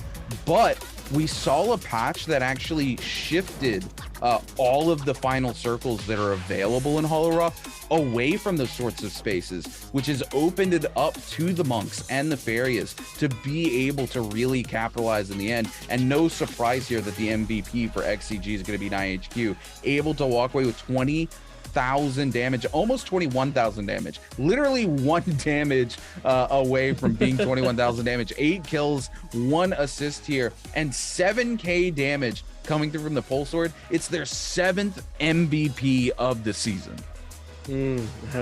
Having that juggernaut, the target lock, the greatsword sap. Oh, I love greatsword sap. I love that chunky bit of damage. Duncan, a man after my own heart, because we're both very much greatsword enjoyers. Yes, both of us in our respective regions, kind of pioneering some greatsword tech back in the day. So I very much appreciate that you're also a greatsword enjoyer. Oh, I love greatsword. I love it. It's so much fun. It just feels beefy, you know. But also, not only do you feel like a Chad carrying this massive blade with you, but the mind games, I'm a big advocate for greatsword in solos, although we can see the dagger is the prevalent weapon in solos, as it is quite frankly just the superior weapon in terms of tempo and movement and etc. But greatsword with the mind games, you outthink your opponent. A big brain, astro brain. Speaking of some mind games, we're going to take a short break so we can rest our minds before we come back for game at number 6, because it promises to be quite the game here to round out our trios for our 3rd bi-weekly.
Ladies and gentlemen, welcome back to the NARAKA BLADEPOINT Pro League. And as me and Duncan were just talking about Team Wolves, unfortunately, that Wolves syndrome, as I call it, they really don't know when to take their foot off the pedal. They'll pick up quite a number of eliminations, 12, 13 eliminations, and then keep trying to go out and pick up kills instead of taking what they've already put together for themselves to late game and making it count for as much as possible. But much like Team Wolves, we here at the NARAKA BLADEPOINT Pro League, we never know when to take our foot off the gas. And speaking of taking our foot off the gas, we've got a quick question for you. Which weapon is Hepta Detach used with? Is it A, longsword, B, spear, C, katana, or D, greatsword? This is, if you play NARAKA at all, this should be an easy one for you. This is such a great Soul Jade, by the way. I mean, we don't talk about the fact very often how useful Hepta is, especially in trios. Like, we saw how great the utilization of Phoenix Blast was this last game, absolutely able to blitz through some of these monks with that huge damage bonus coming through from some of these members, just pumping out damage with it. But Hepta is one of those Soul Jades that is so good at locking an opponent down, because once you land that initial hit, you go into that golden focus, and man, that golden focus locks somebody down for so long, it feels like, Duncan. Absolutely, and the damage is pretty substantial. The healing, very nice. The combos that you can do with it as well. Although we don't see all that many combos in trios, frankly, there's just not much time. People are just typically dead before the combo ends. But definitely some juicy combos to be had with Hepta. But yes, anyway, we are going to be heading in to our final game of the day. Game 6. I'm excited to see what these players are going to be pulling out for us to experience and watch and enjoy. We are going to be heading to Morris Isle, finally, as our fourth and final game of Morris Isle today. Again, it's going to be a no Firefly map, so I reckon we're probably going to see more of the same. Sadly, there wasn't any ACOS. Although, it'd be pretty copium of me to say that we'll see some ACOS in the final game. Please, maybe just a little, just be fun, just for the memes, just J-Team, you're already in the lead, bro. Actually, no, XCG is now in the lead. So, maybe take a game to simply just experiment, perhaps. Being able to experiment with a composition in this kind of environment is always a very valuable thing. As you don't get that chance very often. So if you're already in the lead, considering that this is qualification, they're playing to qualify for the bi-weekly final. So realistically, if they've already got a substantial lead, they could take a couple games to potentially experiment with something fancy, something interesting. Because you're not going to get another opportunity to do it. You're not going to be doing it in finals. You could send out you could choose a cheeky comp in finals just to see how it goes and hope for the best to throw people off guard. But realistically, most of the testing should be done in the qualification rounds, which we are currently experiencing. So perhaps they bring out something spicy for the final game, considering they've already played all their 5 first games. Certain teams have got their leads, the leads that they want. They feel comfortable and that they're going to qualify. So perhaps, and we're going to see in just a moment. Perhaps a copium. Look, I just want to see Justina come out from JJH again. Right? I'm pretty sure J-Team is forced to play Takeda comp, by the way. They have 3 hero points left. They really right. No, zero surprises here. Takeda comp coming out on J-Team. They kind of box themselves into this. Not that it's a bad thing. This is a great comp, right? We've seen this comp do very, very well. It is unfortunately midday on Morris Isle, so it's kind of a poor map for Takeda in terms of Fireflies. But if they spawn someplace like Secret Tunnel, or even up there by oh my goodness, Shipwreck, towards the north side of Shipwreck, they can still potentially get their hands on some of those Fireflies. JJH, come on, man. Like, we got to see a Justina MVP from game number 1. Why are they not running this comp again? Why are you teasing us, bros? Why are you doing this to us? Give us the spice. It's been your best game all day, and you're refusing to play it again. Like it's not like you tried it and experimented with it in game 1 and got dumpstered on, and you went, okay, hey, clearly not viable. We had a terrible game with it. You had your best game of the day on it. Give me the Justina. You can't give it to me once and then take it away. I'm going through Justina withdrawals. Yeah, I don't know. They do extremely well on it.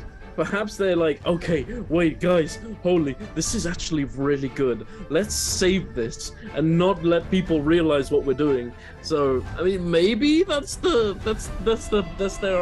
thinking, you know, maybe they're not trying to expose their strats all that early on into the bi-weekly, and they're trying to keep it under their hat, but I don't know. We're gonna have to see in future, as we have now Oog versus WBG, going for that Firefly Cave here, trying to secure that ultimate charge early on. Both the King and SS have managed to pick up a Firefly for themselves. A huge parry coming out from SS here, the huge jump parry onto Sleepwalker, taking down one of the members of WBG. No, 2 members have already been taken down. PP now trying to escape, trying to get away, trying to get up onto these buttery rocks, but it doesn't look like he's gonna be able to do much about this chase. He's literally on 1 health with no melee weapon. Yeah, it's over. Unlucky, my boy. Oog coming out on top, having the experience in this specific drop. Oh, and we moved on over to JJH, and they've already won the fight. KLA getting taken down pretty quickly, it seems. JJH running this monk adaptation of Juggernauts, an extremely powerful comp, as we've come to see now. Very popular, become much more popular than the Matari iteration. But yes, indeed, we have now Bowder versus Alliance. Member of Alliance already having been taken down. Bowder hot on the chase. No ultimates to speak of, but I don't think Alliance has all that many either. 1 member already been taken down. Just the Tamulk and Monk left. Lin now having been found. It looks like Lucky's going to have to just get away here. He's going to try and keep his rebirth, as it's no point in wasting another life or giving away another kill. Here we see JJH here in the no ult zone, just pressuring on to JDG. And man, JDG really in a situation that can't do a whole lot until they land the Dragon's Rush into the Nezha's Might and completely flip the fight on its head. Oh my god, I am so sorry to the members of JJH, because I most certainly just caster cursed you into walking straight into that Dragon's Rush. JDG, against all odds, flipped that fight on its head. What a massive turnaround. I can't believe I just did this to poor Team JJH. You know what? Actually, you know what? You did this to yourselves. You didn't give us Justina this game. You cursed yourself into that Dragon's Rush. I'm saying it right now. Poor JJH.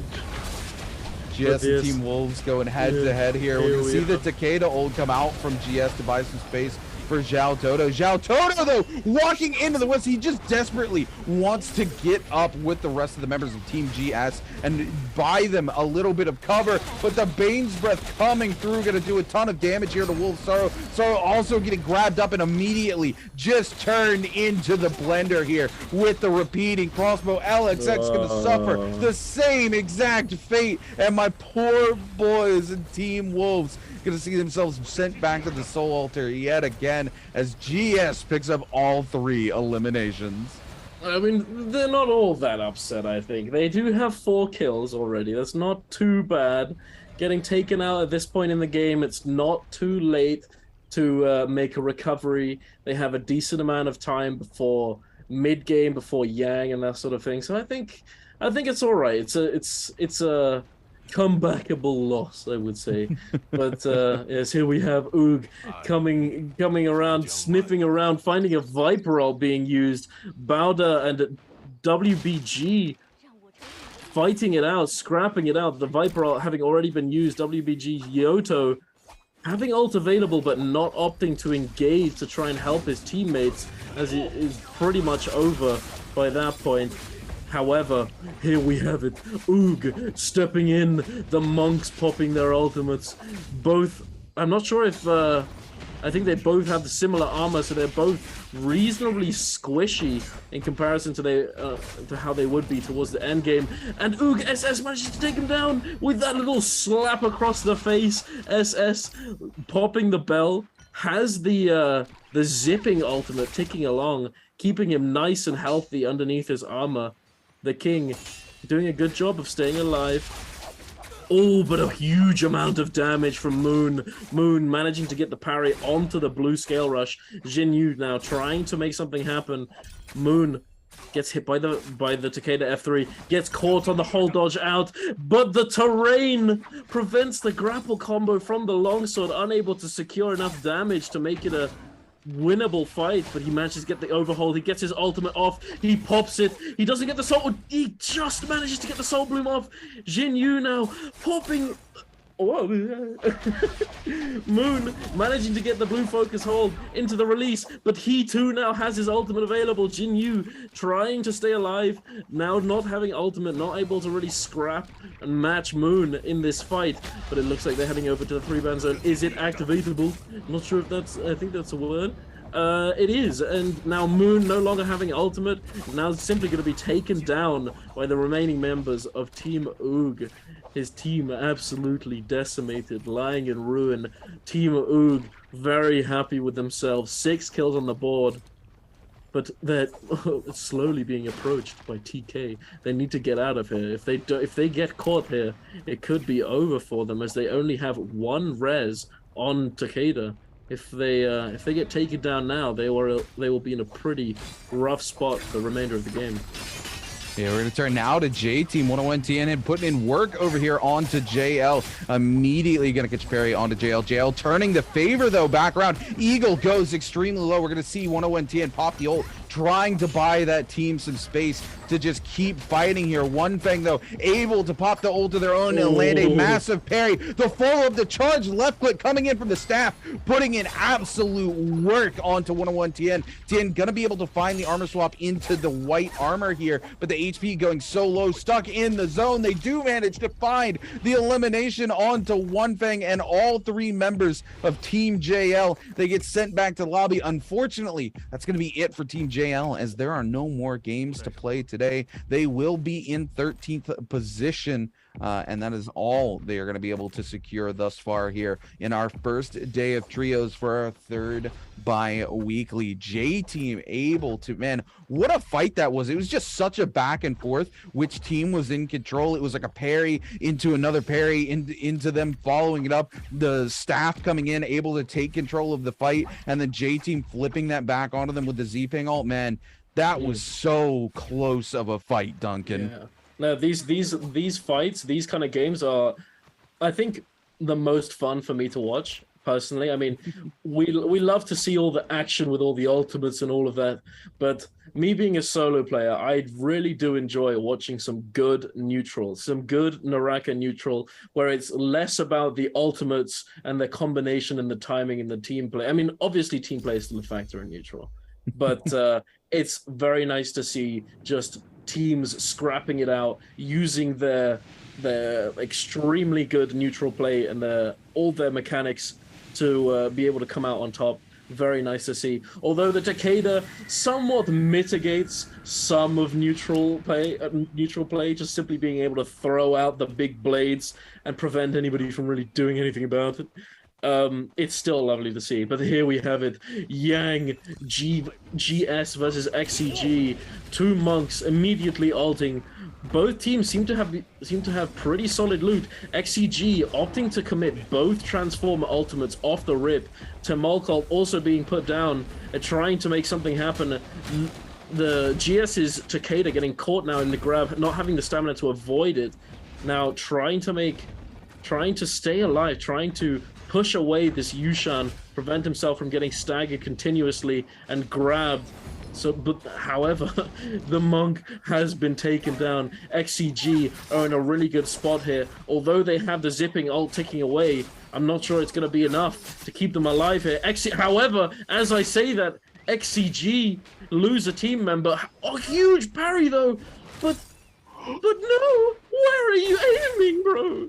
He sends it in the opposite direction, essentially just giving GS the opportunity to come back in this fight. GS and Lue, I'm speechless. What was that?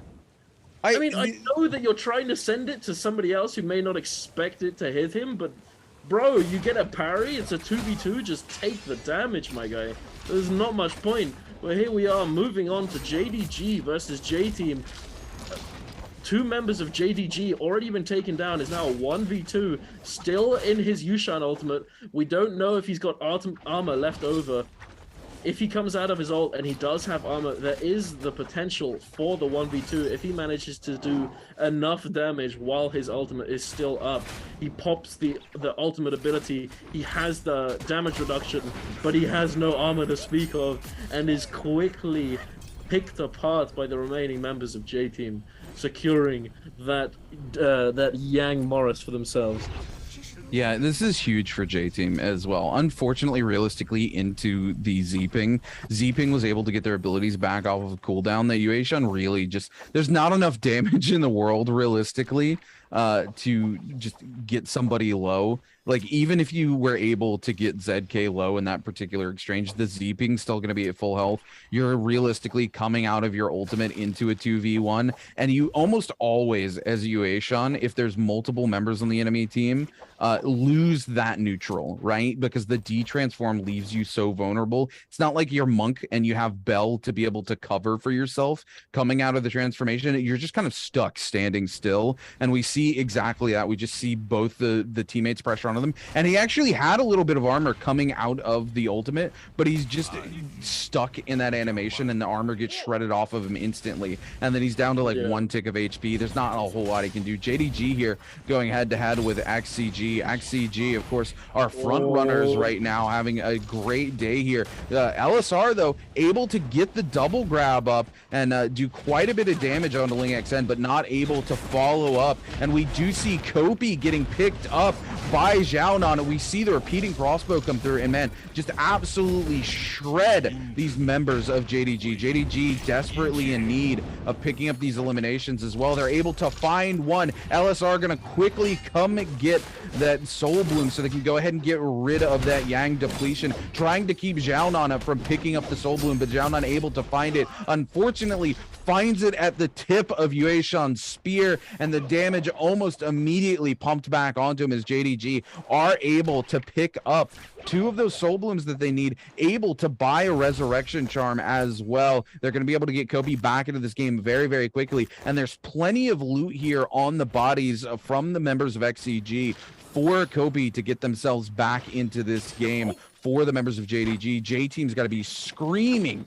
seeing the kill feed with the members of XCG pop up there. XCG not going to have any resurrections available to their name, meaning that J-Team might be able to play some catch-up if they have another explosive game here. It's only a 20-point deficit for J-Team coming into this game, and J-Team was able to put up a 40-point game today, and they're already looking pretty good with 9 eliminations under their belt. Huge number of kills, and they've still got about a minute left on this Phoenix Plume buff.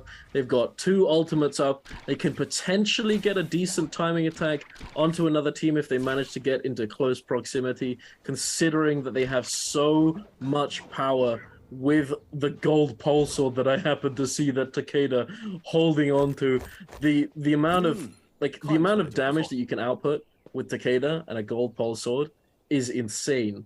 Like, although I'm a Tarka enjoyer, I've played Takeda with Greatsword, Pole Sword.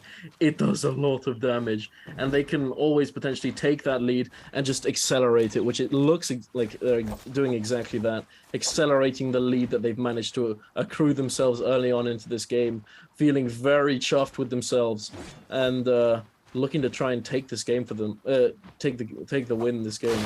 But yeah, I don't know. It's did you say that XCG has been knocked out now of this game? Yeah, I do believe XCG's complete. Didn't they win Yang? Maybe they did win Yang. If they did win Yang, they're still in it. But I didn't see the Vermilion. I didn't see the Vermilion Birds might pop, so I'm assuming that they didn't. See it either. However, the team they were fighting also had Yang, I think. It's I'm assuming we'll see soon enough with the leaderboard popping up, as it's typically around this time that we'll see it.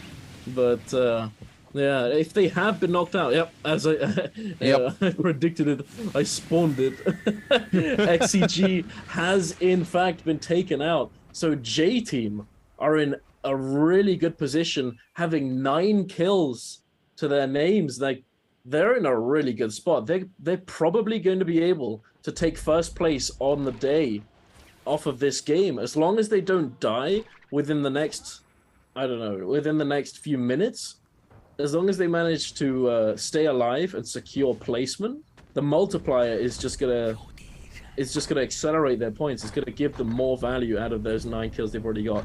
They don't really need to take all that many fights. However, knowing J Team, they're gonna want to keep it rolling. They're gonna want to keep snowballing this game as much as possible, simply for the alpha vibes. Just to show them that we're in charge here. We had a bad game, but don't count us out. We're coming back with a vengeance, you know? I mean, absolutely. I mean, we see them aggressively take this second Realm of Yang as well. They get it for free. None of the teams really want to pressure in it. But it makes a ton of sense for J-Team to take this because of the team comp that they're playing. They're playing the second highest win rate team comp in Realms of Yang. So why would you not go into the Realm of Yang, right? Like, it's essentially free kills. And even if you get eliminated inside of it, you just need to go out and win a fight against another team. And we're talking about J-Team here, right? Not only that, you know, this isn't the bi-weekly final, right? So it's not the end of the world if they end the day in second place by a couple of points, but that's not the J-Team mentality. The J-Team mentality, especially for 101 TN, is we want to end the day the top team on the leaderboard. We just saw in the kill feed XCG's been eliminated. Okay, cool. Now we need to turn our attention to picking up as many eliminations as we can, because it opens the door for us to take that sort of leading role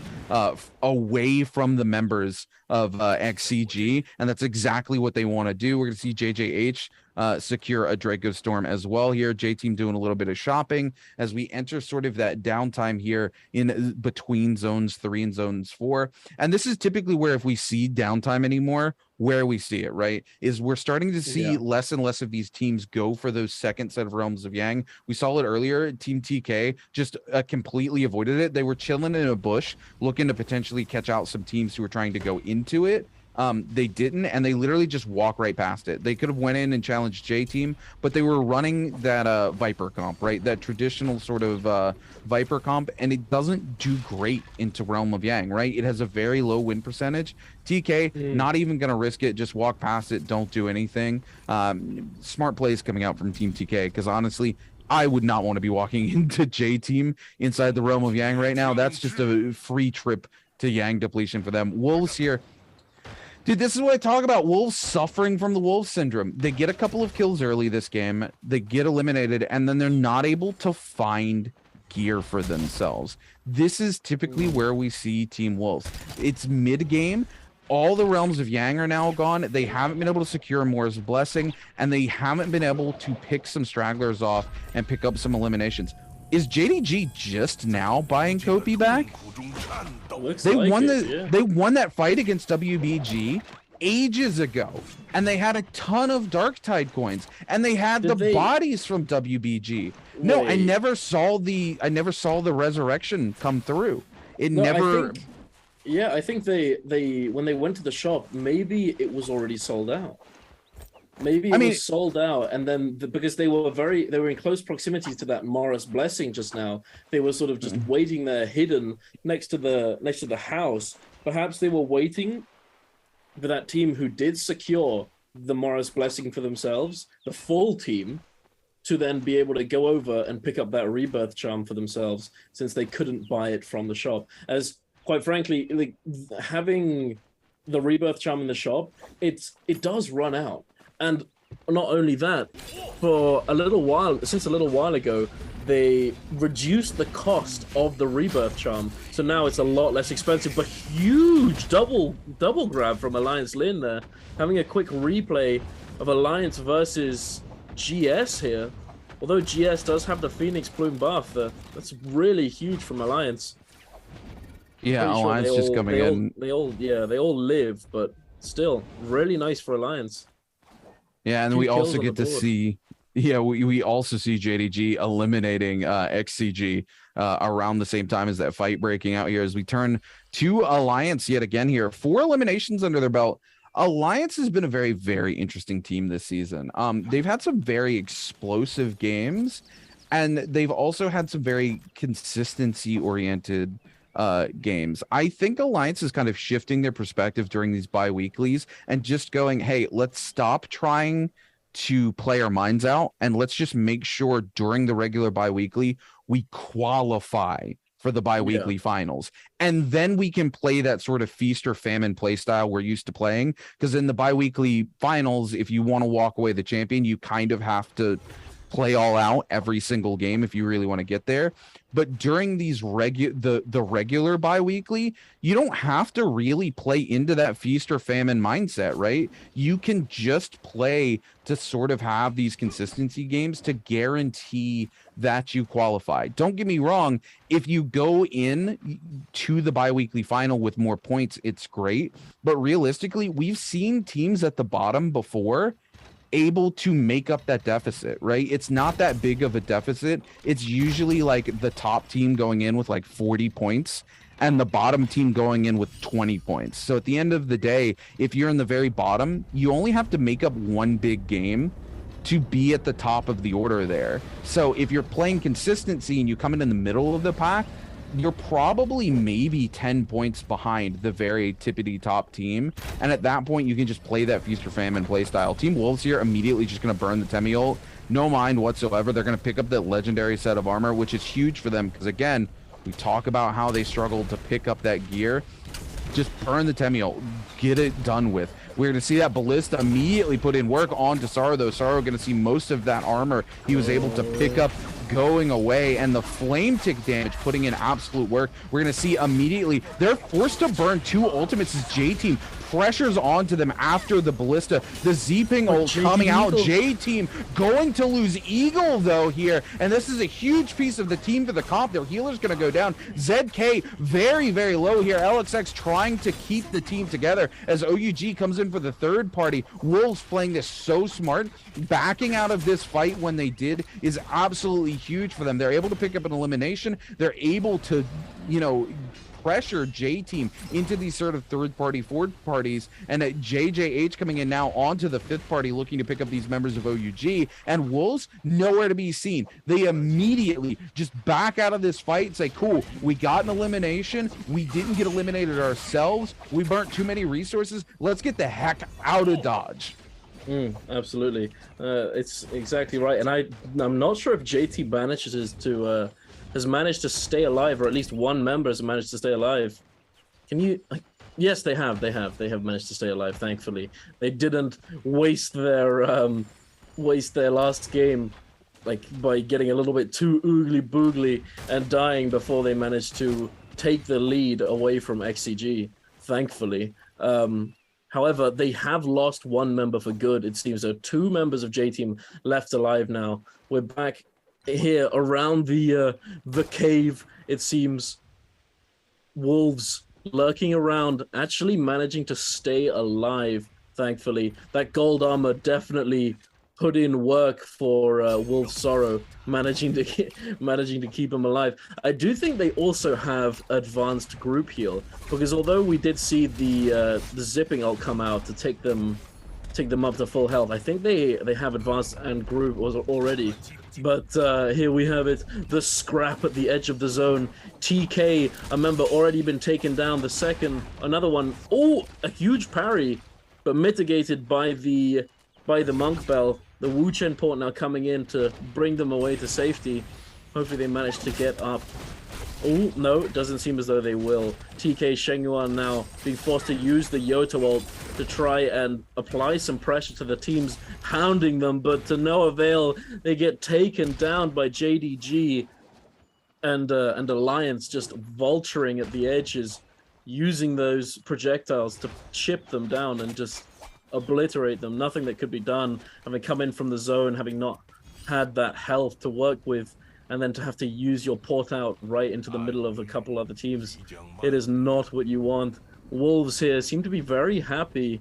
Looks like they're going to try and get this box open, not committing the Temol cult just yet, especially considering they don't actually have it, my bad. But they do manage to get this box open. Gold armor for both Benchu and Sorrow. Wolves are looking to take this game, although they don't have all that many kills, 5 kills. If they do manage to stay alive and stay out of trouble, so to speak, they could potentially take this game for themselves. Unless that sort of thing happens, Sorrow immediately gets obliterated. The entire team just gets taken apart. What just happened? GS just came in and nuked them with Alliance, getting pincer maneuvered and absolutely destroyed. What the hell? Look, I'm gonna put this onto their Temmie. Their Temmie had ultimate. As soon as those shots came through and Sorrow got low, he should have immediately popped the ultimate. He backs off and tries to wait to spend the ultimate, and more shots ring through. Benchu goes low. He finally pops the ultimate, and at that point they're so low, GS has no issues just committing and pressing through the Temmie ult to pick up the eliminations. As soon as those cannon shots ring through, you should have burnt the Temmie ultimate. You are being pressed from both sides. Team Wolves here, man, this comes down on your Temmie. You've got it. Burn the resource. I get not wanting to burn it, but man, we watch these teams time and time again who don't burn their ultimate when they could save their teams by spending it. They cost themselves so much. They're trying worried to get maximum value is just never the way. You got to use it to apply the pressure, because if you don't, you don't use your ult at the right time. You try and save it a little bit just to get more potential value. When in reality, you're just gonna lose the value of your ultimate if your team is already dead. It's not what you want, and it's something that. Like Raven always talks about when I used to play with him. Don't just use your ult for max value. Use it as a pressuring tool. Otherwise, you're just gonna end up killing your team for it. But yeah, sad to see, really. And I feel like Wolves does lack, although they are like a veteran team, they've been around for a long time. They lack loot pathing, hunting paths, and this sort of like immediate sort of.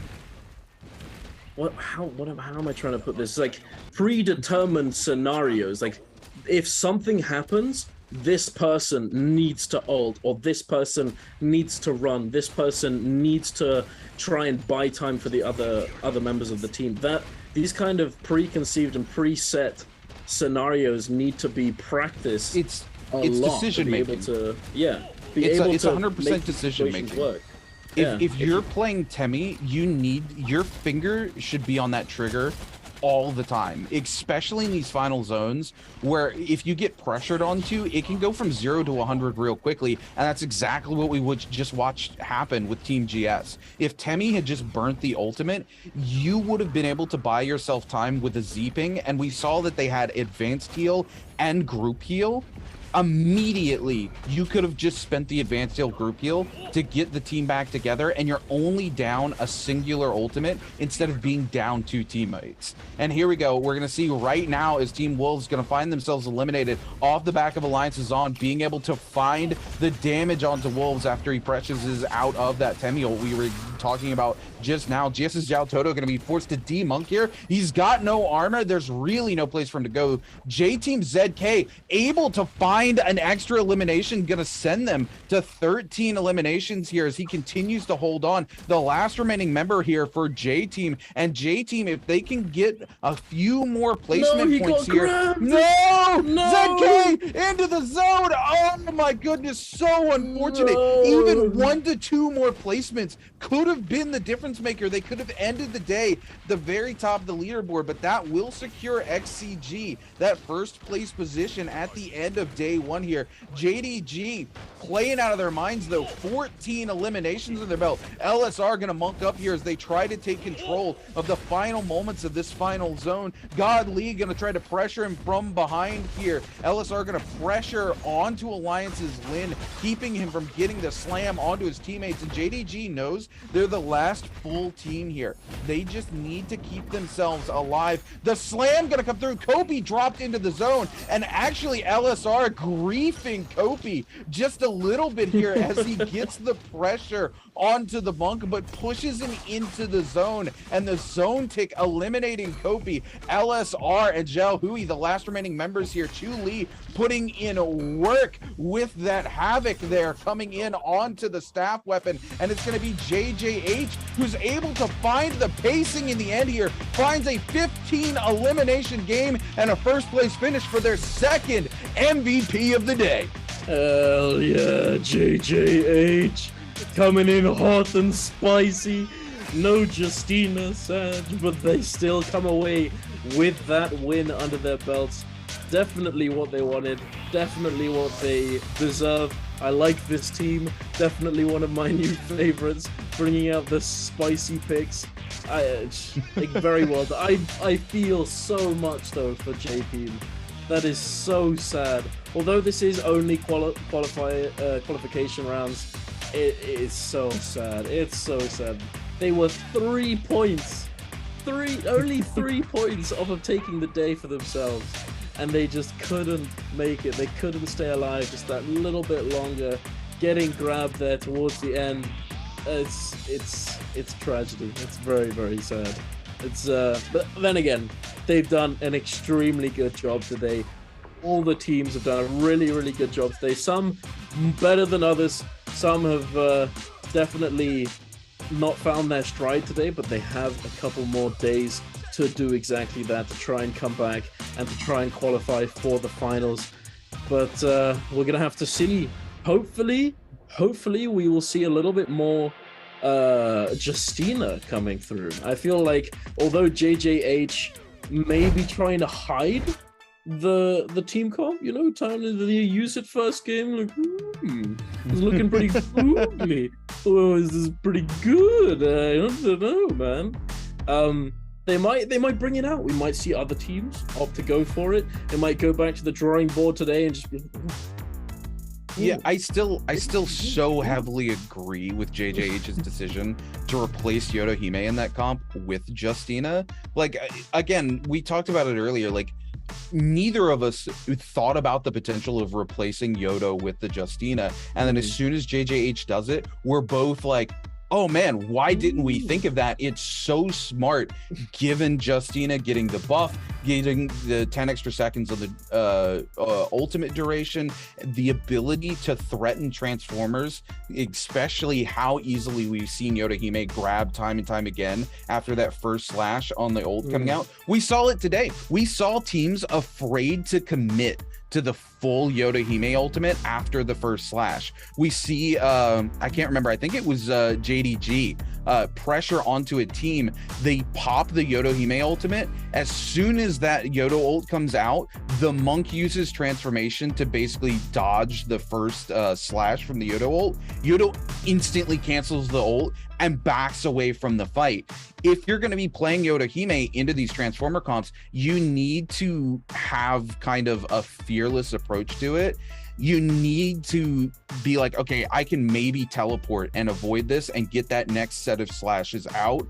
If you teleport at the right time, you need to teleport as the hand goes, so that when you start up that next slash, they're still kind of on the cooldown from that grab. Yeah. So you can start that stagger lock onto the Monk. But if you're afraid of it, you're not going to get any potential out of the Yodo ult. Popping the Yodo ult for them to go into Monk ult and then immediately canceling the Yodo ult does nothing for your team. You get zero value from it. At least if you can bait the Monk ult out into Wu Chen ult, you're getting some level of value from it.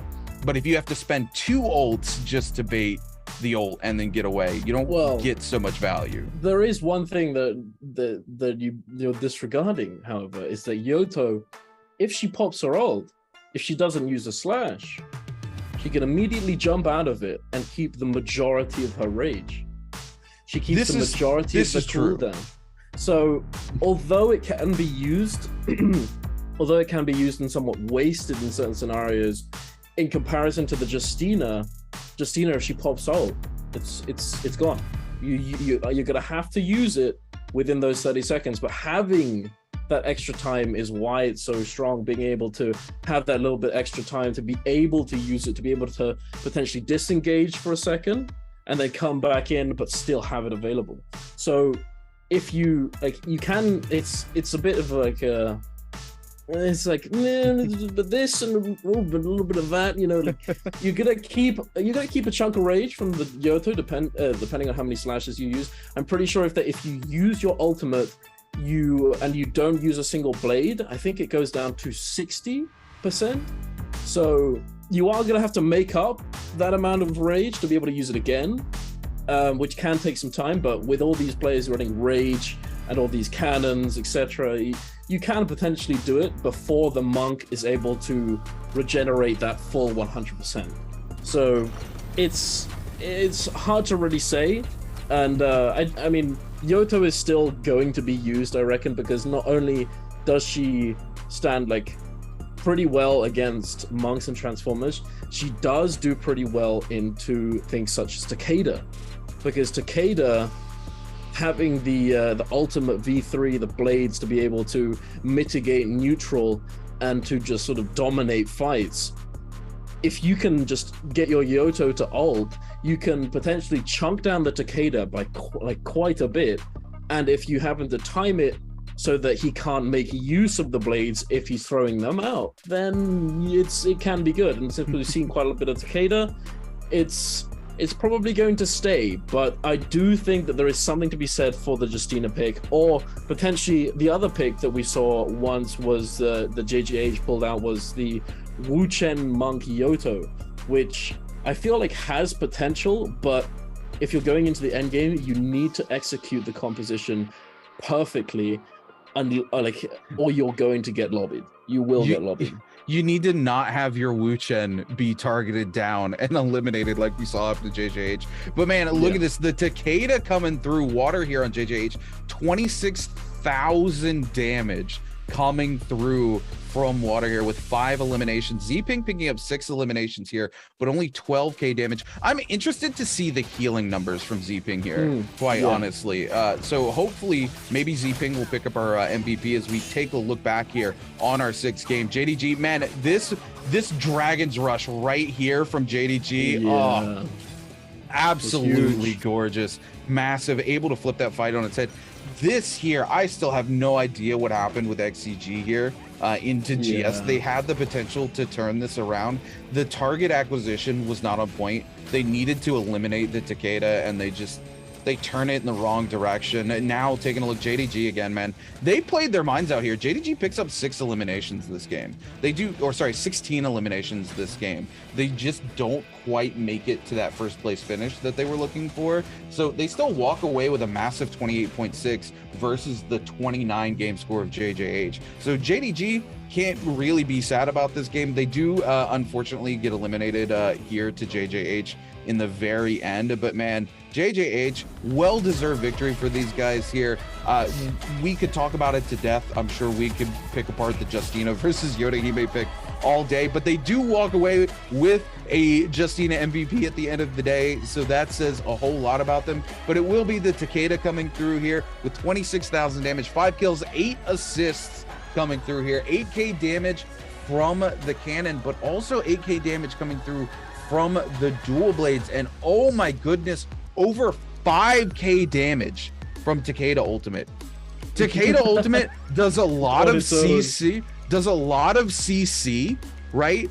Doesn't do quite as much damage as some of the other ultimates in the game. So for them to be coming through with 5k damage on the ultimate alone, absolutely insane for our boy Water here. And you know what? I got to give some claps to Water here. Their first MVP of the season, Duncan.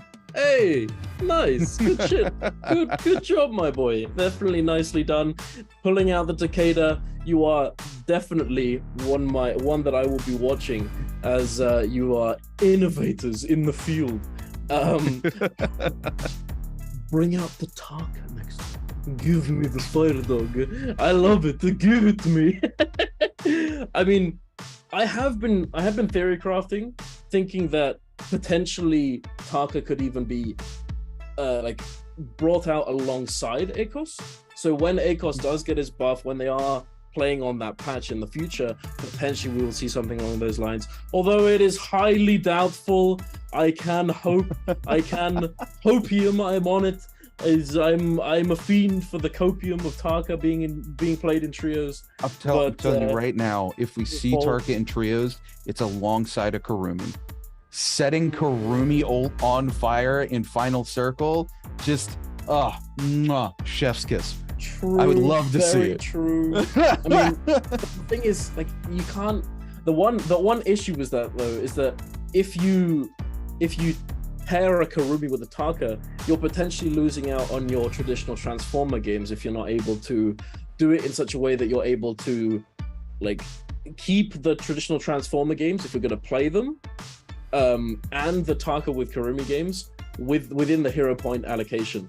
So there's a lot of that to be said. So it's hard to really do, and there are other things that Tarka can be paired with. But we'll have to see. But anyway, we are going to be going to a quick interview before we're going to be closing out for the day. So just tune in. We'll see you. We'll be right back.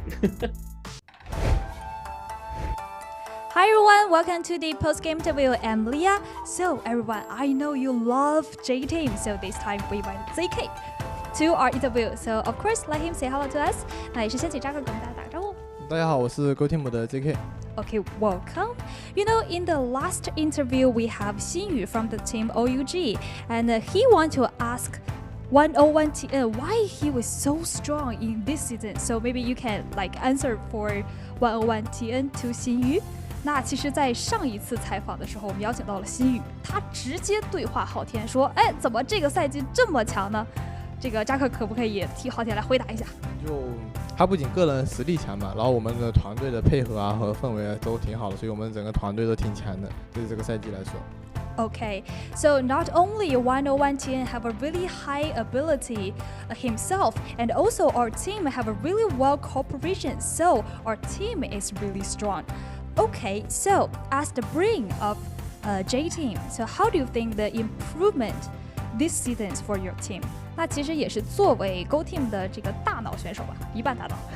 那觉得 J-Team 这个赛季的进步在于哪里呢？我们这个赛季进步就是我们的运营和决赛圈打得比以前更好了一点，就大家打得会就决策也会好一点，就我们的决策一般很少出现问题。Okay, so because these seasons we have more focus on the management of the game, especially in the final circle. So we like won't make many mistakes in the final circle, and we have like better strategy at there. Okay, so you know, this time our interview have a new part. Yes, answer for treasure, and this time's question is which team is leading the scoreboard now? 那这一次我们的问题是哪一个队伍啊？遥遥领先在我们的积分板上面，当然这个问题不需要扎克来回答。So, baby, please say something about your team's performance today. You think? 那其实也是对于今天 J-Team 的一个表现做一个小小的总结吧。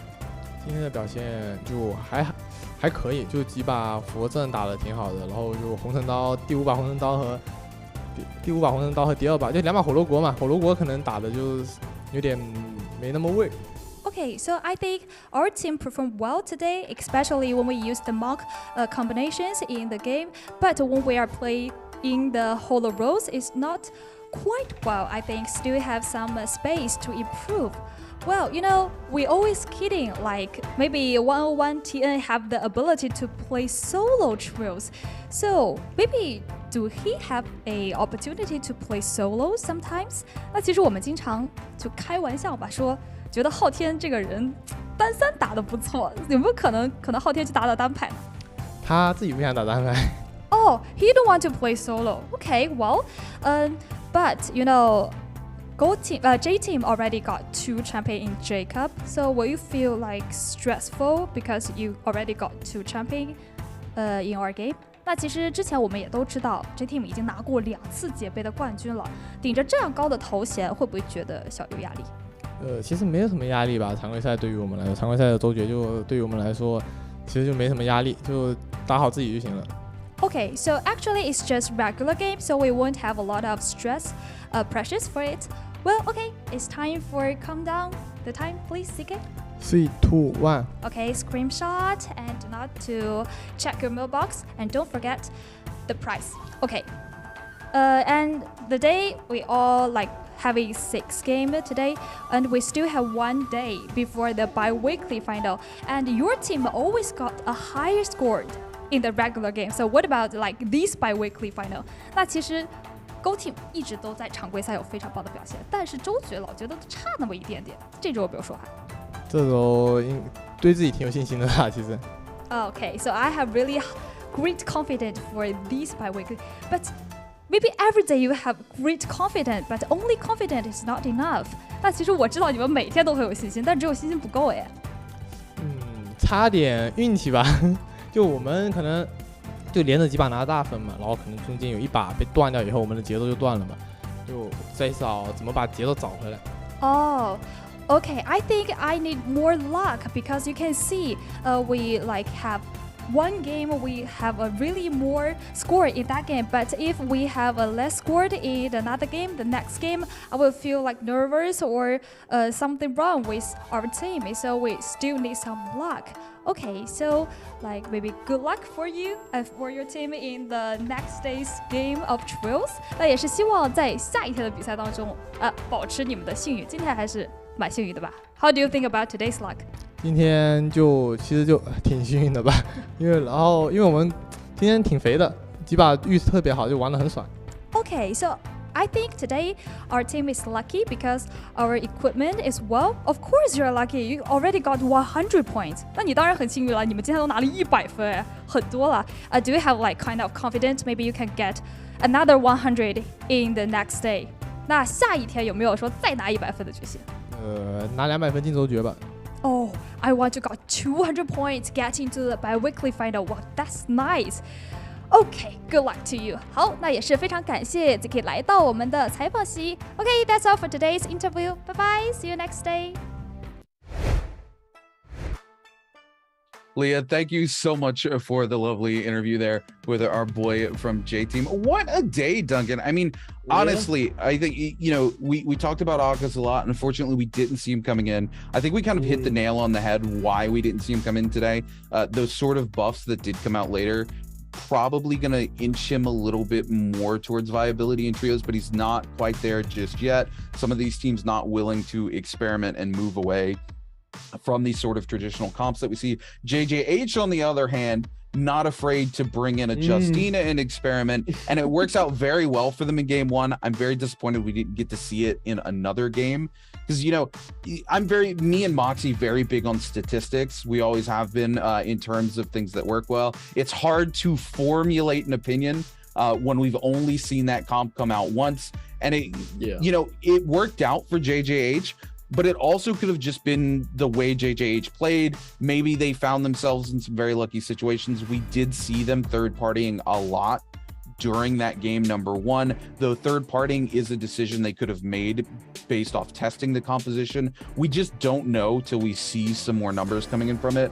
As we take a look here at our overall standings for the day, though, Wolves just barely in our top 8 here, walking away with a 52.2 point day.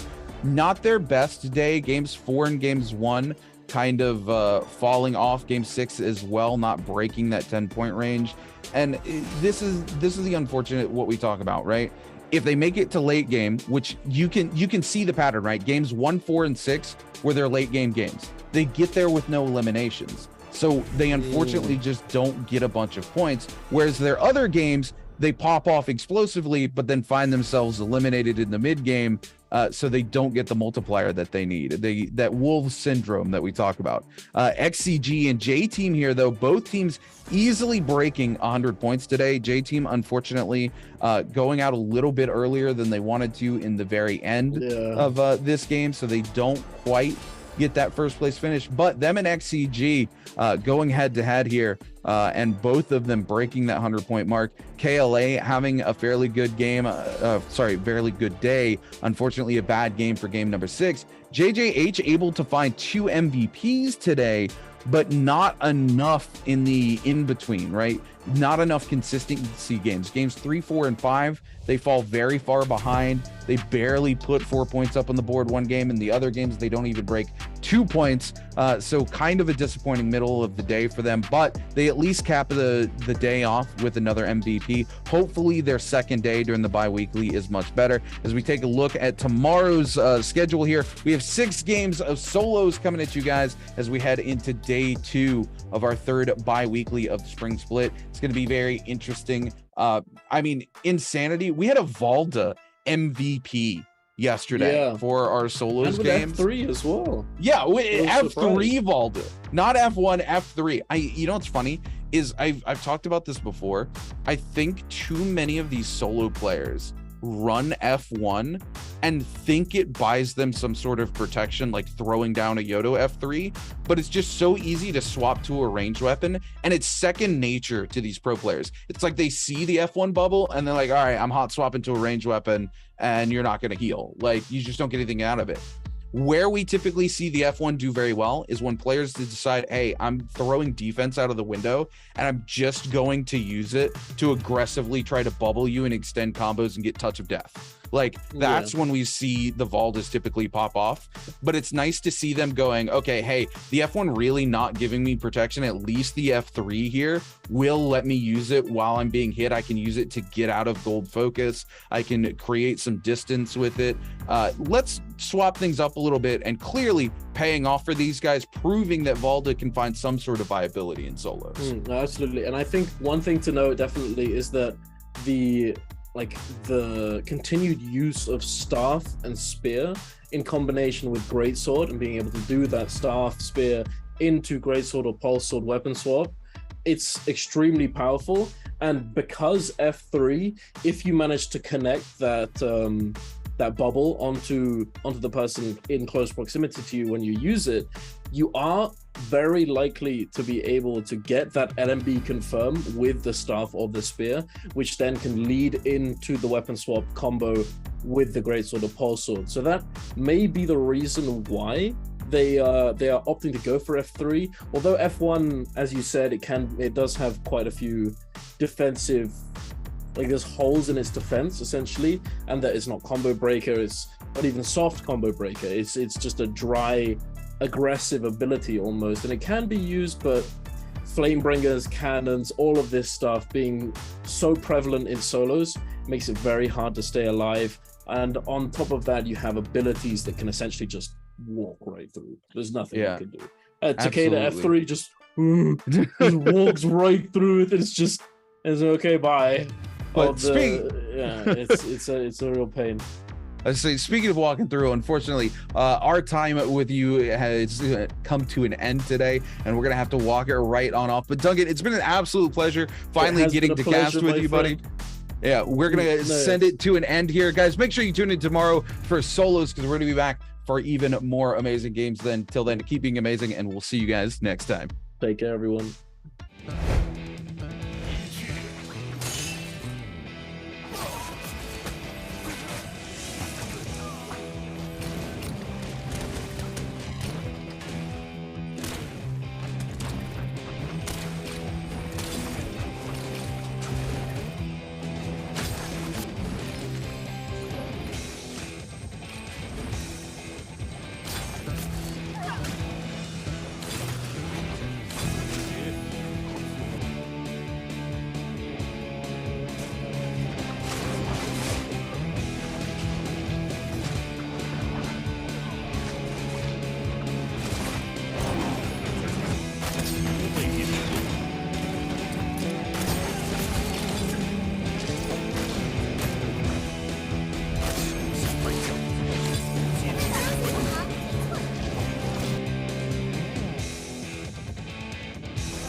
Although the odds aren't in my favor, I will soar above the mountain. I won't give in nor surrender. I'm the phoenix in my head. All the scars beneath my armor, I will wear them like an honor. They remind me to be stronger, like the phoenix in my head. And they can try to bring me down or push me to the edge, but it won't work. Oh no. And they can try to bring me down or pull me to the deepest grave, but I will rise 1,000 times. Oh, rise 1,000 times. Oh, see, my blood is in the shade of a burning scarlet sunrise. The end is my beginning. I will rise.